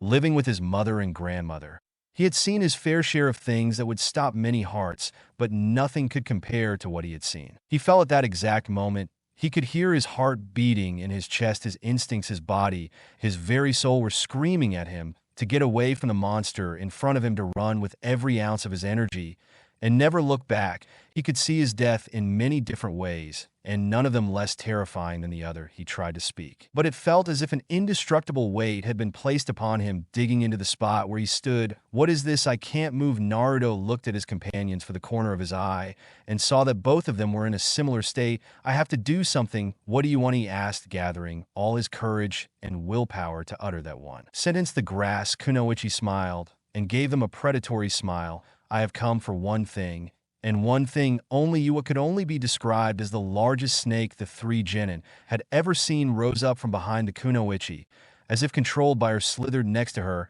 and attacked the still frozen team. The team, who could only watch helplessly as the snake approached them, too scared and frozen to do anything. Thinking quickly, Naruto pulled a kunai out of his pouch and without hesitation stabbed himself in the right thigh. The pain of the stab shook his entire body, nullifying the fear. He grabbed his 2 teammates and jumped just in time to stop the snake's massive jaws from swallowing them whole, using the pain to eliminate the fear. Impressive, but still not enough. The ninja mocked grass, with another snake appearing from above the team with its mouth wide open. Fire-style fireball jutsu. The fire jutsu hit the giant snake in the head, and to Naruto's surprise, instead of burning, as expected, the snake disappeared in a burst of smoke. Shino, Hinata, get out of here. I'll hold her so you can get out of here. Both Shino and Hinata turned their heads at those words. Their fear was momentarily forgot.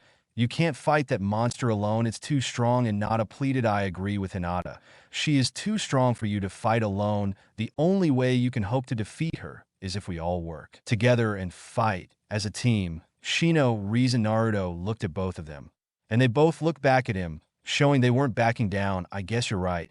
If we're going to fight, we'll fight as a team. Choo-choo. Don't tell me you've already given up. I honestly expected more from you, said the grass, appearing in front of her. Don't count us out. Yet the battle has just begun, Hinata replied with confidence in her voice. The snake woman just smiled cruelly, showing her very sharp canines. Her eyes lit up with joy. Unfortunately, I have no interest in you two. My battle is with him faster than the three genins could blink. The grass kunoichi sent a powerful wind jutsu Naruto with his Sharingan saw the attack coming and managed to jump out of the way. Unfortunately, even though he could see the attack coming in, now was not fast enough to avoid it.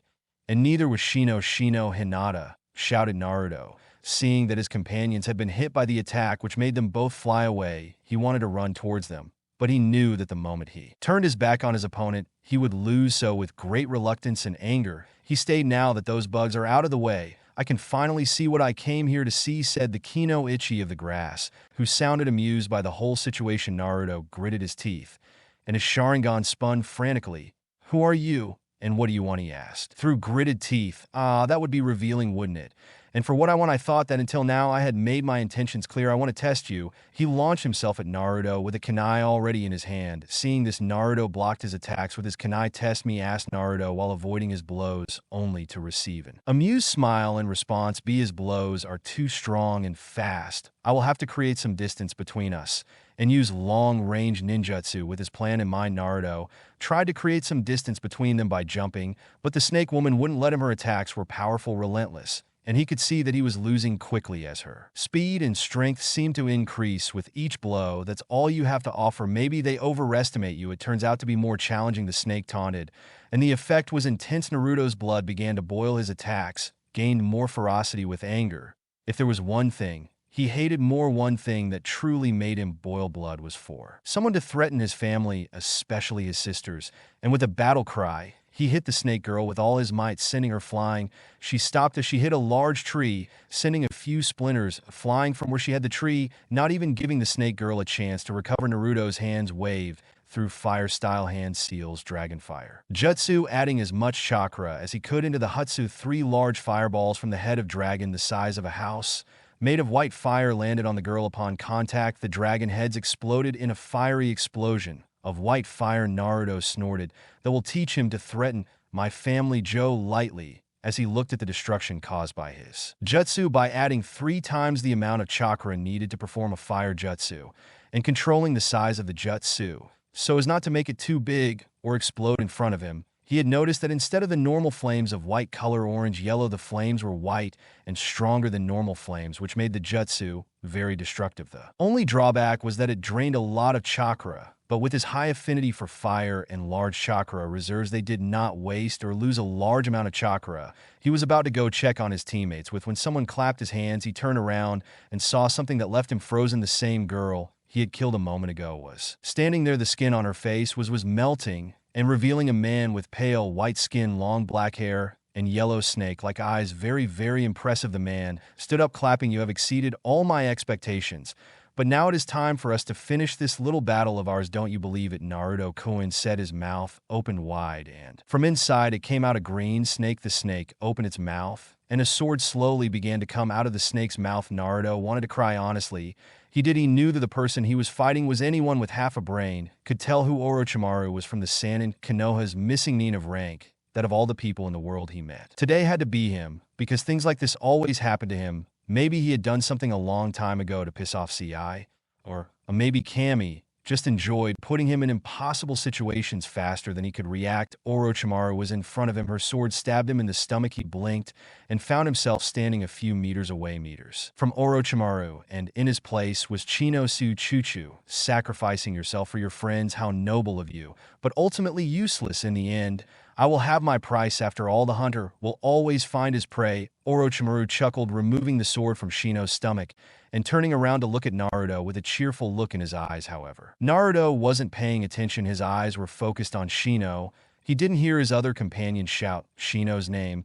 He didn't even see him watching as his best friend fell to his knees, his stomach bulging and blood coming out. His body was frozen, as if he was trapped in a trance, which was his mind was blank, denying with all right and logic that this was happening. Shino finally fell to the ground. He looked Naruto straight in the eyes and said one thing: run. He felt rage, anger, fear, sadness, but most of all, hatred. He felt a familiar burning sensation in his eyes. The same burning sensation he had felt when he saved his sisters long ago. But this time it was different. The burning sensation felt more powerful, more painful, as if someone was pouring magma directly into his naked eyes. Use that anger, embrace it, don't hold back, said Orochimaru happily, as he felt a large spike of chakra coming from Naruto chakra that felt cold and darker than his own, hearing Orochimaru's voice, the mocking voice of the man who had added to his best friend the voice of the monster that had attacked his team. Something inside him broke, and for the first time in his life, Naruto embraced his rage, his hatred, to be more precise. He let himself go. He let it go. Power, that was the only word to describe it. It ran through his veins like boiling water. He felt stronger somehow, and his vision became even clearer. But Naruto wasn't paying attention to any of it. He was too lost in anger to notice any of it. There was one thing. He wanted more, one thing that resonated clear and loud in his anger.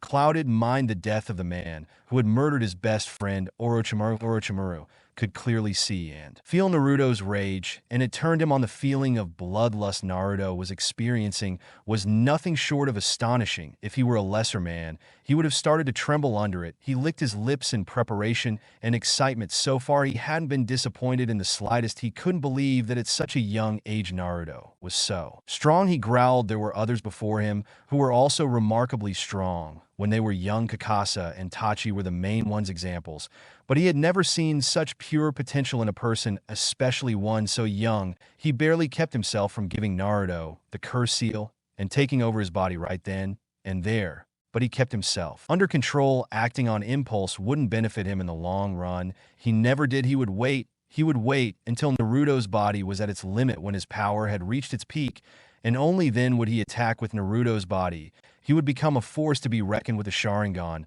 would finally be his. Imagine all the Hutsu who would learn the secrets that would unravel the world, would bow to his power. No one, not even that sneer-nosed brat Itachi, could stop him. Naruto's eyes moved from the prone figure of his dead best friend and settled on the monster that had killed him. He wanted to kill him so bad. He wanted to make him suffer so much until he begged for mercy. He wanted him to burn to nothing. Something, a small voice, barely audible from the cloud of rage and anguish in her mind. She whispered to him. It was so quiet, he could see it confused with the wind. Normally one would wonder where that voice came from. After all, it wasn't natural to start hearing voices in the back of your mind. If you did, people would definitely question your mentality. But that rationality had long since been lost. Amaterasu felt a huge drain on her chakra reserves, but ignored it. Her eyes stared at Orochimaru as if he were on fire. Ironically, that was exactly what happened. Orochimaru never saw what hit him, or rather what burned him. One moment he was planning to take over the world with Naruto's body, and the next he felt the most painful burn he had ever experienced in his life. Immortal flames, black flames, clung to his body with the heat of 1,000 fire jutsus combined. He had never felt anything like it before. He tried to put out the flames by covering his body with wind chakra and pushing it outwards, but they did not extinguish, nor did they show any sign of. Even the black flames now spread to his face, and the agonizing pain made him want to sink a kunai into his heart and end his suffering, but he didn't dare to do that. He was Orochimaru, a high-ranking ninja that disappeared from Konoha. He didn't get to where he was by giving up at the first signs of pain. He would have felt worse, but the truth is that the North could never compare to this. All the while Naruto looked at Orochimaru, who was burning, and screamed with great joy and emotion. That was what he wanted. He heard the man scream in agony until he finally fell to the ground and turned to ashes. He felt something wet slide down his face on his right cheek. With curiosity, he searched for whatever it was and rubbed at. His eyes narrowed in confusion when he saw blood on his hand. It was his blood. He didn't feel any wound on his head or damage from having received it. The only thing he could feel was a stinging sensation in his right eye. He put it in oblivion for later. Right now, he had a snake to kill or scream when he saw that the flames were not going out and were actually spreading. Orochimaru did something that would make a normal person turn green with disgust and vomit their entire insides. His mouth open wide, and a pair of hands came out. The hands continued to come out until a head could be seen, a head belonging to an Orochimaru, and stupid and slightly amused, it proceeded to come completely out of his mouth, a testament to how much of a snake he really was. What a remarkable fire jutsu you have there, he commented, looking at his body, now burned with the black flames. Still on the thought that you were able to force me so far, you really are a prodigy of unparalleled talent. That will soon belong to me. He licked his lips in anticipation, seeing Kamaru walk away without being hurt in the slightest, pushed Naruto's anger to new heights.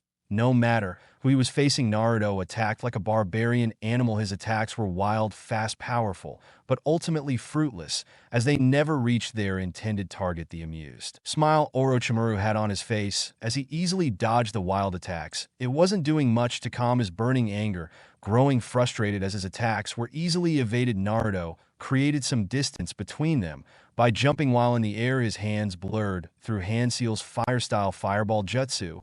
He breathed out a giant ball made of fire. Orochimaru made no move to avoid the attack. Instead, he just stood there rooted to the ground with an overly eager smile on his face. Fire-style Great Dragon Fire Jutsu, continued Naruto, gathering more chakra. His hands went through a few more fire-style hand seals. Hellfire Clap, a wave of destructive fire flowed out from around him, engulfing everything in its path. Fortunately for him, Orochimaru was loudly. Sweat was pouring from his forehead. His chakra reserves had been depleted considerably from all the jutsu he had used so far. Clap, clap, clap. The sound of the applause rang out from where he was sure he had burned Orochimaru. The smoke around the area cleared, showing an unharmed and smiling Orochimaru. Show me your power. By then, Naruto was shaking. Why don't you die? He whispered softly. Orochimaru felt a pang of chakra coming out of him. Why won't he die? What followed next was something Orochimaru would never forget. The air around him distorted into a spiral that was sucking him, and he tried to fight it off, but it was too powerful. He finally managed to escape the powerful Hutsu,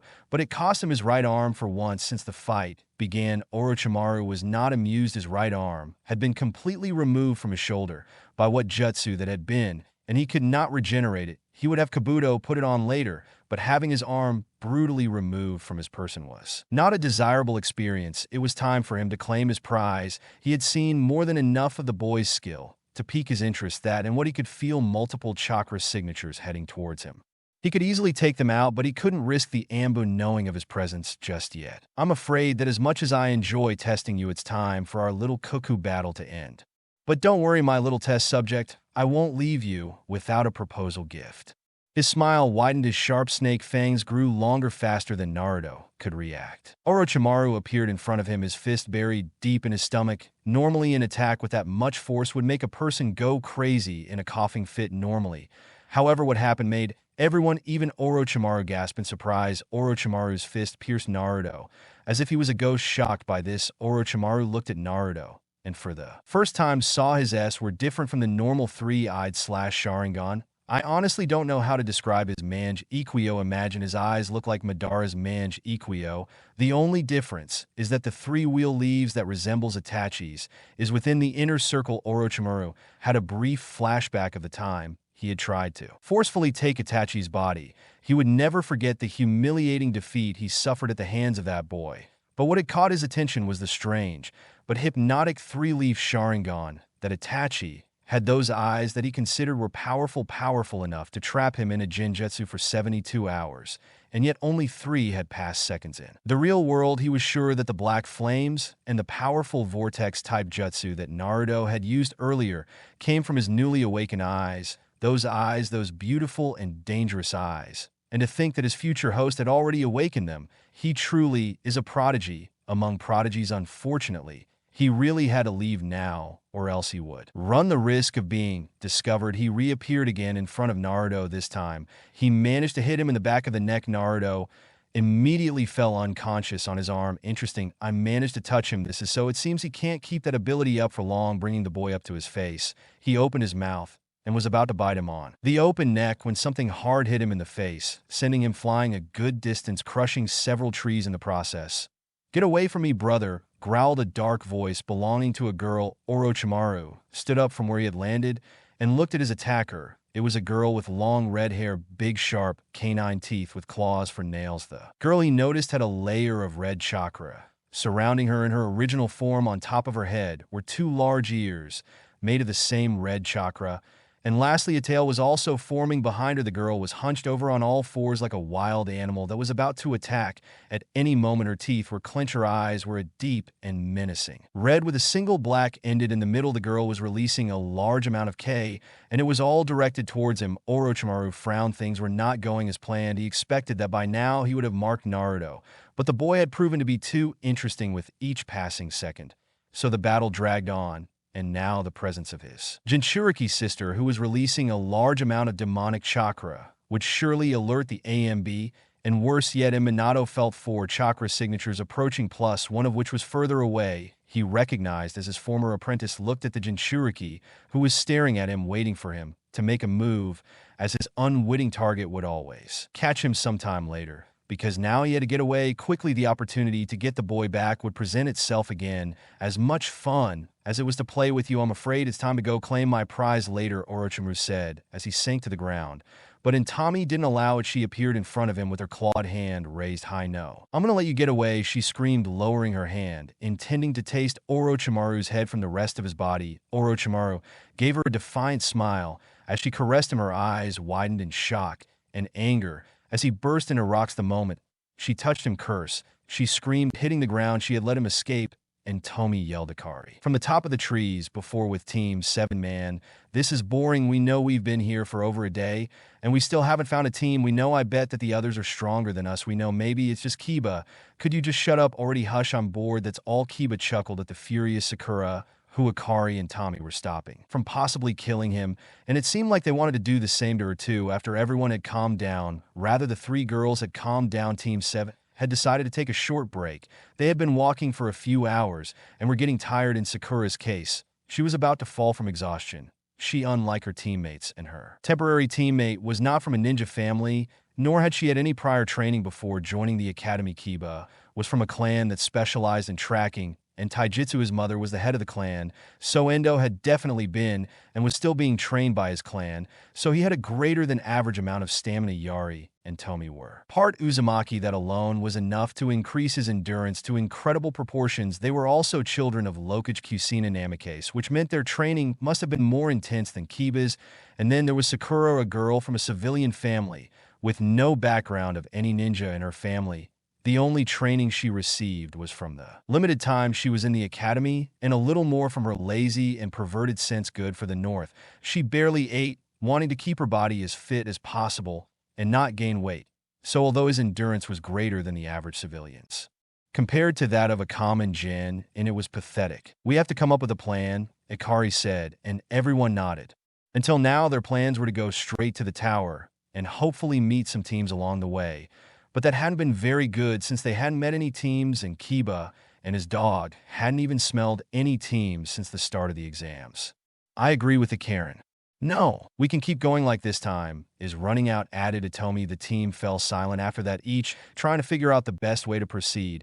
How about we head to the tower and wait in ambush for the other teams approaching? You will have both scrolls, right, said Kiba, surprising everyone that he would have actually thought of such a sensible plan. I didn't even think he had enough brain capacity to know how to feed himself, much less think of a real plan, thought Sakura in surprise. He probably got the idea from Akamaru. Buter is stealing the poor pup's attention. He got mad, and Tommy, that can't be. Kiba must have hit his head on something really hard, not noticing the mental insults from his teammate. Kiba mentally congratulated himself for coming up with such a brilliant plan. I think it's too dangerous, said Ikari, finally kicking Kiba and taking him out of his moment of glory. Kiba narrowed his eyes. Why, he felt his pride take a hard hit coming from a clan where their lives were mostly influenced by dogs. Being the only male on his team, he felt like he was the alpha on his team. So when Ikari, a female, was questioning his order, and he couldn't do anything about it, that was a huge blow to his pride. Yari sighed on the side, if you can think of an idea. So it's clearly obvious that other teams are thinking the same thing, or have already done, so they all blinked at that reasoning. They hadn't thought of that, and Tommy continued where his sister had left off. So if we went there,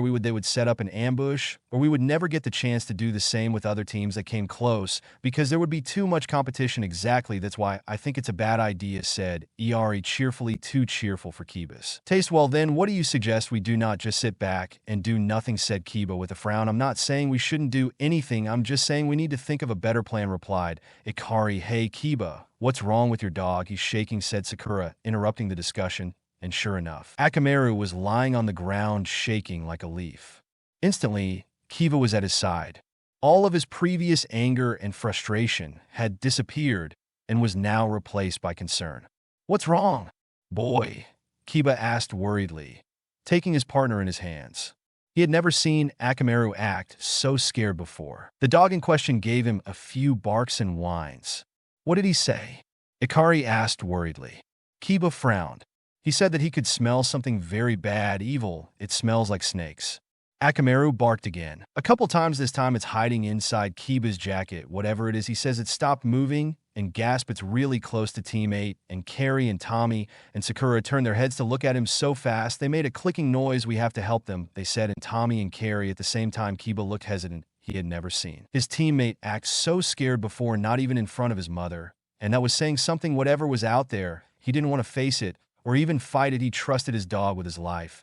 And if he was telling him not to go near that thing, then he definitely didn't want to go, but his friends/comrades were in trouble, and theirs. Nothing the Inuzuka clan values more than comrades, impatient with the time it was taking him to make a decision. And Tommy spoke. "Look, if you don't want to help save them, it's okay. We'll do it on our own. Just point them in the direction. We're there. We can't waste any more time. No, I won't let you two face the thing alone. They will too. They are my friends, and there is nothing I won't do to save my friends." Even if he didn't know, everyone else on Team 8 had been in the same class for over 6 years.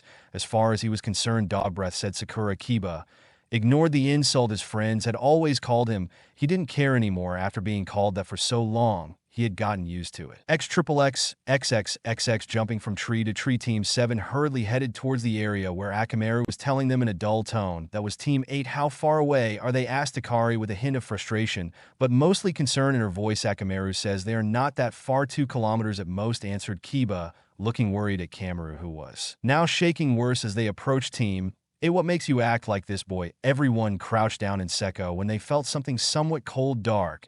It was filled with so much hate and rage that it almost made them jump out of their skin. The sensation was followed by a loud female scream that pulled them out of their temporary frozen state. "What is that?" asked Sakura with wide eyes. "Problem. Come on, we have to hurry," she shouted. Kiva in the air and jumping towards him, and Tommy and Carrie followed shortly after. Sakura stayed where she was watching her companions as they disappeared into the forest. She wanted to go in the opposite direction. Her body refused to move forward. A memory passed through her mind, a memory of when they had left her alone on the bridge in the country of Wave to protect her client while her teammates, they fought the enemy. She remembered how desperate she had felt at that moment. The promise she had made to herself, the promise to surpass herself, the promise to never be a burden to her teammates again. No darum. "Turn back down," Shiro screamed, the inner Sakura with fire burning in her eyes. "Hey guys, wait for me," Sakura screamed, following her teammate XXX. As Team 7 neared their destination, they felt the overwhelming presence begin to slowly diminish at their proximity, and Tommy and Carrie recognized the chakra, more precisely to whom Naruto belonged. Yes, they were not even close to trackers, but they could always feel the presence of the other when they were close enough to each other. Maybe it was the bond that existed between the three as brothers, or maybe it was because they were so used to the presence of the other that they could easily identify each other from afar. Whatever it was had always been there, and with it they could feel that the presence of their brother's chakra. "We're running out. We have to hurry," Ikari said, increasing her speed. Then, without warning, the disturbing chakra that the two sisters had identified as belonging to their brother disappeared, as if it had never been there, and Tommy and Carrie felt their hearts freeze with worry and fear as the chakra disappeared. Their speed increased dramatically as fear took over their minds. Their minds were so caught up in their fear and worry that they realized they were leaving their brother behind. His teammates, "Hey guys, slow down. We can't keep up," he shouted as he was a few meters behind them. Unfortunately for him, his screams were ignored as the two sisters disappeared from their sight, and Tommy and Carrie were worried. Since the exams began, both girls had felt that something bad was going to happen, but they had ignored it and had taken it as nervousness. But now, feeling her brother's chakra full of rage, anger, and pain, her worry had reached new heights. Naruto, since he was a child until now, he had rarely been angry. Sure, there were a few times he had gotten enraged like that. The two of them had hidden their supply of poke, but then he always calmed down quickly and returned to his normal calm and serene state. But just a second ago, they had felt so much rage, anger, and hatred coming from him that if they didn't know the sense of their brother's chakra, they would have mistaken it for someone else's entirely. That their brother felt such strong and dark emotions was something worrying. Even more worrying was that her chakra suddenly disappeared like it did. They were afraid to think about what that meant, and Tommy didn't know that her high emotional state was making her unconsciously call upon a curtain power, a power that was sealed within her since birth. She didn't realize this, but her nails had sharpened and turned into claws. Her hair had become a shade darker, and had some spikes. Her eyes were now red with only one black slit in each eye, but the most terrifying thing about her appearance was the stammering red chakra that formed around her. She ignored the cry of surprise that Iari had emitted when she saw her new appearance. Her speed shot up so much that she was thrown out of the tree in which she landed, leaving her sister and the rest of Team 7 in the dust. She was going to save her brother. He had saved them once. Now it was her turn. XXXXXXXXX. When she got to where her brother was, what she saw made her blood boil. A man with pale white skin, golden eyes like snakes with sharp fangs, and one hand holding the unconscious form of her brother in her one hand. Just as the man was about to bite or do whatever he wanted to do to Naruto, she attacked using all the force. She could punch the man in the jaw, sending him flying away from the force of the blow. "Get away from my brother," she growled, showing her sharp fangs in an act of animal intimidation. The man who had attacked her brother stepped out from the remains of the trees. She was holding on to him. He had walked across at a very slow pace. The only sign that showed she had attacked him was a red mark on his cheek that was quickly healing, turning his skin back to its normal pale white. His golden yellow, snake-shaped eyes met her deep red, bloodthirsty ones, and they both stared at each other. The snake-shaped man smiled at her and began to sink into the ground. "As much fun as it is to play with you, I'm afraid it's time to go claim my prize later." Yours eyes looked up at Naruto as he said those parting words, hearing the man claim his brother as his price, and seeing that he was about to escape, and Tommy acted in a burst of unnatural speed.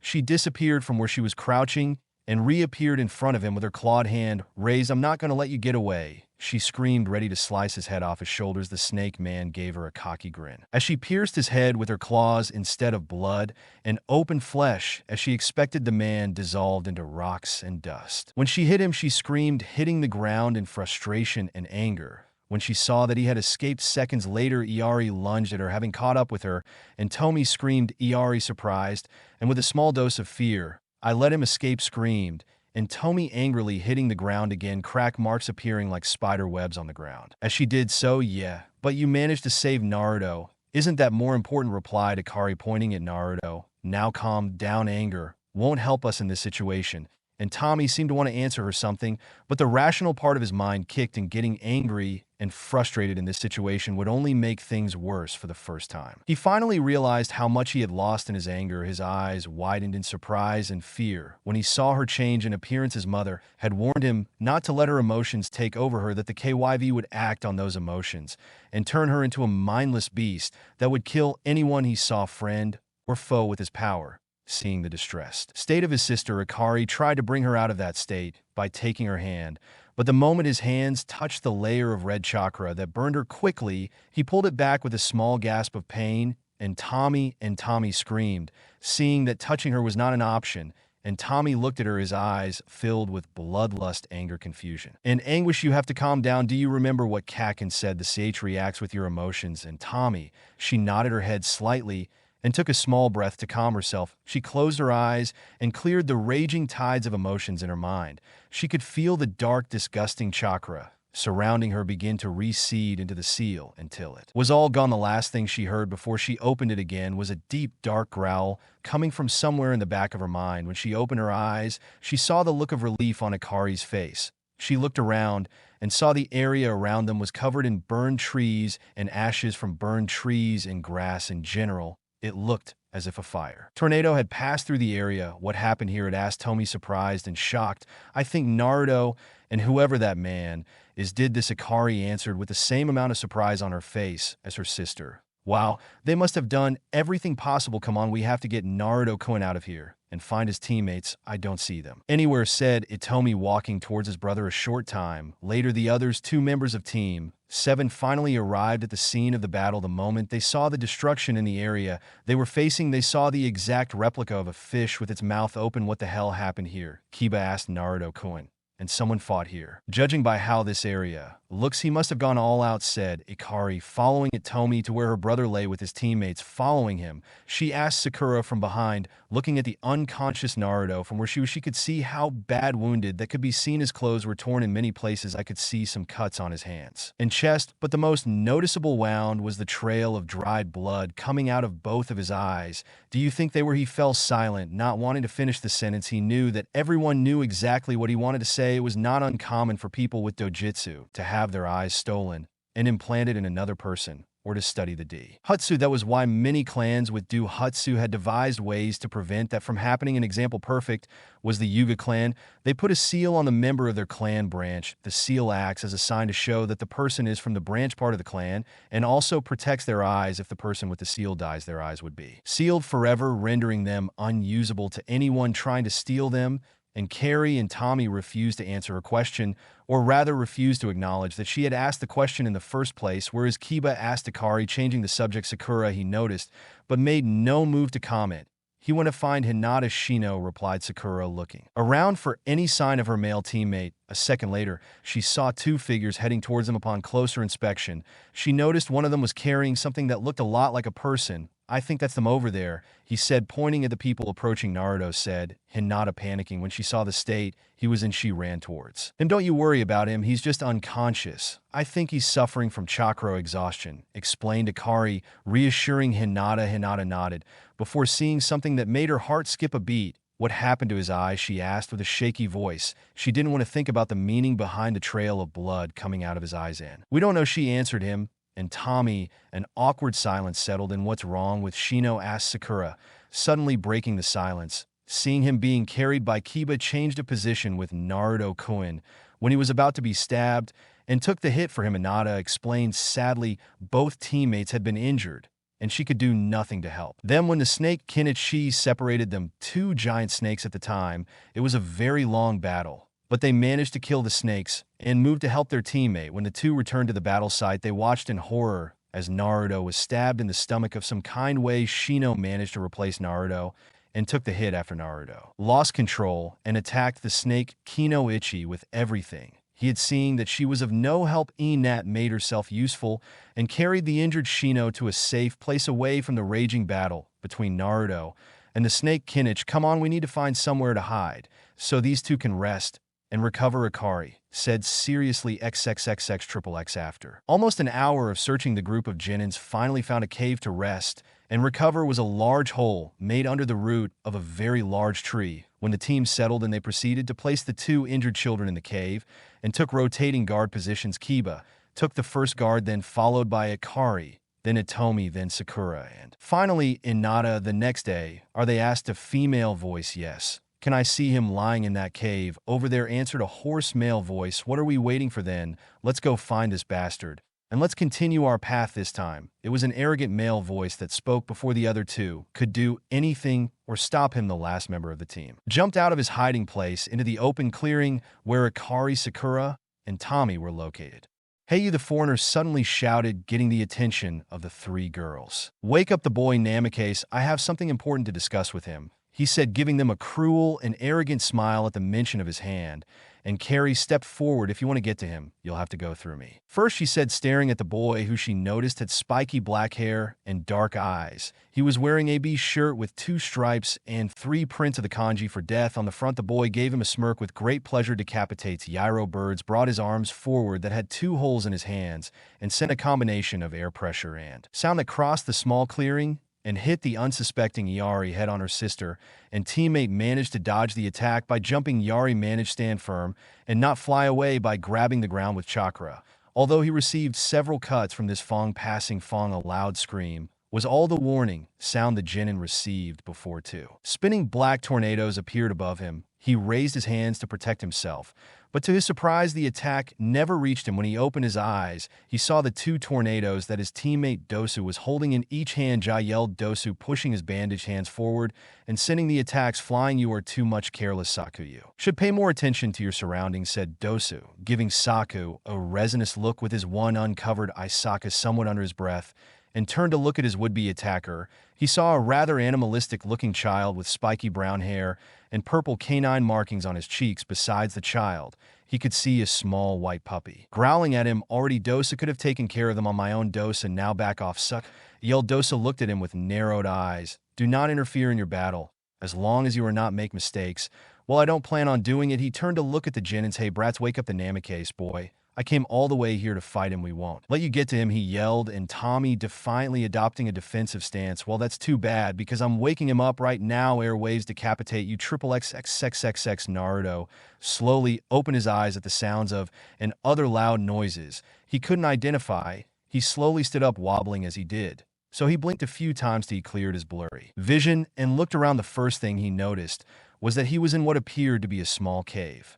Hearing more screams, he walked towards the exit and cringed as the bright light assaulted his eyes. As his eyes adjusted to the bright light, he saw all of the members of Team 7, including Tomi, facing off against a team from the Hidden Sound Village. He didn't pay much attention to the enemy team.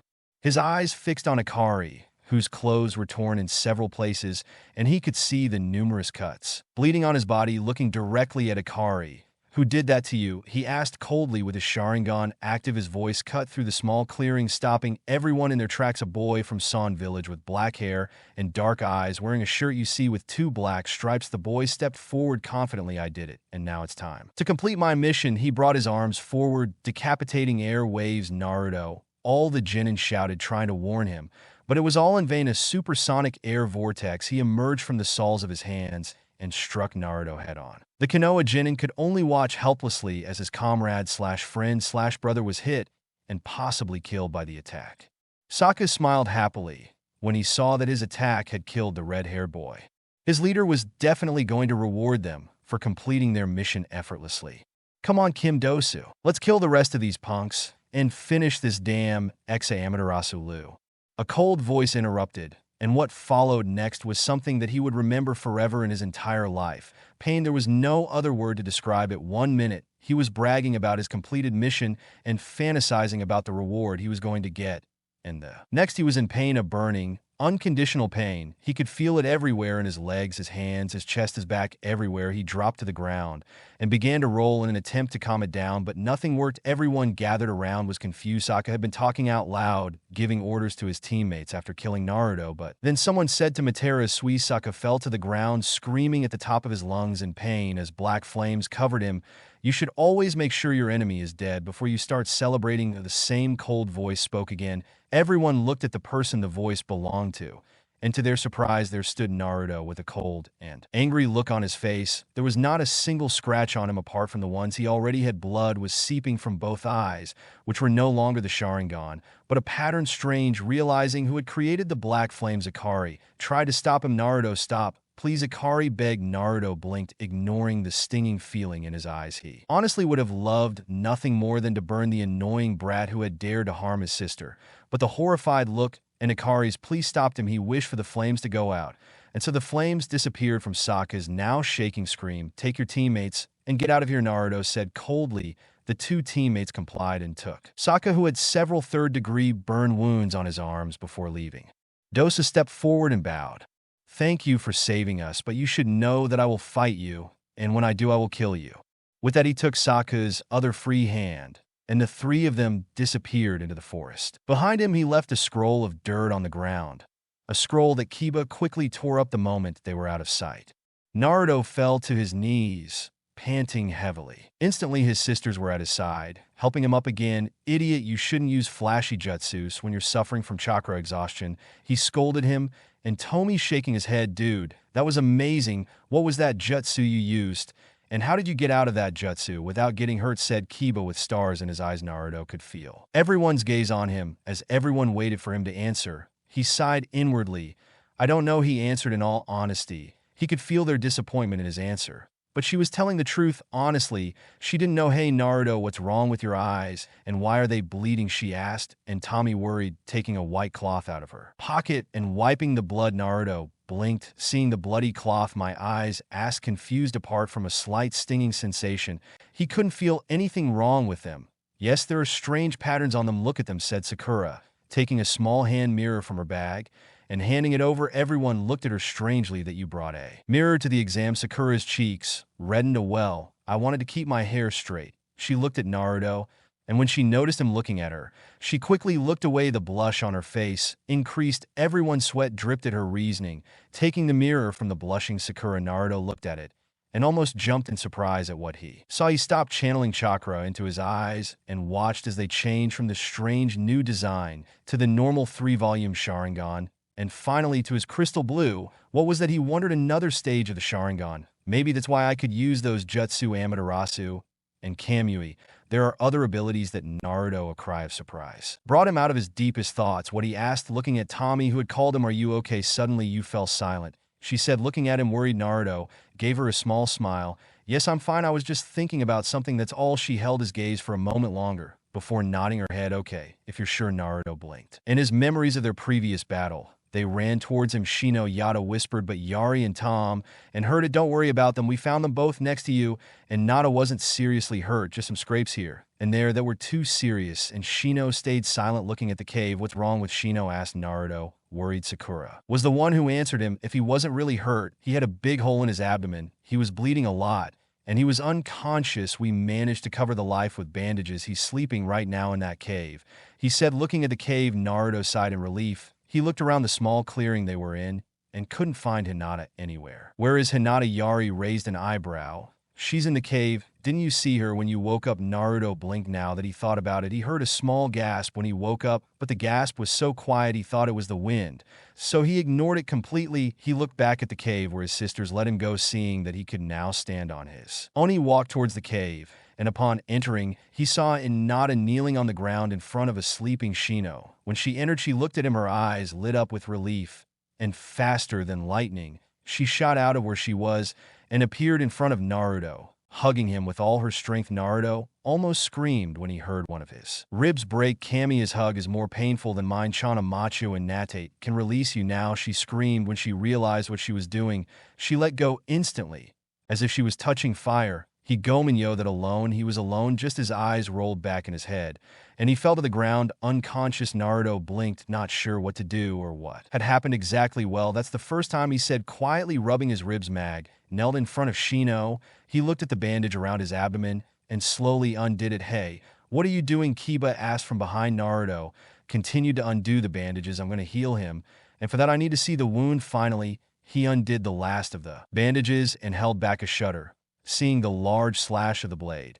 She closed her eyes to calm herself. She could feel her chakra reserves slowly depleting. Channeling into Shino, it began to shut down, making a SPHHH sound like steaming water as the life shut down, until all that was left was a pink line on otherwise clean white skin. "What was that?" Sakura asked. "It's called a medical jutsu. By converting your chakra into healing chakra, you can heal almost any wound. I'm not a fully trained doctor, nor do I want to be, but I know some medical jutsu that my grandmother taught me," said Naruto, wiping some sweat from his forehead. "Anyone can learn it. Only those with perfect chakra control can learn to use it." Naruto saw the world around him begin to spin. A second later, he closed his eyes and fell to the ground. Sakura pouted slightly at being denied the interesting branch of ninjutsu. She had just seen Akari looked at her sleeping brother and her other two teammates, who were also sleeping, and she sighed. "I'm tempted to kick him in the chest for being an idiot. Honestly, he just woke up from an intense battle suffering from chakra exhaustion, and the first thing he does is use a jutsu would have killed him." Waiting a few more hours before healing Shino. "What should we do now?" Kiba asked for what seemed like the 100th time that day, and Carrie sighed. "What else can we do? Take care of them and wait for them to wake up." The other members of Team 7 nodded. Kiba walked out of the cave with Akamaru following him. "Akamaru and I will go hunt for some food and firewood." Without even waiting for an answer, he walked out. "Wait, you should go with someone," Sakura hummed when she saw that he had already left. "Save your breath. I doubt he will come back anyway," said Akari, sitting on the floor next to her brother. Boys added, and Tomi sitting next to Akari. They stayed silent for a while, looking at each other. "Well, and Tomi and Akari were." Sakura was okay. Your brother is very cute," said Sakura with a dreamy expression on her face, looking at the boy's sleeping redhead. I said it out loud. "No XX." The next morning, after Sakura's little confession about Naruto and Tommy and Carrie had made sure to keep a close eye on the girl, not that they didn't trust her or anything, rather they were taking the nefarious precautions to ensure that their brother maintained his innocence at the end of the exams, or at least until he regained his full strength and could protect himself again. Naruto woke up to the smell of something being cooked. He smelled support mixed with hot noodles. He recognized the smell of years of waking up to the same aroma in his house. Ramen, he thought with a bit of disgust.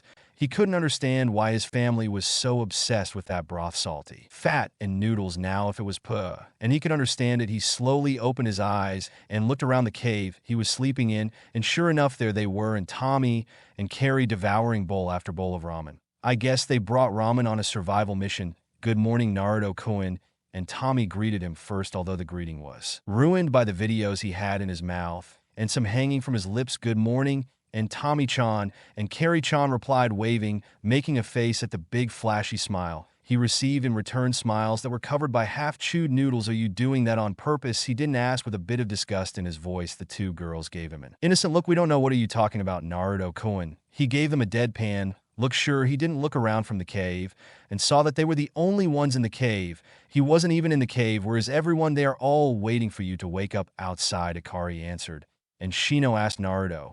He wasn't sure if Shino had recovered too after being healed, but he was sure that he wasn't supposed to get up and move so soon after being healed from what was possibly a fatal wound. He woke up about an hour ago. I think he said something about finding a new species or something to add to his hive, and then walked out of the cave. Your friend is very weird, Naruto said, Akari with a small pout. Just because you don't understand something someone doesn't mean they're weird. It just means you see them differently, just like they see you differently. The correct term to describe them is different, not weird, said Naruto, running his hand through his hair. He stood up and walked out of the cave, leaving his soldier sisters to watch his retreating form. What was that about? He finally asked it. Tommy, I think, and his feelings when I called Shino weird, replied Ikari, frowning. XXX. As he exited the cave, Naruto was greeted with the sight of Kiba running around the small clearing with Akamaru chasing him. Sakura was sitting on the ground of a tree chatting with Hinata, who was picking some herbs that were growing around the tree, and a little ways away, she could see Shino kneeling on the ground staring intently at a leaf. I probably found a new species of bug or something, Naruto said, shrugging shoulders. Noticing Naruto, Kiba stopped playing with Akamaru and walked towards him. Finally, you're awake, he said, approaching him with a confident smile. You're already tired of your beautiful dream, he joked, laughing at his own joke. Finally, enough, Kiba. Good morning, Naruto-kun, said Sakura, appearing behind Kiba with Hinata behind. Good morning, Naruto-kun greeted Hinata softly, hiding the small blush she had on the sleeves of her long jacket. Naruto gave them a small nod. Good morning, yet. Chan, Sakura-san. Kiba, Ruth, sorry, I didn't see you there. Good morning to you here too, greeted Naruto. I see you've woken up, said Shino behind Kiba. Said boy jumped in fright. I don't sneak up on people like that. You could have given me a heart attack, Kiba shouted, holding his chest while his heart beat relentlessly from fear. Shino simply gave him a blank look. My apologies. I didn't think one could sneak up on an Inuzuka. After all, you pride yourselves on being excellent trackers. Kiba grumbled something under his breath that no one heard. Well, you surprised me. That's all. You shouldn't move so soon, Naruto said, looking directly at Shino. Shino gave him a small nod in acknowledgement. I feel well enough to move, though I haven't regained all my strength. Naruto nodded at that before speaking. We should get to the tower soon, or we risk being disqualified. Everyone nodded at what he said. It had already been 4 days since the exams had started, and they only had a few more hours before time was up. They already had their 2 scrolls, Sakura asked. Team 8, her own team, got their final scroll yesterday from the sound team that attacked them the day before, and they had found Team 8 only a day after the exams had started, and since then they hadn't had time to find other teams to take the scrolls from. She doubted they would have managed to get any scrolls on the day after the exams they had started. In response to her question, Naruto gave Sakura a satisfied smile, a smile that both Hinata and Shino had on their faces. He put his hands in a release seal. Kai said softly. A small burst of white smoke appeared on the ground in front of him. As the smoke cleared, on the ground lay 5 scrolls. 3 had sky written on them, and the other 2 had earth written on them. All of Team 7's jaws dropped to the ground. I don't know how they got so many, Sakura asked with wide eyes. Naruto gave everyone a small smile. We are amazing that way, he said, looking at the open-mouthed Team 7. Stop bragging. We need to move already. Like you said, we don't have much time left before the exams start, he said, and Tommy with his arms crossed. Everyone could see the slight twinge of jealousy in his eyes. And Tommy-chan is right. We need to get moving if we want to pass the second part of these exams, added Akari.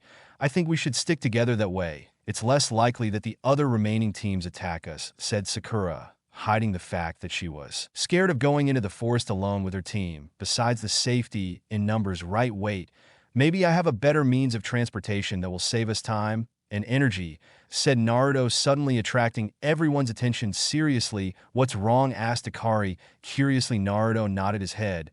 Give me some space. I hope this works, he said the last part quietly to himself. Everyone took a step back, cautiously moving away from him. He closed his eyes in concentration. Only half of my chakra reserves have recovered. That's more than enough. He bit his thumb, drawing a little blood, and his hands performed some hand seals, summoning jutsu. He yelled, slamming his hands on the ground. A complex array of seals appeared beneath his hands, and a second later, a giant explosion of white smoke covered the clearing, covering it in a thick white smoke, reaping a loud screech like the group of hens had never heard before crossed the clearing, shaking the very earth. A strong gust of wind blew away all the smoke and revealed two enormous bird legs with razor-sharp claws attached to the legs. There was a huge eagle. The eagle was dark brown with a lighter golden-brown plumage on the nape of its neck. The tail was a beautiful white color that seemed to shine in the sunlight. The same white color was also on the wings. Its eyes were golden, with a black slit in the middle. Around the eyes were what looked like rings, light gold and black. The last most peculiar thing about the giant eagle was a red cloth-like scarf tied around its neck with the word Queen written in gold. The eagle, that easily soared above all the trees, looked directly at Naruto.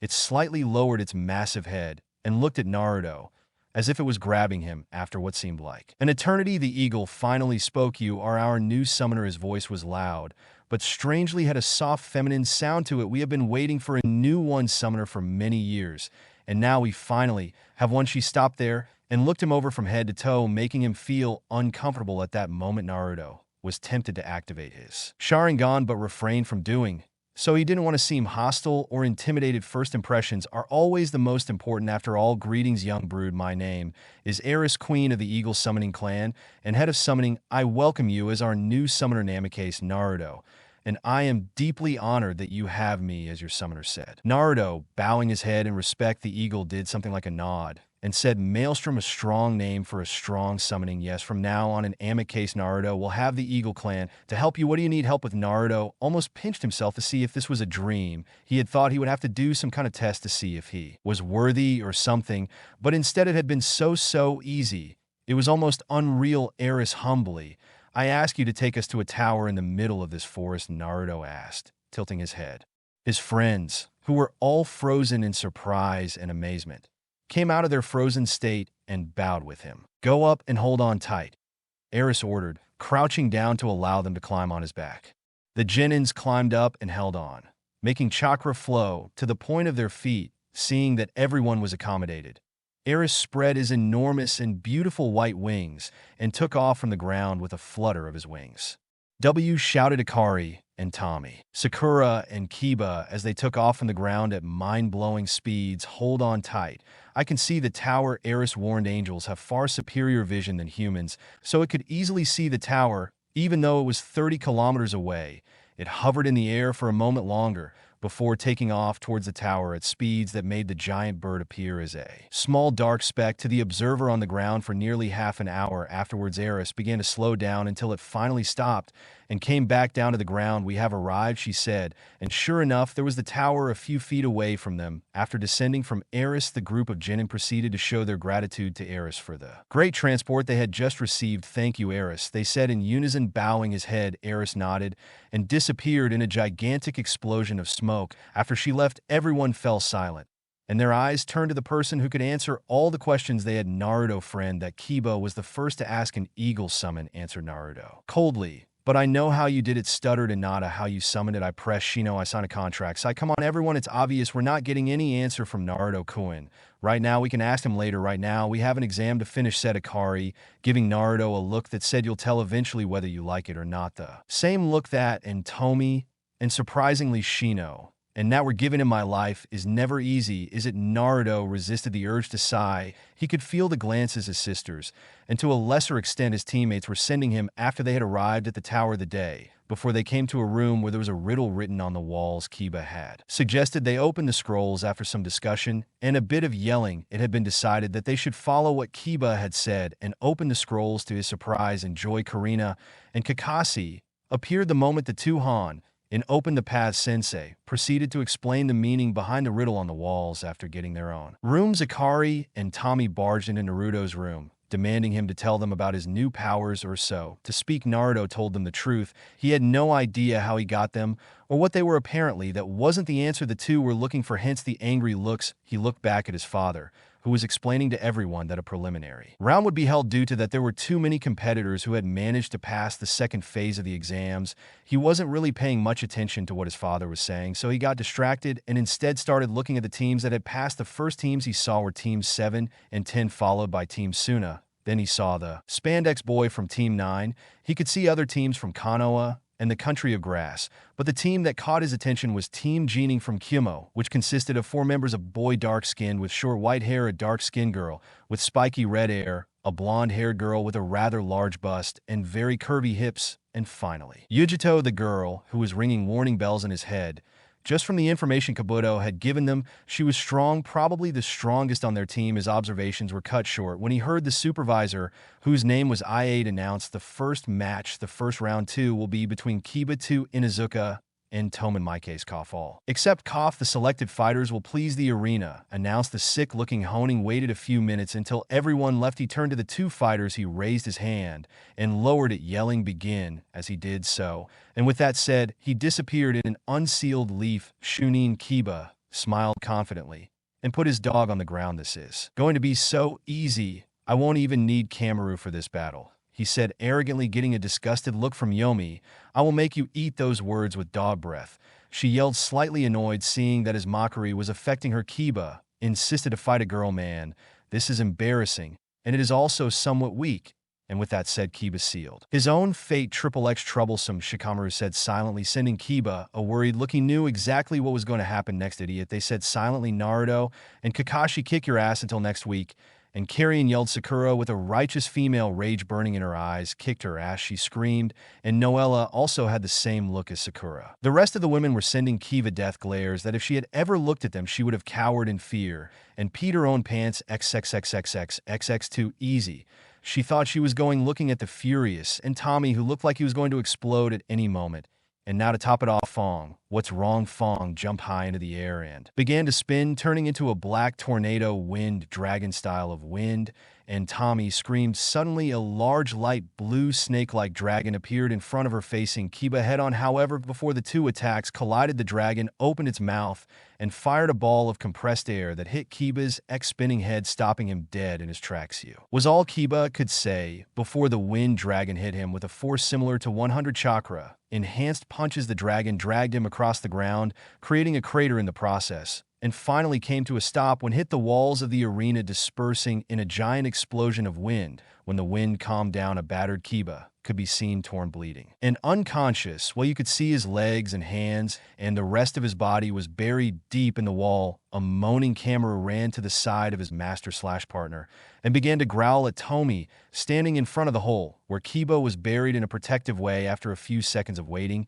and seeing that Kiba made no attempts to move point, there entered the arena. Kiva can't fight. The winner of the match is Namek House, and Tomi announced loudly, receiving rather loud cheers from Hino, Sakura, and Carrie. Surprisingly, or not so surprisingly for those who knew her well, Kuzuna, that'll teach you to call me weak, she said, and Tomi with satisfaction as she headed towards the stands. The medics arrived with a stretcher and carefully removed Kiva from his position on the wall and carried him out of the arena. The screen on the wall began to show random names before and 2 names. Shikamaru versus Ken. Seeing his name on the screen, Shikamaru sighed. Tired him. Do I have to do it? He asked, looking hopefully. Sensei, before Alma could answer him. And No suddenly appeared behind him and began to push him towards the arena. Move, Olga-san, he said, and No, as he pushed him roughly, Shikamaru went down the stairs and entered the arena with a bored and sleepy expression on his troubled face. My first fight, and it's with a girl, he said quietly. Unfortunately for him, his opponent, he heard it without warning. Ken threw his arms forward, sending almost invisible needles at Shikamaru,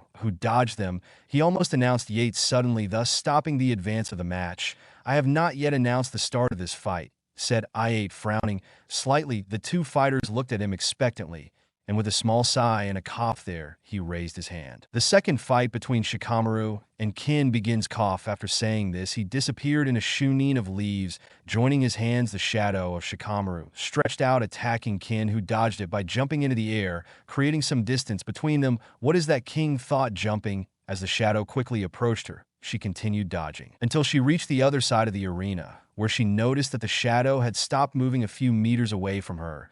Then, there is a limit how much she can stretch, and this is her limit. As long as I can stay this distance from him, he will never be able to touch me, she thought, analytically, smiling at the end and taking more Zon out of her bag. Although they were not the Kaban usual, some of them had bells tied to them. She threw it at him in Buona Shikamaru, and when she saw that they were close enough, her finger moved a little, and a ringing sound rang out which caught Shikamaru's attention. He dodged the attack, but was shocked when he felt multiple Zon hitting his back, making him grunt. In pain as he felt the sharp needle stab, when he did, he dodged Mayan and heard the same ringing sound this time behind him. He instinctively dodged the attack, jumping to the side, only to be powered by Mayan. How is he doing this Jinjutsu? His eyes narrowed as he saw a silver line like a spider web.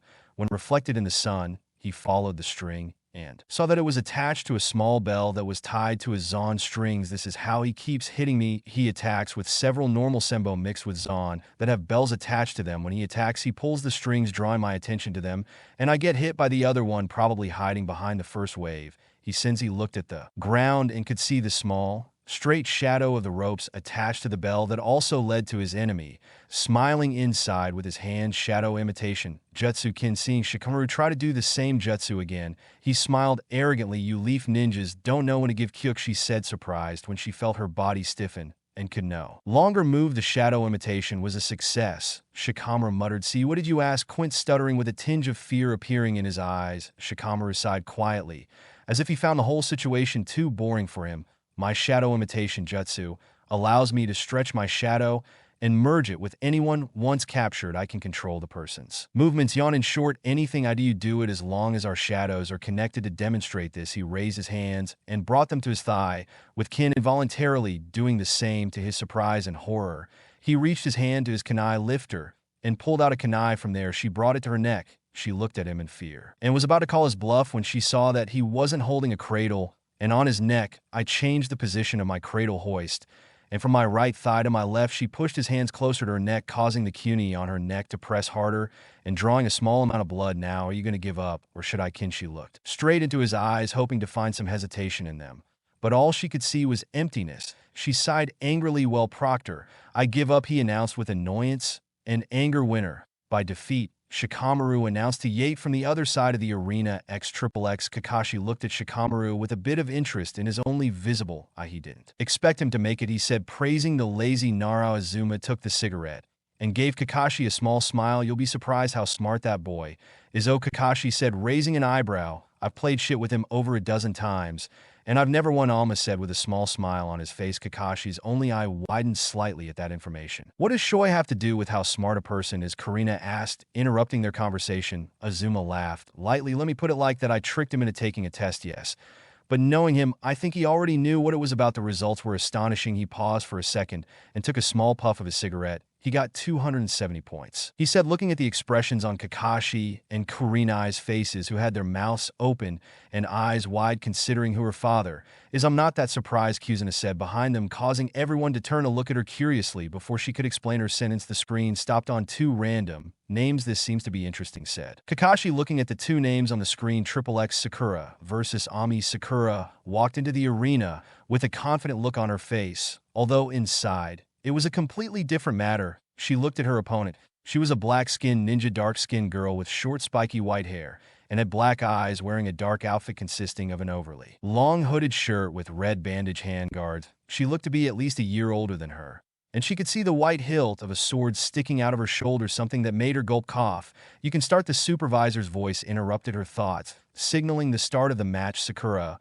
was the first to move quickly through several Kuna and her opponent, who them. She easily dodged it by just jumping to the side, throwing more Una, and seeing him dodge the attacks again, she lunged at him. And as she ran, another 5 Sakura appeared at her side, and threw more Una and her opponent. To confuse him. To his surprise and slight frustration, he easily identified the real Una from the illusions and deflected them. Just as she was about to attack again with more clones, Omoi disappeared in a burst of speed and appeared in front of her, hitting her in the stomach hard. She hunched over, being a large amount of saliva, without giving the poor girl a chance to recover. Omo and kicked her in the back, knocking her into the ground. The moment she hit the ground, Sakura's world went blank. Homo and looked at the unconscious girl cautiously. Surely a move like that couldn't have been enough to finish her off, right? She must be pretending to be unconscious to catch me off guard and win the match. Then come Rikai-sama. They will be pressured from me for losing to a Kinish Hoja. Then I'll be forced to flee in shame and be caught by shinobi from a foreign country. And I'll be forced to insult all of Kumokov, seeing that Sakura can continue to be the winner. Cough of the knockout match. Cough. Omoi.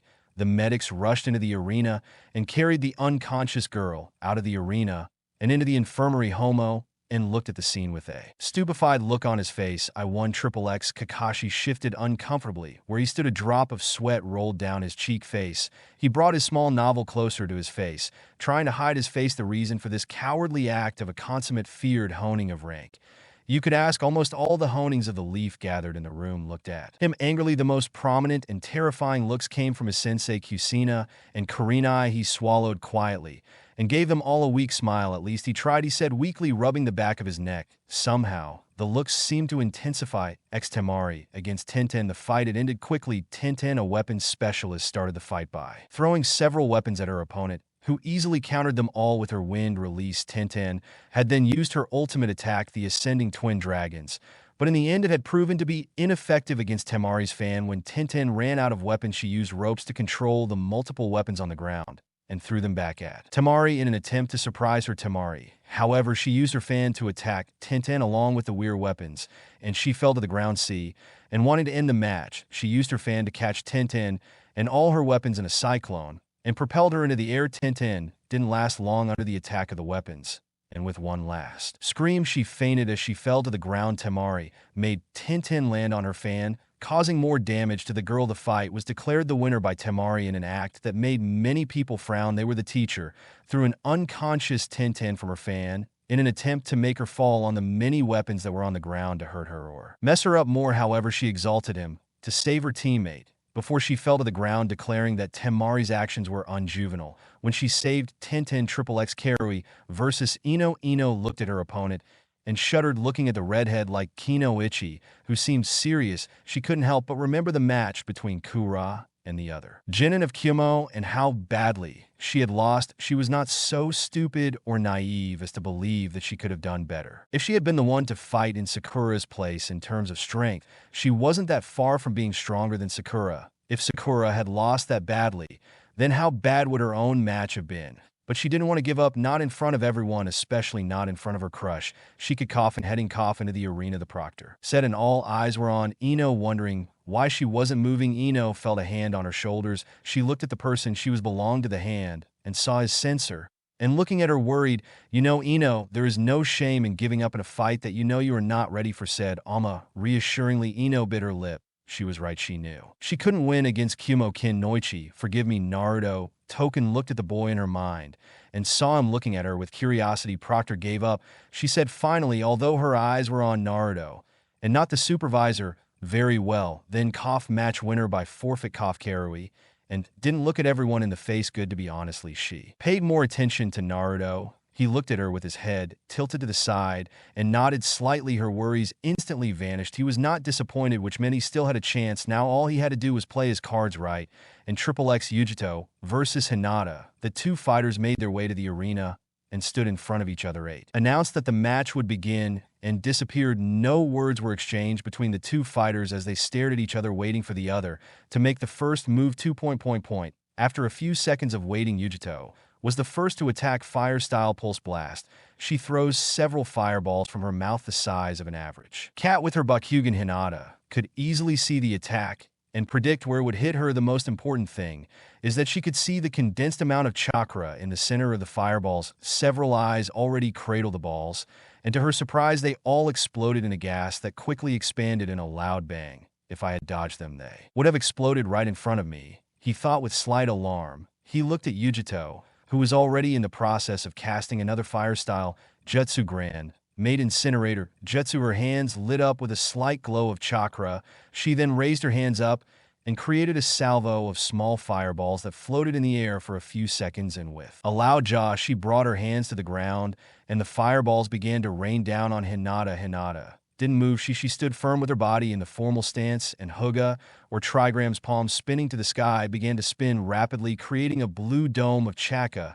that blew all the fireballs away. When she stopped spinning, there was not a single burn mark on her body, nor any sign that showed she had been ID'd by the fire jutsu.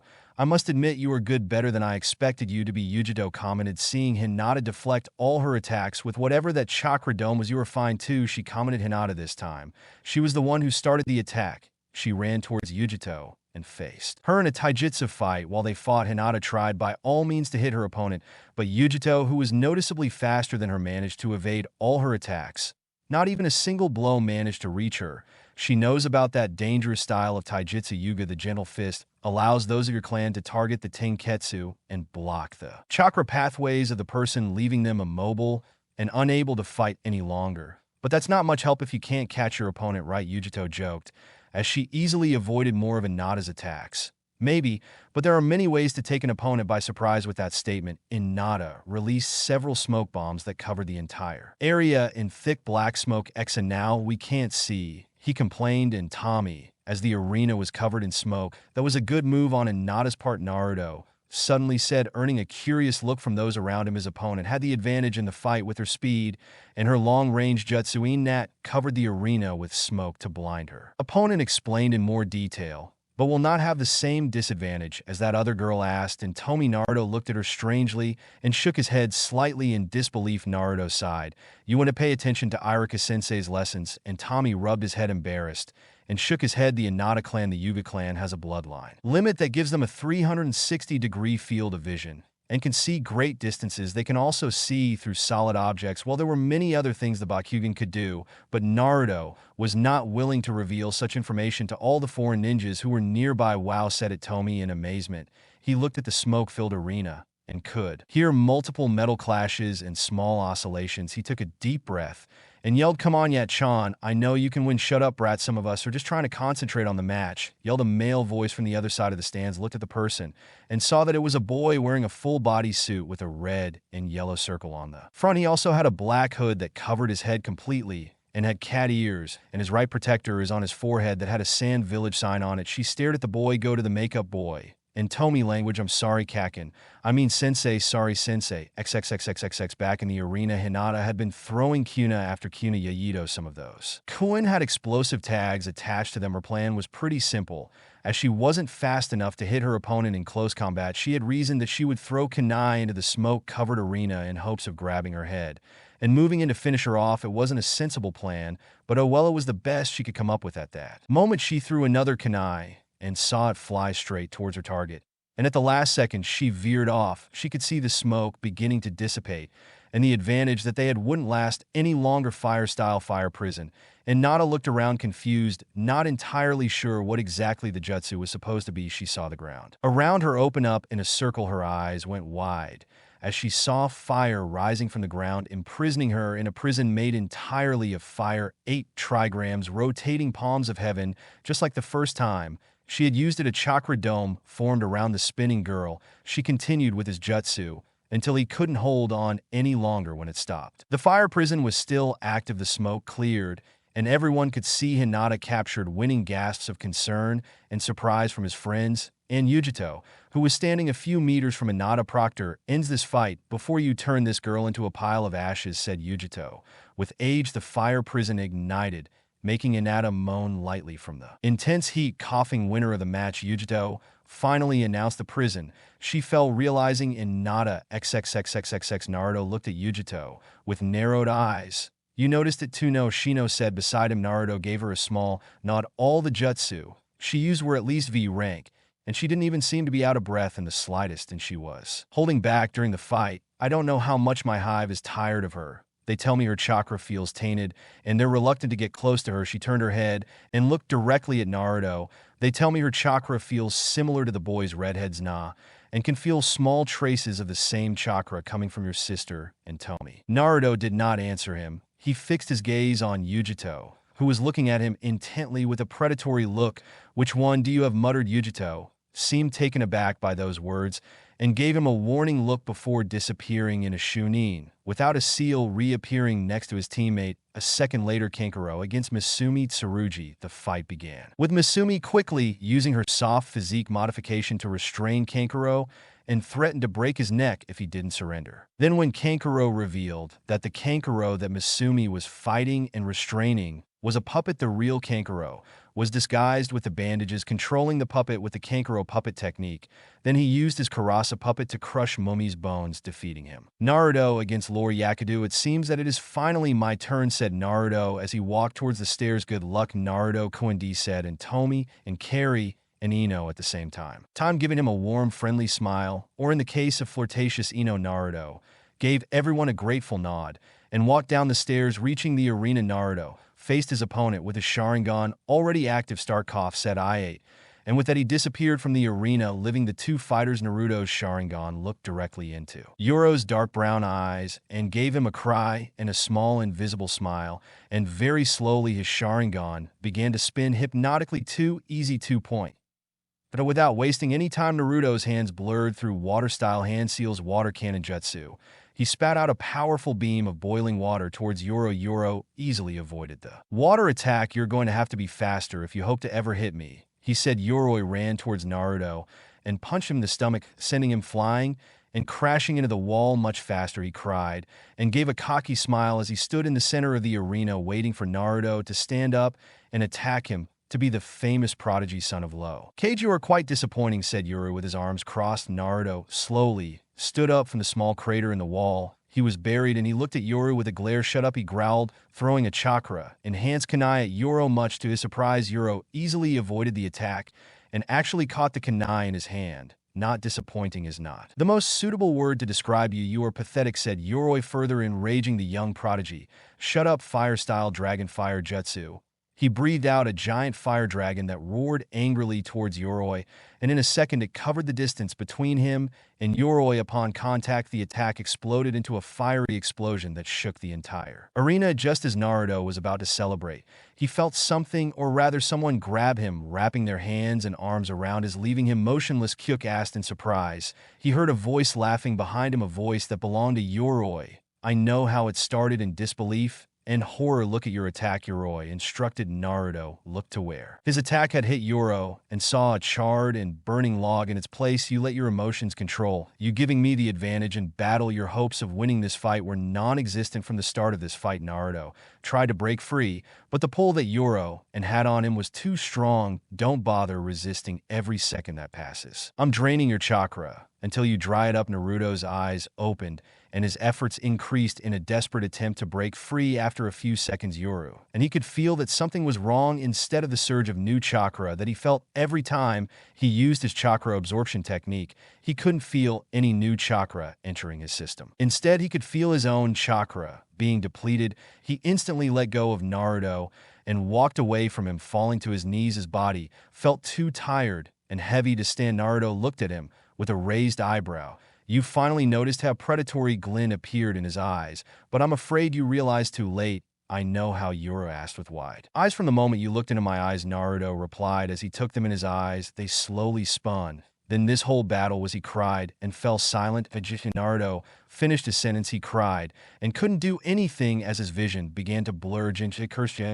And I fell into it. It was his last thought before his vision went completely black, and the ground embraced him. All the spectators watched, absorbed, all with great hopes of seeing the prodigy Namikaze Naruto in action. Imagine their surprise and disappointment when, instead of fighting Naruto and cried, and they stood looking at each other motionless for more than 5 minutes, just when I was about to intervene and see what was happening to the two fighters. The body of cried and lit up with visible blue chakra. The chakra swirled until he could not extract more chakra and fell to the ground from chakra exhaustion. There, he looked at the unconscious boy with a raised eyebrow as he cried and couldn't continue coughing. The winner of the match is coughing Naruto. Triple X, what just happened to Kari? Asked, confused. The same amount of confusion that was in the minds of all the genins of Konoha. Your brother, began Kakashi as he looked at the red-haired boy who was now heading towards the stands. He used Jinjutsu to trick his opponent into exhausting all his chakra until he passed out from exhaustion of chakra. He looked at Karina and saw the proud smile on her face, the same smile that was on Kuzuna and Minato's faces, to think that he was able to put his opponent in a decisive fight. How strong are you, Naruto? Thought Kakashi with his eyes slightly narrowed. The eyes of all the genin opened and their jaws dropped to the floor. Wow, was the collective thought of the Hennings. Suddenly, and Tomi and Carrie could feel the gap in strength between the two of them and their brother widening even further. If he could win a fight against someone just by looking them in the eyes, so how strong was he really? If he really tried his hardest, could they even hope to ever catch up to him? Wasn't he the youngest of the three? And it wasn't the older brother's responsibility to be stronger than their younger brother in order to protect him. While Naruto-kun is strong, Hino said. Her crush on Naruto grew to incredible proportions. He didn't notice this, but a line of drool was coming out of his mouth. His eyes shone with amazement and love when she saw Naruto appear on the stairs. She stared at his beautiful face, his surprising dark blue, his perfect tan skin was too much for the poor girl, and that's why she quickly fainted. What's wrong with Ino? Choid asked between bites. When he saw Ino suddenly fall to the ground, Shikamaru looked at his unconscious and in-love teammate and sighed in annoyance. Asked Sensei, he will explain it to you, he said lazily. He knew perfectly well what had made her not faint, but explaining everything to Choji, it would take some time and energy, perfectly good time and energy that could be used on other more productive and engaging things like, well, doing nothing. Shino versus Sokka match 2 between Shino and Sokka will begin now. The match begins. It started with Sokka, who was covered in bandages, asking Shino to leave the match, stating that he was no match for him. Much to Sokka's anger, Shino didn't respond to his taunt, nor did he show any outward signs that he was affected, and this seemed to irritate Sokka. Sokka took out Shino head-on with a series of kicks and punches, which Shino effortlessly avoided. Growing more and more frustrated, Sokka decided to end the match using his most powerful technique, the ultimate dispelling air waves. After the attack hit Shino, Sokka arrogantly declared himself the winner, as there was no way his opponent could have survived his attack. Imagine his shock and anger when a completely unharmed Shino suddenly appeared out of a cloud of insects a few feet away from him. How did you do that? Sokka asked in shock. An insect clone replaced him. The moment I felt a large buildup of chakra coming from your arms. He adjusted his glasses. You should give up. Why? Because since the beginning of this encounter, I've been sending my insects at you without you realizing it. With each passing second, they are slowly training your chakra. Sokka's eyes widened in horror as he saw an insect crawling across his hand. A second later, his horrified look turned into an arrogant smile and cocky. Don't you dare underestimate me. Ultimate desperate air waves. She raised her hands and pushed so much chakra through them that it was even visible around her arms. She stared confused when she saw that nothing was happening. My bugs are blocking the tubes that transmit your attack. Surrender. This fight is over, said Shino in a flat tone. Hearing this, Sokka's anger skyrocketed, and ignoring Shino's warning, he pushed more and more chakra into her arms until, boom, both of her arms exploded in one horrible explosion of blood, flesh, and bones. The fight ended quickly in favor of Shino, and the medics rushed into the arena and took away Sokka, who was now unconscious. Choji, who was in the process of eating his snacks, stood paralyzed with his mouth open at the gruesome sight of Sak's exploding hands, and most unfortunate for him, a piece of meat flew straight into his open mouth, causing him to swallow involuntarily. When he realized what he had done, or rather what that he had swallowed, his face turned completely green, and a second later his eyes rolled back, and he fell to the ground unconscious. Choji versus the Konoha turned to look where Choji was, only to find him lying on the ground with a green face and some white foam coming out of his mouth. Azuma tried to wake him up by shaking him, but the big bone boy didn't move. Desperate, Asuma tried to bribe him to wake up by offering him a free lunch at his favorite restaurant.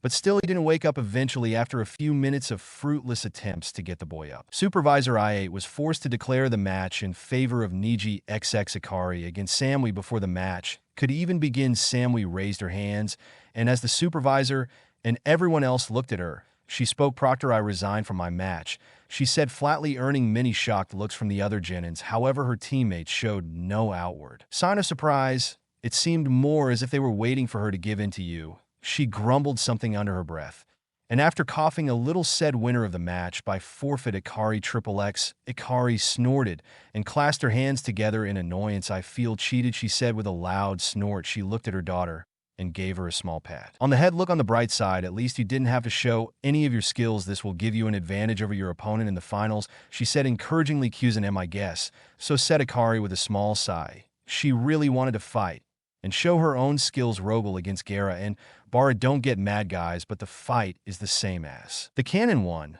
so I'm not going to rewrite everything again, since I'm pretty sure you all know how the fight turned out. Gaara won. Dosu, who was the only contestant left and had no opponent to fight, he was able to advance to the finals. XXX, after the most epic and exciting match between Gaara and Lu had ended, the supervisor of the second phase of the exam, Anko, had entered the sand with a bowl in his hands, and inside the bowl were papers with numbers. Then he instructed the genins who had won their matches to each choose a paper from the bowl. After each genin chose their paper and called out their number, which was written on the paper, they were told that they would meet in a month where the finals would be held. The matches would go as follows: Match 1, Neji ESA and Tommy. Match 2, Shikamaru BS Tamari. Match 3, Omoi BS and carry match 3 Naruto vs Yugito match 6 Shino vs Kankuro match Agara vs Dosa match 8 Karu and BS winner of match 1 in a small clearing with tall trees, a lush green grass that reached up to the knees and a beautiful bright blue lake a few meters away. Naruto stood in the middle of the clearing with his legs crossed, his hands together in a prayer shape,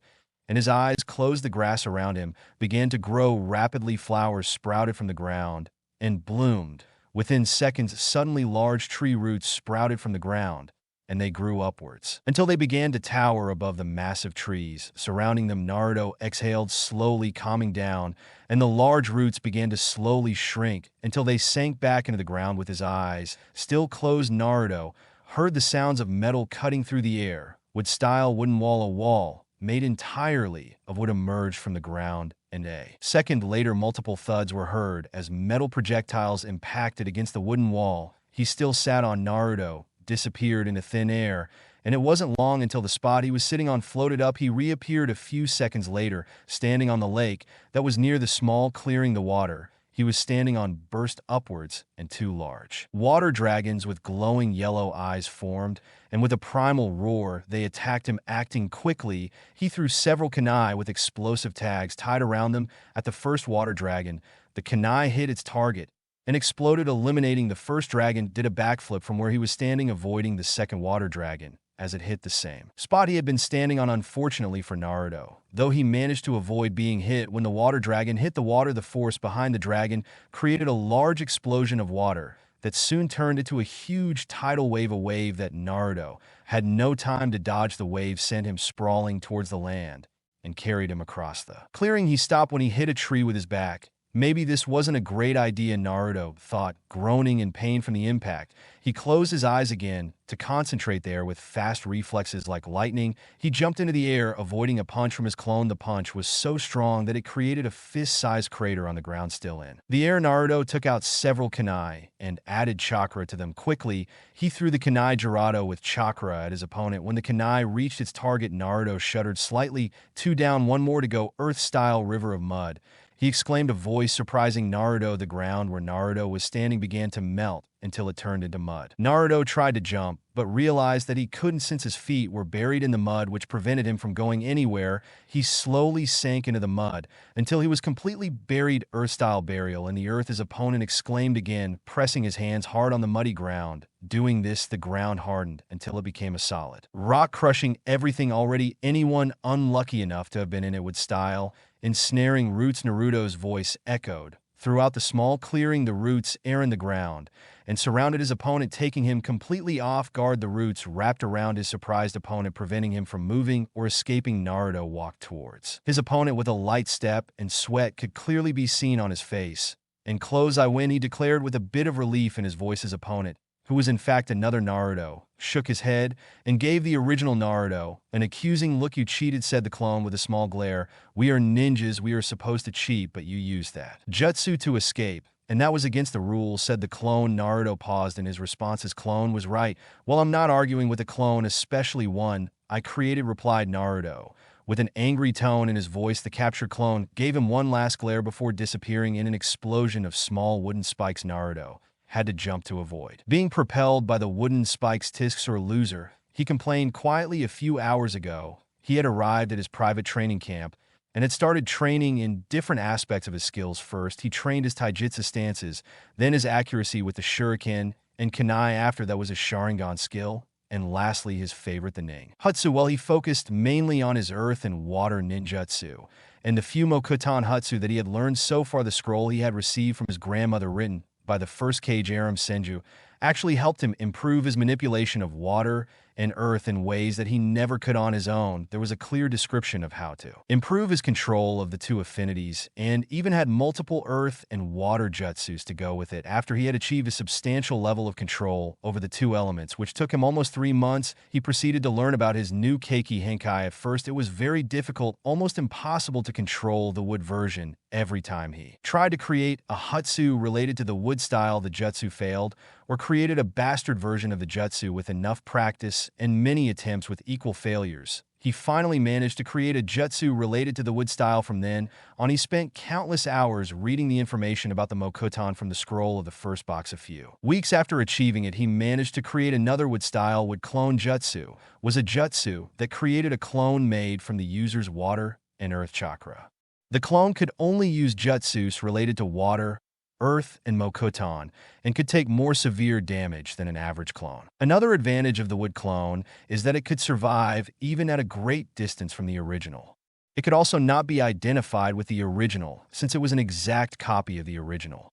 As it is, it can control trees and plants to a certain extent. For example, it can make the roots of trees grow. Trees, and even the tree itself, grow rapidly within a matter of minutes. He can also make plants such as flowers and grass grow rapidly, and can shrink their size by absorbing the chakra within the plants. However, this only applies to plants he has created. After learning the wood clone jutsu, he learned 3 more Mokuton jutsu: wood style, wood wall, wood style binding pillars, and wood style 4 pillars prison. There were more jutsu in the scroll, many more, but unfortunately the time to learn them all was quite limited, hence the challenge. He created 3 wood clones and fought against them with some limitations. The first was that he couldn't use his Sharingan, and the second, he wasn't allowed to use any ninjutsu apart from the wood jutsu. Who knew the reason for doing this, you might wonder? Well, he had thought that the best way to get more precise control of his new abilities was to use them in battle, and what better way to do that than fighting against versions of himself with half his strength. Also helped him hone his sensory abilities, which were quite lacking. At first, the battle had been at a stalemate as he was defending himself alone against the WOD clones.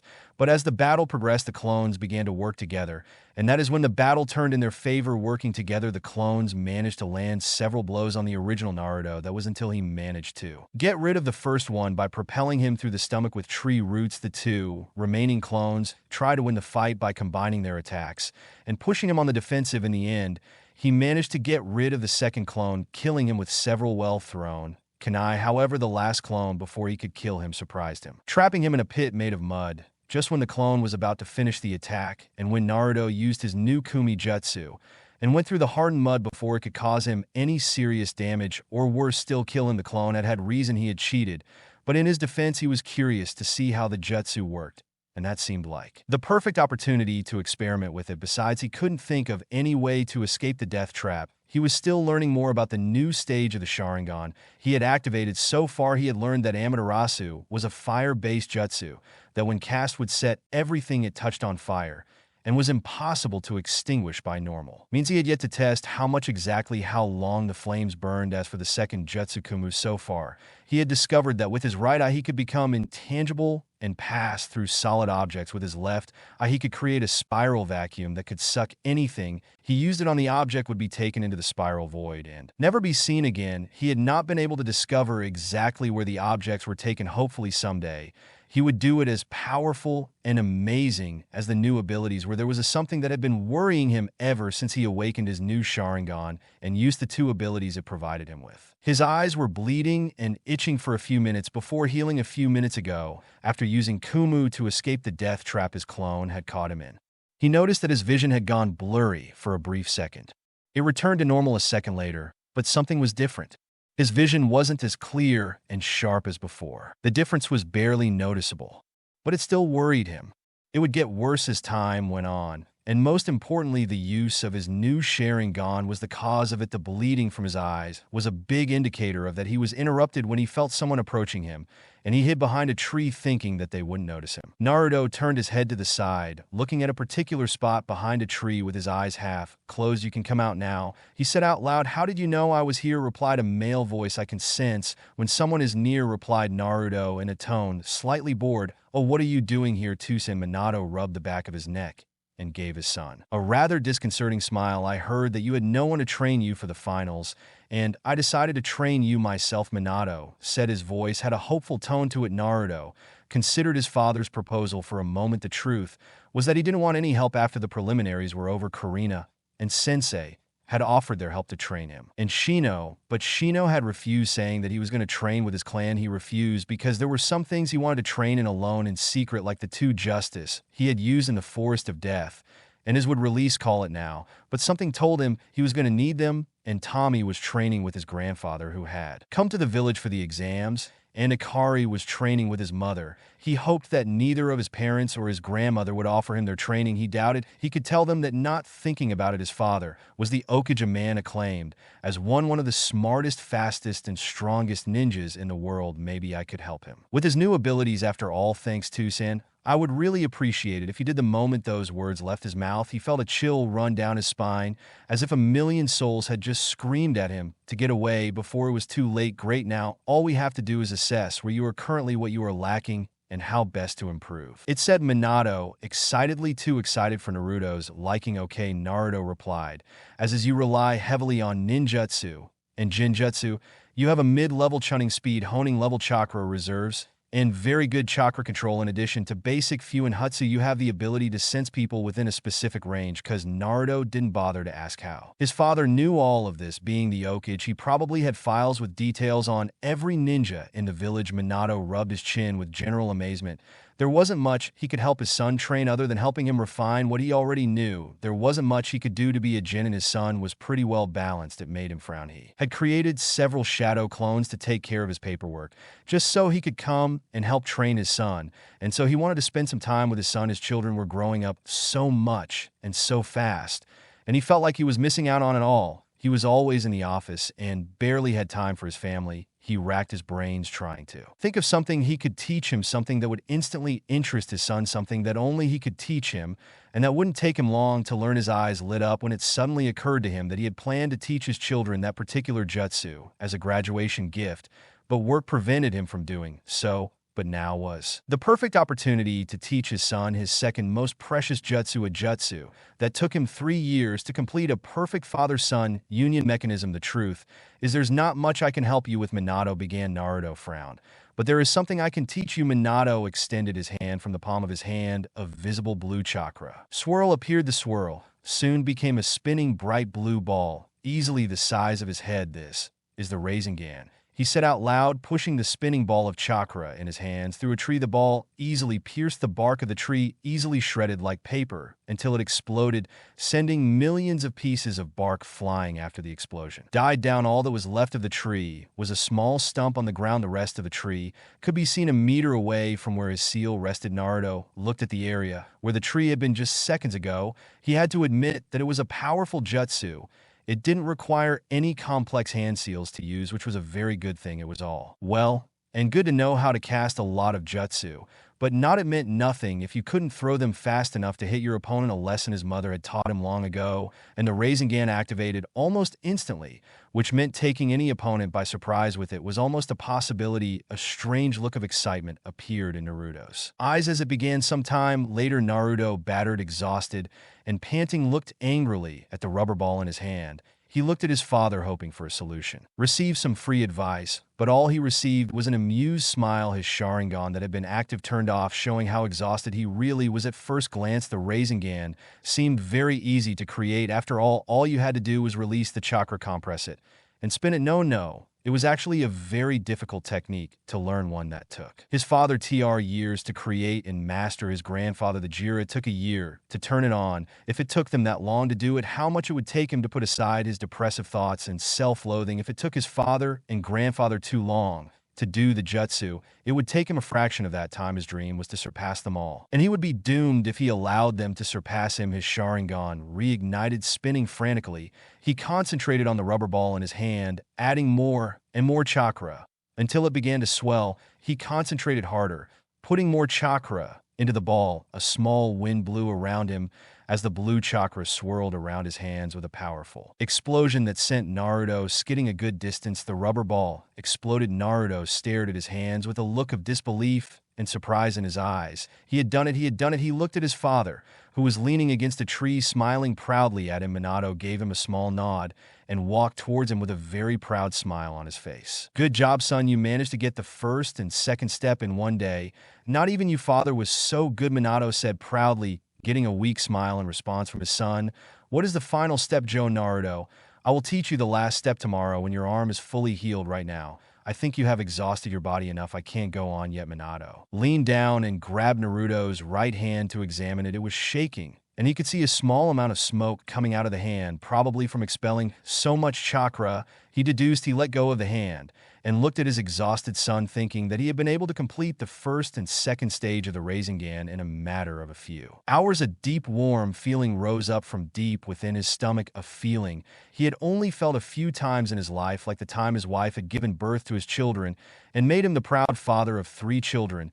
If you continue any further, you will cause more damage to your hand. You don't want Kazan and Bazin to take care of you in the hospital again, do you? Naruto stiffened the last time he had hurt himself and had spent the night in the hospital. His mother and grandmother had taken it upon themselves to make sure that he received only the best medical treatment provided only by them. He still had nightmares about that particular night, the cooing he had received, the baby words, the excessive attention, the spoon feeding. He had never felt so unmanly in his life. That yes, you are right. I think it would be best to continue tomorrow. There is no need to cause any more injuries to my first wound, said Naruto with a small shiver. Minato chuckled at his son's reaction to mentioning that particular embarrassing moment. He knelt down and motioned for Naruto to roll onto his back. Tsunade, what are you doing? Naruto asked, dumbfounded at what his father was telling him to do. You're in no condition to walk home. Get on my back and I'll carry you home. I think I can walk on my own, Naruto stuttered, feeling very uncomfortable about the whole situation. Minato pouted. Not long ago, his son would have jumped at the chance to get a piggyback ride. What happened to the amazing OK-chan, as his kids called him? Not too long ago, Naruto would have been jumping up and down for a piggyback ride. Oh, what a coincidence. All right, then hold on, and we'll teleport home, Minato said, snapping his fingers, giving Naruto a wide grin. Naruto gave his father a deadpan look. Why didn't you suggest it from the start? Minato coughed on his hand, suddenly feeling embarrassed by his initial offer. I forgot, said Minato, rubbing the back of his head. Embarrassed, Naruto could only sigh. And people call him Jenny, wanting to get out of the rather awkward situation he was in. Minato placed his hand on Naruto's shoulder, and the two instantly disappeared into the air. 3 days later, Naruto stared at the clone, who was a few feet away from him. His arms were covered in bandage, and the training field they were on was covered in multiple craters with a spiral design on them. Are you ready? The clone asked, holding several kunai in preparation. Naruto closed his eyes, and when he opened them again, there was a wire pattern on them. He made a small gesture with his head, and the clone threw the kunai he had in his hands. Kumi, a spiral vortex, appeared in front of him, right in the path of the oncoming kunai. All the kunai got caught in the vortex and disappeared into it. A different set of kunai appeared in the air, attacking him from all directions. With his new Sharingan active, Naruto could clearly see all the kunai heading towards him, traveling in slow motion. All the kunai hit Naruto, but instead of sinking into his flash and fatally wounding him, they all passed through his body. As if he were a ghost, Naruto looked at his clone, who didn't seem at all surprised by what he had just done, and wondered if there was another way to use his Kumu offensively instead of sucking the enemy into objects. As if ordered by some invisible force, a vortex opened up in front of him, and faster than even his eyes could follow, something came out of the vortex and propelled his clone in the chest, killing him instantly. And he went through several trees. Naruto watched in surprise as his clone exploded into wooden spikes, not realizing he had been hit until the last moment. That was interesting, he thought, frowning. It seemed like a lot of his abilities appeared by accident. He wondered if he could recreate whatever he had just done. He activated the Kumu and, again this time thinking of attacking, instead of being on the defensive, the Gur vortex appeared again, and from it a silver object flew out. Unlike the first time, this time he managed to see whatever it was that came out, and saw that it hit a tree branch. He walked towards the tree and raised his hand to pull the weapon out of the branch he had hit, removing it effortlessly. When he examined the weapon in his hand, he was surprised to see that it was one of the kunai that his clone had attacked him with before. Then the Kumu, it not only allows me to become tangible and absorb things, but it also stores any weapon or thing caught in it, and it can also be extracted, and it seems at any speed and strength. The more I use this jutsu, the more secrets it unravels. I wonder what else it can do. You know, really, aren't you supposed to be training after suffering an injury like that? Said a voice behind Naruto, who almost jumped in surprise as he was so focused on his thoughts that he hadn't been paying attention to his surroundings. I healed myself, Naruto quickly replied coldly. He turned around and found the kinich of Kimo Yugito leaning casually against a tree with her arms crossed. What do you want? Go on, you don't beat around the bush, right? What do you want? Naruto asked again, this time sounding annoyed and irritated. Yugito gave him a small pout that soon turned into an amused smile. A girl can't visit you, not even to chat a while. I have better things to do than entertain you. Honestly, she did it as if it were a training. Yugito. She stood up and walked slowly towards Naruto, adding an extra sway to her rather well-developed hips as she did, so she stopped just a few inches away from Naruto. The two stared into each other's eyes. The distance between their faces was so small they could feel the other's breath tickling against their faces. Yugito leaned forward until their lips were mere inches from touching. "I look forward to our meeting, Naruto," she whispered huskily as she leaned in even closer, just as their lips were about to touch. Yugito took a step back instantly, cutting off what would have probably been a kiss. "Don't you say that," she said as she walked away from him. Naruto tried to respond, but found that he couldn't. He felt like he was being given a throat rattle. As Yugito walked away, Naruto's eyes were glued to her, strange swaying. He licked his now very dry lips. As soon as Yugito was out of sight, Naruto let out a sigh that he didn't even know he was breathing. He was holding back. He could feel his heart beating restlessly against his chest. He took a deep breath to calm his nerves. What was that, he asked, not addressing anyone but himself. A few minutes later, Naruto sat down to resume his training, but was forced to stop when he felt something, or rather someone, approaching. He looked up, sensing someone, and saw a boy standing on a branch with his arms crossed. The boy had short red hair and green eyes. There were three very notable features about him, boy, that caught his attention. First were the black tank-like eye rings. Secondly, the boy had a tattoo of love written in kanji on the left side of his forehead. And lastly,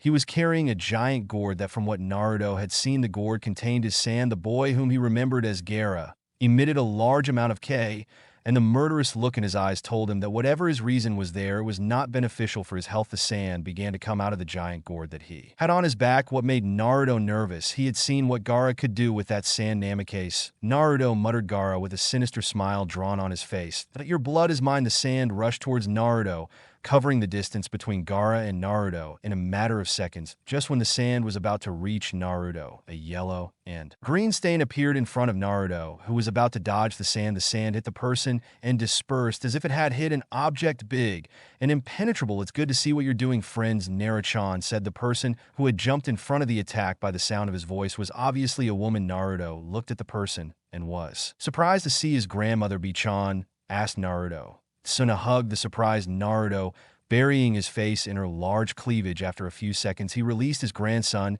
and looked at Gaara. "I think it would be better if you wait until the finals to face my grandson, don't you think?" So he lightly tapped the hilt of his shoes on the ground, and a small crater appeared in the ground that Gaara had touched. He frowned and turned to look in the opposite direction. "All right then, but you should know this.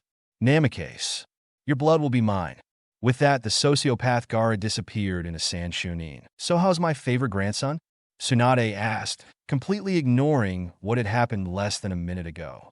Naruto looked at her for a second, wondering how she could go from scary, murderous mode to sweet, loving mode in a split second, just like his mother. "I'm fine, but what are you doing here?" Naruto asked, receiving a smile from Tsunade. As a response, "Your father had an important meeting to attend, and he will probably be very busy the next few weeks. That's why he asked me to help you with your training." Two messenger birds had arrived to the village today with very important and surprising news. The first message was from Kumo. It was a letter from the Raikage informing A.A. Locage that he would be visiting the hidden village of the Leaf for the final exams. The second message was from Ai, with the same message as the one from Kumo, but it also said that the Tsukikage or Nuki requested an audience with the Okage. Since then, Minato had been having meeting after meeting with the village council and his advisors, organizing security in and out of the village, planning the exams. It is safe to say that Minato did not have time to train his son, something that saddened him greatly.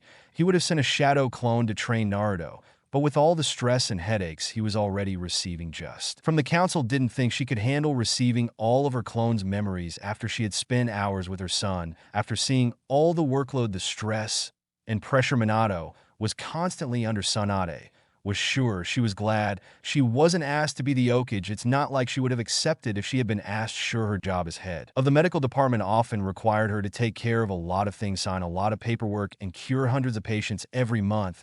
But at least she still had the chance to spend some time with his family, unlike a curtain blonde-haired leader. And he also had an assistant manager, Shizen, who took care of most of his work. So he didn't really have much work to do, Naruto said with a slight frown. He was disappointed that his father didn't help him. After all, he knew that his grandmother was probably the strongest woman in the world, acclaimed in all the elemental nations for her super strength and medical skill, but he doubted she would teach him how to use his super strength, considering how precisely chakra was controlled.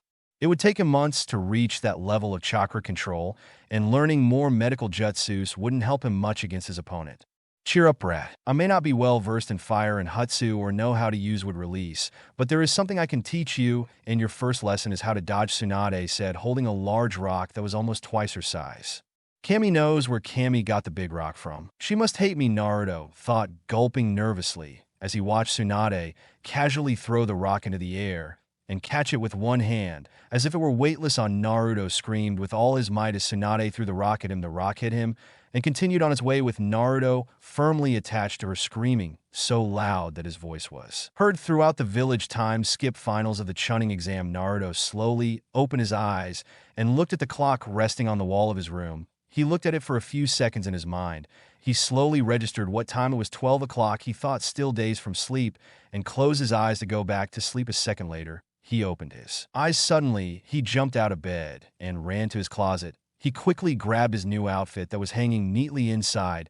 He quickly put it on and ran out of the room without stopping for his weapons bag and headband. He had fallen asleep. The final exams had started at 9, and he had woken up 3 hours later, which probably it meant that he had already lost his fight. Naruto thought frantically. He jumped down the stairs and landed on the floor below with a loud thud. The moment his asana hit the ground, he jumped towards the door and froze just as he was about to leave the house. He walked back into the house and saw something that made him want to kill someone and sigh in relief. They're sitting at the kitchen table laughing out loud were his mother, his grandmother, his grandfather, his older sister, his sisters, and lastly his father. "You should see the look that you have on your face," he said, and Tomi, between laughs, wiped away a tear that fell from his face from laughter. Naruto closed his eyes and thought briefly about the situation he was in. They had played a joke on him, plain and simple, and to make things worse, he had completely fallen into the trap. He should have noticed that it was too cold to be mid-afternoon, and after years of living with his sisters and his mother, he should have expected them to do something like that. He sighed, feeling more ashamed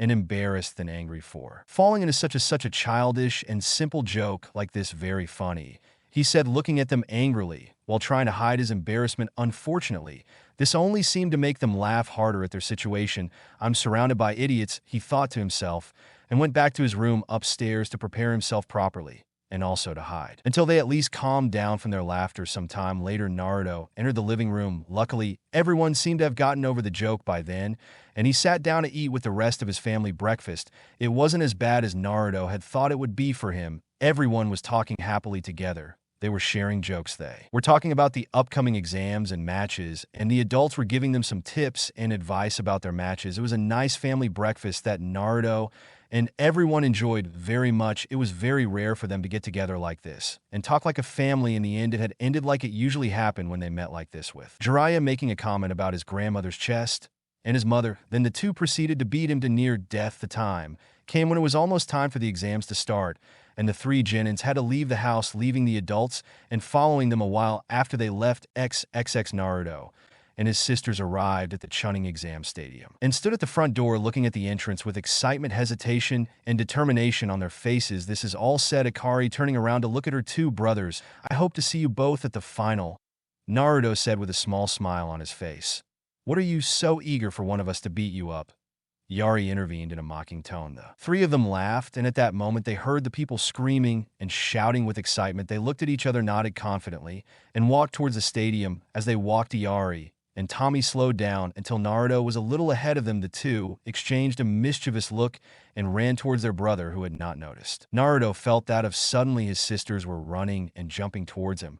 He felt them and heard them, but instead of avoiding them, he allowed them to knock him to the ground. "Aren't you too old to keep doing this? We're not 5 years old anymore, you know," Naruto scolded his sisters from the ground he was lying on. His sisters, who were sitting on top of him, began to laugh like they always did when they were still little girls. Without the two girls noticing, a small smile appeared on Naruto's face as he unsuccessfully tried to get them off of him. On top of that, "will be late," that phrase seemed to catch their attention, because as soon as he said that, they got off of him, helped him up, and after quickly caressing the dust off him, the trio headed to the stadium. The three red-haired brothers did not know that this would be the last time they would share a moment like this, as tragedy would soon fall upon the Namikaze house.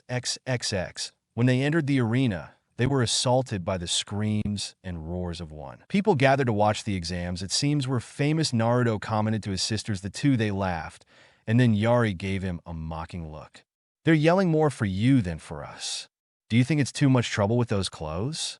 Ikari commented. Naruto looked at his new outfit, which consisted of the three of them. They walked towards the henning contestants who were all standing in the middle of the arena. A bored-looking honing wearing a nervous blue scarf tied to his forehead and chewing semen in his mouth approached the genins. My name is Gunma. I will be your proctor during the final stages of the Chunin Exam. He said, the honing out loud, hey, what happened to the previous supervisor, the one who looked sick asked, and Tomi waving his hand towards the honing who was chewing Senbon Gemma looked at her for a brief second, and after exhaling a small silent sigh, ignored her, and continued with her introduction, I will announce the end of a battle when one of the opponents is unable to continue or has lost. He paused for a second, and then continued, now everyone except Tommy Yinji leave the arena. XX The first round of the match is between Mei and Tommy. It begins, announced Gunma leaving the arena after the two genins stared at each other without either of them taking the first step. You should give up, Niji said, suddenly causing Tomi to raise an eyebrow. And why would I do that? It's obvious you're no match for me. Give up now and save yourself the embarrassment. Niji's speech stopped when he suddenly found himself souring the air quickly. It was the only thing he could think of. He stopped suddenly and rubbed his mouth with his sleeve to remove the trail of blood. Very well then, Bakugan exclaimed Niji, activating the limit of her family's bloodline shadow, clone jutsu. She screamed, and there were two puffs of smoke, and when the smoke cleared, two exact clones of her could be seen. Clones, do you think you can hide among illusions? My eyes can easily distinguish them. To her surprise, the clones had a chakra system like a normal person. Even with his Bakugan, he couldn't tell them apart. Well, yet take this, the clones declared at the same time. The clones on towards him and attacked him immediately. Despite how skilled the clones were, near turned out be a bigger challenge for them as they dissipated after a few seconds of hand-to-hand combat. That's all you got? Asked Neat with a small smile on his face. Generally stoic, two more clones appeared besides Atomi, but unlike the last two clones, they didn't attack Niji. Instead, Atomi performed some hand seals, and his clones did the same, much less fire-style fireball jutsu.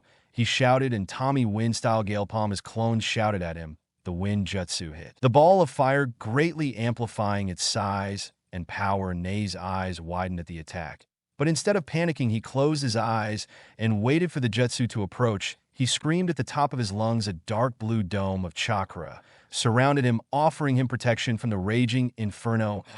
Slowly stopped spinning as the fire jutsu was released. Panting from exhaustion, he had used a great deal of chakra in his jutsu to make it strong enough to withstand Atomi's jutsu.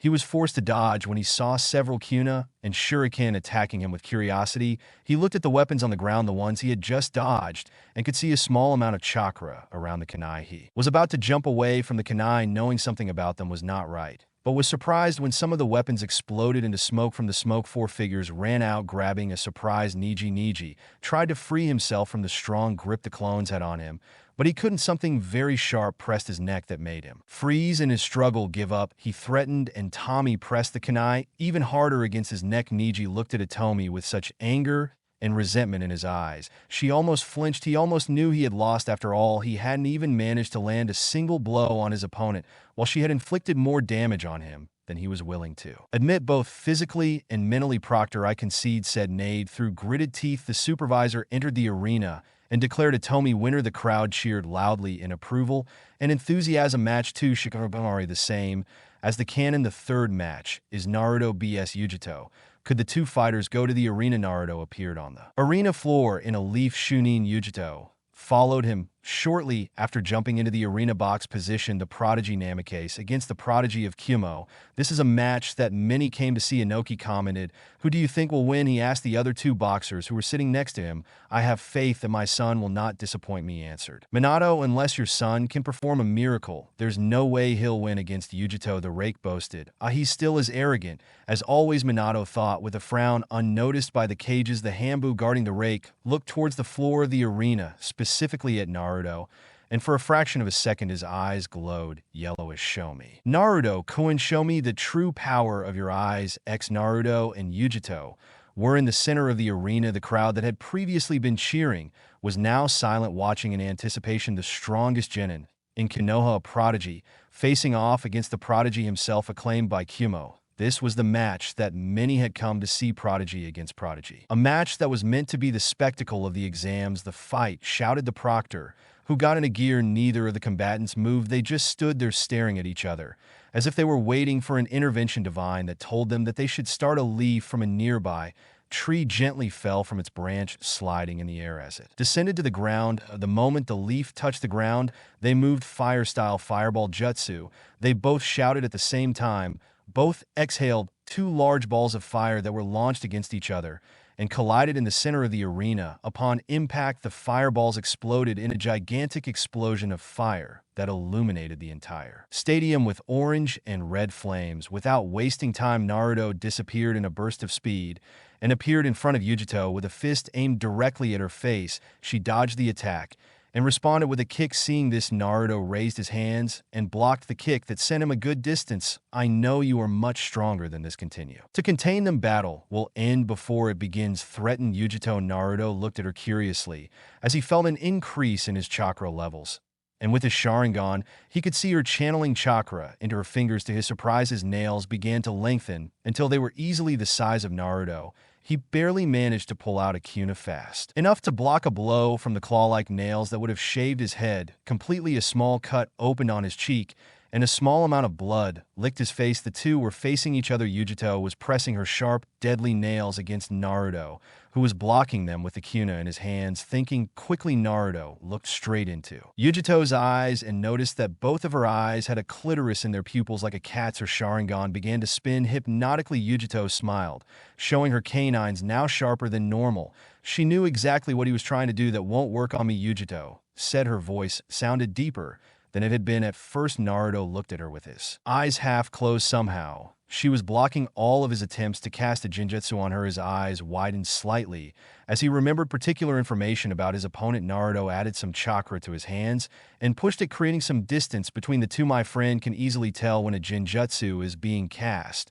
and will dispel it before it can affect me. This might be harder than I thought it would be. Water-style water cannon. Naruto spat out a large and powerful beam of water towards Yugito, who made no move to dodge it. Fire-style fireball jutsu. Yugito breathed out a large fireball towards Naruto, or rather in water beam that Naruto had spat out. The two jutsu collided, and upon colliding, the water instantly evaporated, extinguishing the fireball, and created a large amount of white steam that covered the entire stadium. After a few seconds, the steam dissipated, showing behind him Naruto and Yugito standing a few feet from each other. You are much better than I expected you to be, but as interesting as this battle is, I think it's time we end it. Naruto's voice was low as he said this. Let's get to what Yugito was going to say. She was interrupted when two hands suddenly appeared from the ground beneath her, grabbing her legs instead of being dragged to the ground. As she expected, a second Naruto appeared in front of her, kicking her in the stomach hard. She doubled over, gasping from the surprisingly strong blow. The two hands holding her legs were released,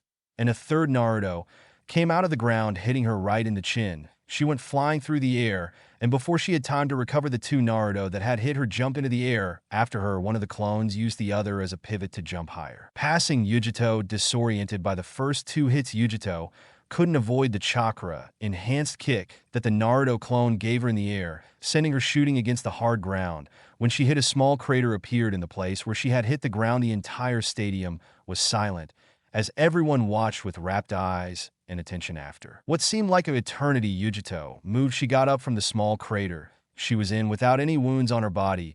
The small bruise on her face instantly healed before everyone's eyes. Yes, don't have a small shade of red chakra began to seep from Yugito's skin. Suddenly, the wind picked up, and she began to release more and more strange but powerful chakra. Naruto and many of the spectators were forced to cover their eyes at the explosion of dust and wind that was created when Yugito let out a loud roar. As the dust cleared and the wind calmed down, Yugito could be seen standing on all fours with a red cape of bubbling covering her entire body. With a tail swinging behind her, she looked straight into Naruto's eyes, showing him her now different eyes. One was green and the other brown with a small black slit. At the point, the entire stadium was silent as everyone watched with rapt eyes and attention. After what seemed like an eternity, Yugito moved. She stood up from the small crater she was in, and to everyone's amazement, she had no wounds on her body. The small bruises on her face instantly healed before everyone's eyes. Yes, don't hold back. A small shade of red chakra began to seep from Yugito's skin. Suddenly, the wind picked up stronger, and she began to release more and more strange but powerful chakra Naruto, and many of the spectators were forced to cover their eyes at the explosion of dust and wind that was created when Yugito let out a loud roar as the dust cleared and the wind died down. Yugito could be seen crouching on all fours with a red cloak of bubbling chakra covering her entire body and a tail swinging behind her. She looked straight into Naruto's eyes, showing him her now mismatched eyes. One was green and the other brown with a small black nib in it. XXXX and to preview XXX. Yugito was standing on all fours with a sinister red cloak of chakra surrounding her. She gave Naruto a small smirk, showing her sharp canines. The tail that was moving behind her suddenly grew larger and soon headed towards Naruto. Naruto dodged the giant tail, running as fast as his legs could carry him. However, the tail only continued to chase him, hitting him at every opportunity it got. He was so focused on dodging the chakra structure that Naruto never saw Yugito until she was right behind him. "You should pay more attention to your opponent," Yugito whispered behind Naruto, whose eyes could only widen in shock. And soon, Yugito, in a display of speed, appeared in front of Naruto with a fist sunk deep into his stomach. Naruto cringed in pain, coughing up a glob of blood as he did so, and fell to his knees holding his stomach. "I was so focused on avoiding that claw that I forgot to pay more attention to Yugito." Naruto mentally scolded himself for making such a costly mistake. "Come on, I know you can take more damage than that, or maybe I was wrong and overestimated your strength," mocked Yugito. Naruto slowly stood up and rubbed the small trail of blood on his mouth.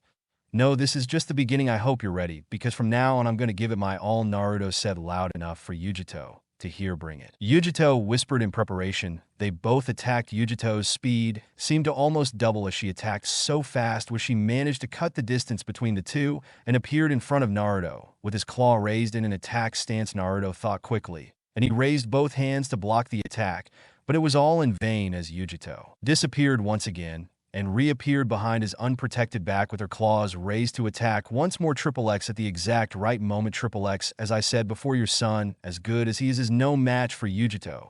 He commented. He had barely finished his statement when Yugito punched Naruto in the back and sent him flying straight into the stadium wall, a sight that made him smile triumphantly at seeing this. Minato couldn't contain a small wince in pain as Naruto impacted the arena wall with a resulting boom. "I wouldn't rule my son out for now. Keep watching, I promise you won't be disappointed," replied the fourth box Minato in an absolutist voice.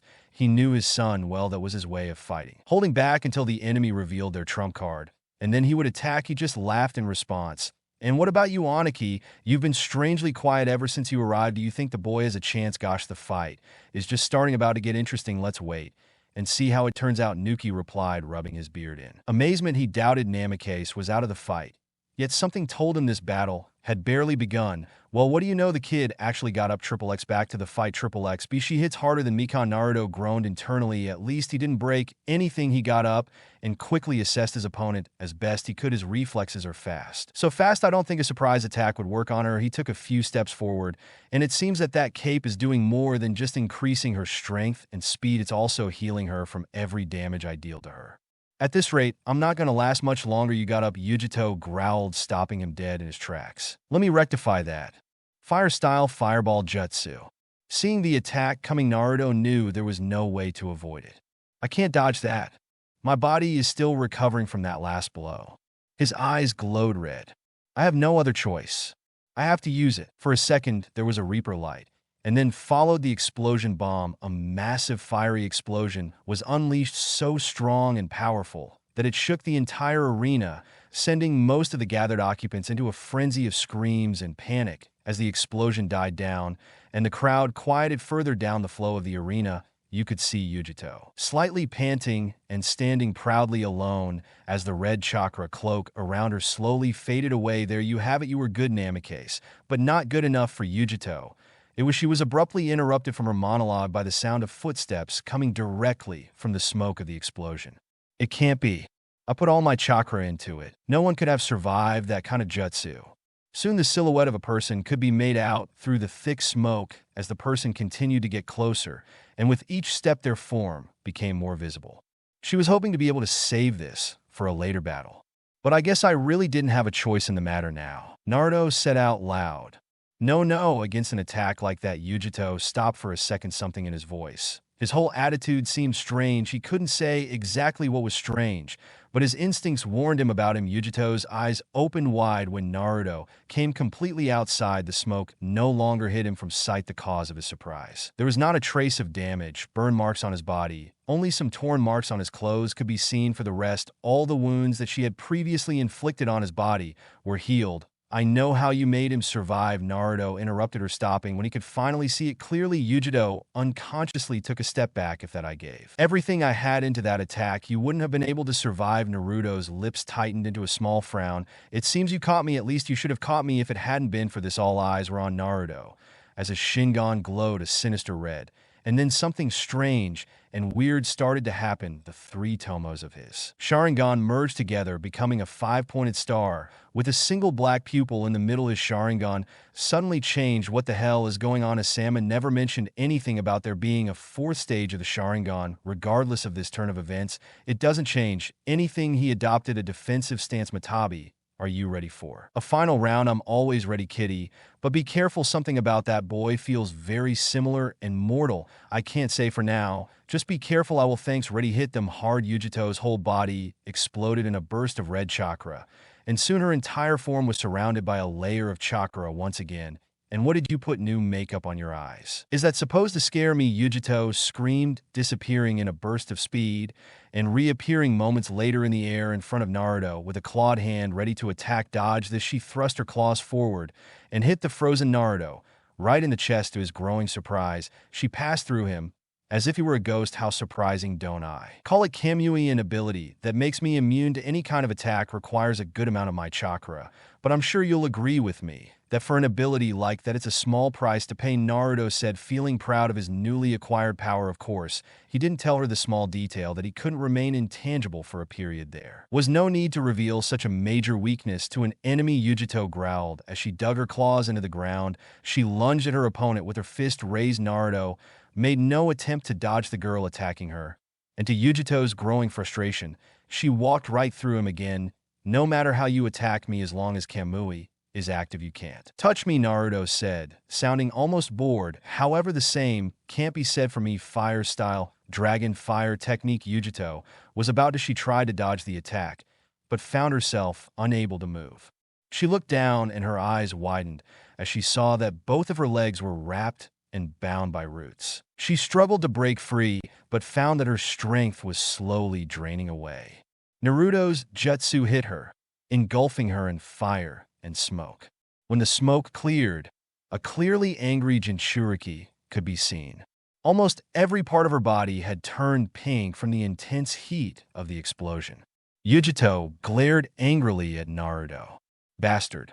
That hurts. She opened her mouth and exhaled a large ball of fire. XXXX. Kiba let out a hiss of apprehension at the intense battle unfolding below. I'm glad I'm not down there fighting that girl. She looks like she could kick my ass any day. I don't think your brother can win against this. Naruto saying, will win. I have doubts about that, Shino replied, pushing his glasses up with a finger. Kiba let out a yelp of surprise. Don't sneak up on people like that, Shino. You almost gave me a heart attack. He held his chest right where is his heart and took a deep breath to comment. I don't care what you say, but I don't think she's going to win this one. Don't get me wrong. I know Naruto is strong, but against that girl, she even has that red chakra thing going for her. He turned around to look at his sensei, who wasn't paying much attention to anything but the book he was reading. What do you think, sensei? Who do you think will win? Kakashi looked up from his book, a drop of sweat running down his face when he saw that almost all the genins, they looked at each other expectantly. Even Kuzuna was looking at him. He had to be careful with his answer. If he said something wrong, Kuzuna would surely open it again her, and that bad temper of hers gave everyone her famous smile in her eyes. Me, why don't we wait and see what happens? He mentally stroked his back for such a perfect answer. It was the perfect answer. TSU. Lazy fool, said a random person out loud, so everyone around could hear. Close enough back to the fight, the two opponents ran across the arena towards each other, becoming blurs in their movements. They met in the middle. Sparks and metal clangs could be seen and heard as the kunai collided with the claws. Naruto could easily see Yugito's movements and attacks, avoiding them. The chakra cloak gave Yugito more than just an increase in strength, but also a tremendous increase in speed. Naruto moved his head to the side just in time to avoid a claw to his face. A straight slash appeared on his cheek, showing how close the attack had been to cutting off his head. Now tired of his opponent, Naruto opted for a different approach. This isn't working. Hand-to-hand combat with her is pure suicide. Even if I can predict her attack, she's simply too fast for me to react in time. Taking a small breath to calm down, Naruto relaxed his stance a little and gathered chakra in his lungs. Fire-style fireball, Jutsu, Naruto exclaimed, throwing out his mouth a gigantic ball of fire. Yugito easily avoided the attack, disappearing in a burst of speed and reappearing on the other side of the arena with her own jutsu already in motion. Want to play? Well then, let's play fire-style fire dragon, declared Yugito loudly from her mouth. She breathed out what could only be considered the largest dragon, made purely of fire Naruto had ever seen before. Not even he in his prime could create something like that. Naruto stared at the giant dragon and heading towards him. Without blinking an eye, even from his position across the arena, he could feel the heat of the dragon as it flew towards him. Much to the shock of the gathered occupants, Naruto began to execute the income jutsu with a determined look in his eyes. Blinded by the fire jutsu, everyone missed, seeing him disappear in a black whirlpool and reappear behind Yugito. Water-style water cannon. Naruto's statement was all the warning Yugito received before she was suddenly knocked in the face. She let out a loud shriek of pain as the jutsu hit her with such powerful force that it lifted her off the ground and dragged her across the sand before coming to rest near the wall there. Gasped, that's all gasped the panting chakra left. She almost fell from exhaustion, but managed to get to her knees before the procurator announced the winner. An explosion appeared in the box. Two people appeared in the sand flowing near Yugito. Did you manage to defeat Yugito? Said Samui, coldly grabbing his unconscious partner. I hope someday we can fight. It will be a great battle. She gave him a small look, and the three of them disappeared. Naruto never saw the lighting jutsu that hit him a few minutes before. I guess from this pal, or that splinter, he said to with a hint of disgust in his voice. But now that I have fulfilled my part of the deal, the real battle can finally begin. A lightning bolt covered him completely, and without hesitation, he attacked Minato. It was only thanks to years of perfected instincts that Minato was able to blow up the seat before it exploded from the impact. What is the meaning of this? Asked Minato angrily. From a safe distance from the enemy cage. Time you managed to dodge. That's good to see that your skills haven't weakened over all these years. Yellow Flash exclaimed as a blue light completely covered him again. Turning to the other cage, who also seemed surprised by the attack, the Raikage asked, what do you say, Inoki? Do you want to help us destroy the Hidden Leaf Village once and for all? All of his lightning armor lit up. However, Inoki didn't respond and chose to silently stare at the Kage King with a contemplative look on his face. After a few seconds of tension, the small, elderly Kage sighed. This is nonsense. We've seen too many wars. We've lost countless men and women through arrogance and unwillingness to forget the past. He turned to Minato. This man ended the last war single-handedly by wiping out more than half of my shinobi. With a single jutsu, a war with Konoha will cause the start of another war. Really, you are so stupid as to want to start another war. But don't you see, Inoki now is the perfect time to get rid of Konoha once and for all. Now that it is weaker with 3 villages attacking it, defeat 3 villages. Then there is a second party involved in this. Minato narrowed his eyes. Nothing escapes you, right? Minato smiled, as if it doesn't matter if I tell you or not. I will tell you. The person responsible for coming up with this ingenious plan is none other than the traitor himself. The blade XXXXXXX is done. Orochimaru-sama Kuka. Good job, Kabuto. And now it is time for the third and most crucial phase. Tell me, is Kimimaro ready? The one now called Kabuto nodded. He has been informed of your mission and is moving into position as we speak. Kabuto reported to his master. Good.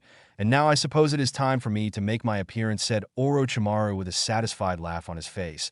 But master, said Kabuto hesitantly, yes, really it is a good idea to get her out of the picture. That will not anger them, Orochimaru. He just smiled. I guess it will go into his plans. Choo-choo, but for there to be progress, one must be willing to take risks, even if those risks involve the Sasuke. Asked Kabuto. For a prize like he did with that Orim disappeared XX all over the stadium. White feathers appeared out of nowhere, knocking out all the civilians, and some ninjas gathered. Some of the genins, mainly teams 7, 8, 9, 10, and Sunix, managed to notice the obvious genjutsu and quickly dispelled it before it could take effect. That sensei, what's going on? Asked Sakura, trembling as she saw many Kumo ninjas attacking her village and being attacked by Leaf Shinobi. Kumo is attacking the village, answered Kakashi, avoiding being stabbed by a Kumo ninja and kicking said ninja in the head, sending him flying. But they can't do that, exclaimed Akari. They can, and they do, said Karina, and seriously, while she also blocked an attack from a Kumo ninja, Ikari Kiba. And Sakura, I want you to listen to me carefully, okay? He said, Kakashi seriously, receiving 3 nods and a small bark in return go to the academy and help evacuate the students from the academy and protect any civilians you find on the way. The three genins, plus the dog, nodded wordlessly. Shikamaru Ino, enjoy you guys too. Help Team 7. Shikamaru, you're in charge, ordered Alma to his troublesome team. Shikamaru muttered with a sigh, only to receive a quick and strong push in the ribs about from an annoyed Hino. Wait, what's wrong with Naruto? Suddenly shouted, and Tommy, drawing everyone's attention to the red-haired boy who was at the end of the arena when they saw Yugito's teammates join the fight. The Genin's Jiren are cheating, we have to help him, shouted at the same time, and Carrie and Tommy, who were already on the railing and about to jump. Kakashi moved quickly and prevented the two sisters from joining the fight below. Wait a moment, he said softly, holding both girls by the shoulders. I know that the two want to help their brother, but whatever Kakashi was going to say was interrupted by the sound of a very loud and ferocious roar. Naruto, the two sisters screamed worriedly, seeing him being hit by a lightning jutsu. XXXXX. If there was a word to describe what he felt, it would be pain, a burning pain, an unbearable pain that paralyzed the mind, a pain that caused screams. To put it simply, pain. Honestly, not even he was sure how he had ended up in that situation, buried deep in the walls of the arena, no less than for the second time. His mind briefly wondered who had hit him in his exhausted state, had let his guard down, and that had seriously snapped him out of his stupor. He stood up and realized he only had a few broken bones. That was good. He was honestly expecting something worse, much worse. Pushing his already depleted reserves to the limit, Naruto forced out a small amount of chakra until a small thin layer of chakra covered his entire body, repairing and fixing all the damage. During his training with his grandmother, he had understood that due to his Aiden, Hu, and Uzumaki, the recovery rate of his body was beyond that of a normal person, and as an added benefit, his wounds healed themselves as long as he had enough chakra. So, right now, he was drawing chakra from his coils that would heal his wounds. The pain was decreasing little by little until he could move his limbs without any obstacles, without any pain. He got up, removed some stones and debris that had fallen on him, and left the man made whole. He found himself, and to say that Naruto was shocked by what he saw would be an understatement. Throughout the arena, there were people fighting. Sparks could be seen and heard, and sounds of metal clashing. What the hell is going on? Closing his eyes for a moment, Naruto stretched his senses as far as he could in an attempt to find any of his teammates or family.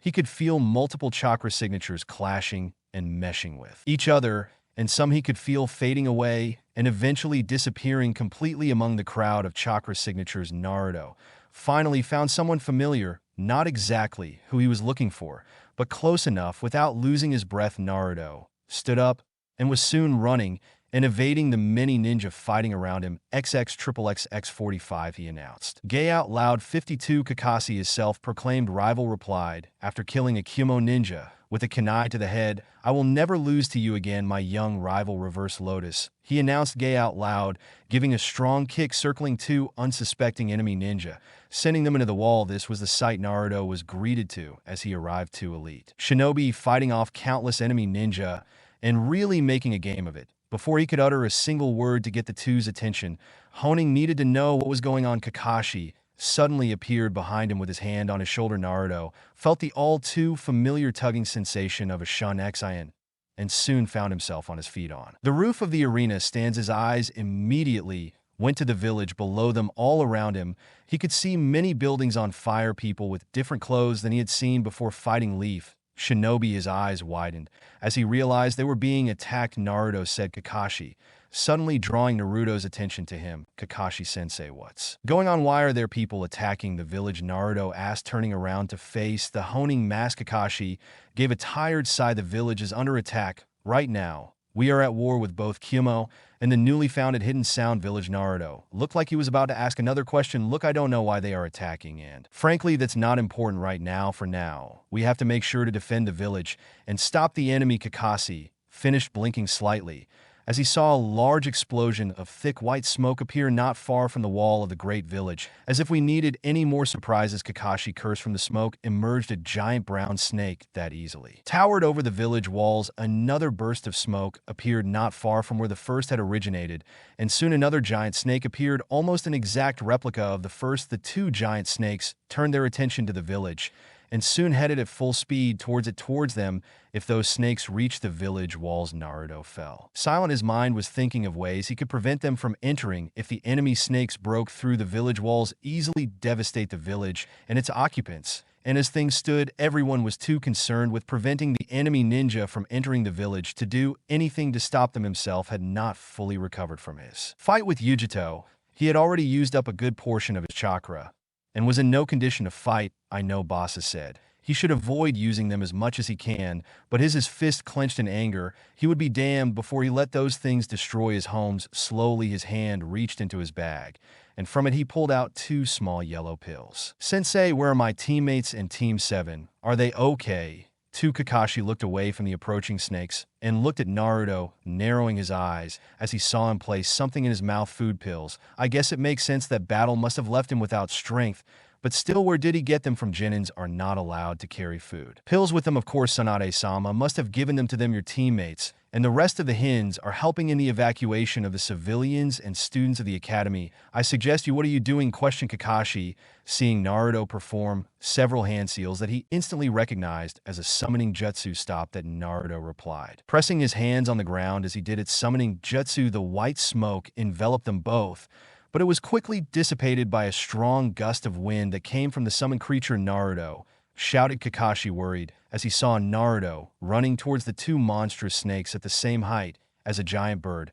He realized it was too late. The boy was already a good distance away from him, and there was very little he could do to stop him. Whatever, he let him escape. Taking one last look at the retreating figure of his sensei's only son, Kakashi shook his head. He may look and act like you, Sensei, but he still has his mother's impudence. A small chill ran down his spine. I just hope she comes back in peace. Otherwise, how am I going to explain to Kuzuno-sama and Tsunade-sama how she got away from me? XXX with Naruto. XXX a sieve kunai in front of him, and he dodged it by a few inches, which alerted Naruto that an enemy was chasing him. Looking down, Naruto was pleasantly surprised to see his sister following him, giving a silent order to his summons. He lunged and caught her as she jumped onto the back of the summoned eagle. He was aren't you supposed to be helping out at the academy? Naruto asked his sister, who was holding him tightly by the back. In response, she gave him a small smile. Yes, well, we finished helping out a while ago. Plus, I was going to check on you before I saw you leave and decided to tag along. He took a moment to look at his intended destination, and seeing where you were going, I'm glad. He did. Naruto just gave a small grunt in agreement. He couldn't do anything about it now.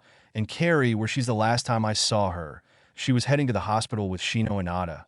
And Kiva, they said they would help their. Naruto nodded slightly at that at least, and Tomi and his teammates were safe, as was Kiba too. Be careful, warned Akari. But he was a little late. She had barely shouted the warning when something hit her summon, throwing them towards the ground at an alarming rate as the now injured birds struggled to regain flight. A brother and sister shouted in unison as they plummeted towards their impending doom. The duo had been thrown out of the summoning and were now heading towards the ground in free fall. Luckily for the two, the summoned bird they were riding managed to maneuver underneath them, such that it was now falling upright, with the two now riding on its chest and its wings covering them. They soon reached the trees. The branches snapped under the great weight of the three bird and humans, and soon they hit the ground. The two teens groaned simultaneously as they fell slowly of the animal that had undoubtedly saved their lives. Well, that could have gone better, he groaned, and Tomi rubbing his bruised leg, not hearing any response from his brother. He looked worriedly around the now destroyed terrain, looking for him to hear, where she gasped at what he saw. The bird they had been riding was lying on the ground with branches sticking out of its wings. It was seriously injured. That was evident. Not far away, he saw his brother Naruto kneeling in front of the injured bird. He walked slowly towards him, having very careful not to make any sudden movements that might scare the bird. Okay, she asked in Tomi as she was standing directly behind Naruto, only to feel like slapping herself for the rather stupid question. Of course, it wasn't okay. She had just fallen from Kami knows how high and landed, throwing dozens of branches, breaking many bones in the process before crashing to the ground. Naruto stood up and let out a sad sigh. He's not seriously hurt, and there's nothing he can do about it. Help gave a small pat on the head to the summoned. Thank you for protecting us from that fall. You risked your life to save her again, and for that I will be eternally grateful. The summon let out a silent screech, letting him know that he was happy to help them before disappearing in a burst of smoke. Poor boy, I hope he gets better, he said, and Tomy sadly, after the summon disappeared, a small pout suddenly appeared on his face, as he remembered a particular detail that Naruto asked with a raised eyebrow, "Should I be worried that you would rush to check on your own sister summons?" And Tommy replied with a soft look, "But it would be done," and fine, he asked expectantly. Naruto ran a hand through his hair with a sigh. "I must have gotten you away from him. And you seem to be doing fine by my standards," he replied with a small shrug, one of the many advantages of having a dojutsu like the Sharingan with him. He had checked her over carefully before moving towards his summon after seeing that she wasn't hurt in any way. Before Tommy could reply, Naruto's eyes snapped open and faster than she had ever seen him move. He grabbed her by the waist and jumped a good distance from where they had been standing. He had barely done that when the ground suddenly exploded upwards as something with great force hit it. A strong gust of wind cleared the dust and revealed his attacker behind him. "What is that?" he asked, and Tommy stuttered, his whole body shaking in fear from the amount of bloodlust that the person, not the monster in front of them, was letting out. You are the one." Groga era partially transformed. Its entire upper body had become covered in sand, and it looked as if it was forming the body of a different kind of creature. Half of its face was also covered in sand, and the transformed half had sharp and enlarged teeth and a yellow star-shaped eye to finish the transformation. Both of its hands had also transformed into large claws, and a giant tail could be seen behind him. The only part that had transformed were his legs, which were still those of a human. "Mother demands your blood. I will have your blood now. Make me feel alive." He sent a wave of sandballs towards the two, acting quickly. Naruto's hands could be seen flashing through hand seals for adjusted that would stop the incoming attack. Water-style water dragon. The sand and water collided, and the water proved to be dominant. This was evident when the water dragon easily did a quick job of the sand attack, and he collided with the Gaara assassin. Naruto grabbed his frozen sister. He jumped onto one of the many tree branches surrounding them, and soon sped away. After a while, he slowed to a stop and placed Tomy gently on the branch. She looked a little better than when he had first carried her, but still he could clearly see the fear in her eyes. "How are you carrying him?" Naruto asked, gently pushing her up with his hand. So she could look at him. She nodded, slowly nodding yes. That surprised me a little, that's it. And the feeling that it gave off, I had never felt something like that before. It felt so twisted and disgusting. I didn't know what to do. And then the tears were already threatening to fall from my eyes. Naruto gave him a comforting smile. "It's okay. Just sit down and let your little brother take care of that monster." He gave him a thumbs up as he stood up and looked over to where he could feel Gaara approaching. After all, what are brothers for little ones? And Tomy couldn't contain the small laugh that escaped his mouth. "Idiot, it's supposed to be the other way around." Naruto smiled, seeing that at least he was coming back to his senses. His eyes narrowed as he felt Gaara getting closer to them with each passing second. "Now you can stay here. I have to take care of our friend. Just make sure to join when you're ready. I don't think I can face him alone, not without your help." That being said, Naruto disappeared from Tomy's sight. If that doesn't get her out, then nothing will now to deal with Gaara. I could see a silver flash behind him as he jumped from tree to tree. I'd been waiting for this moment for so long that for a while I was starting to believe it was just a dream. Gaara's voice echoed around him. But now that I see you with my own eyes, that dream has finally come true. You are the one I've been waiting for, the ultimate prey. Your blood will be mine." It was only thanks to his instincts that warned him that Naruto was able to bring his hands forward to blocking Gaara's punch was a good thing, since the force behind the punch was so strong it sent him flying a good distance away. "Lucky me, all my opponents today seem to have a knack for super strength." Naruto growled, inwardly channeling a small amount of medical chakra into his bruised hands. He threw several smoke bombs to mask it and at least give him some extra time to prepare for his plan. "Do you really think a little smoke will stop me?" yelled Gaara. And with a flick of his tail, the smoke dissipated. "I didn't expect it to stop you, and by the looks of it, it worked." He tilted his head in confusion, looking around. He could see multiple ninja wire threads everywhere. He raised his clawed hand towards a single thread and looked straight at Naruto with a murderous glint in his mismatched eyes. "Those parlor tricks won't work on me." With that, he cut the ninja wire thread with his sand claw in action. He would soon regret the moment he cut the thread. A series of events happened. On one hand, an explosive tag, multiple explosives exactly in second place. Gaara found himself tied up with multiple ninja threads, each with an explosive tag tied to it. All the explosive tags ignited, and with a powerful explosion, Gaara, tied up, flew towards the hard earth. And now to stop him, thought Naruto as he gathered chakra for his next attack. Water-style water cannon, the jutsu attacked, and for a moment, a very brief moment, it seemed as if he had really succeeded, as if he had really won. Then he unleashed hell, and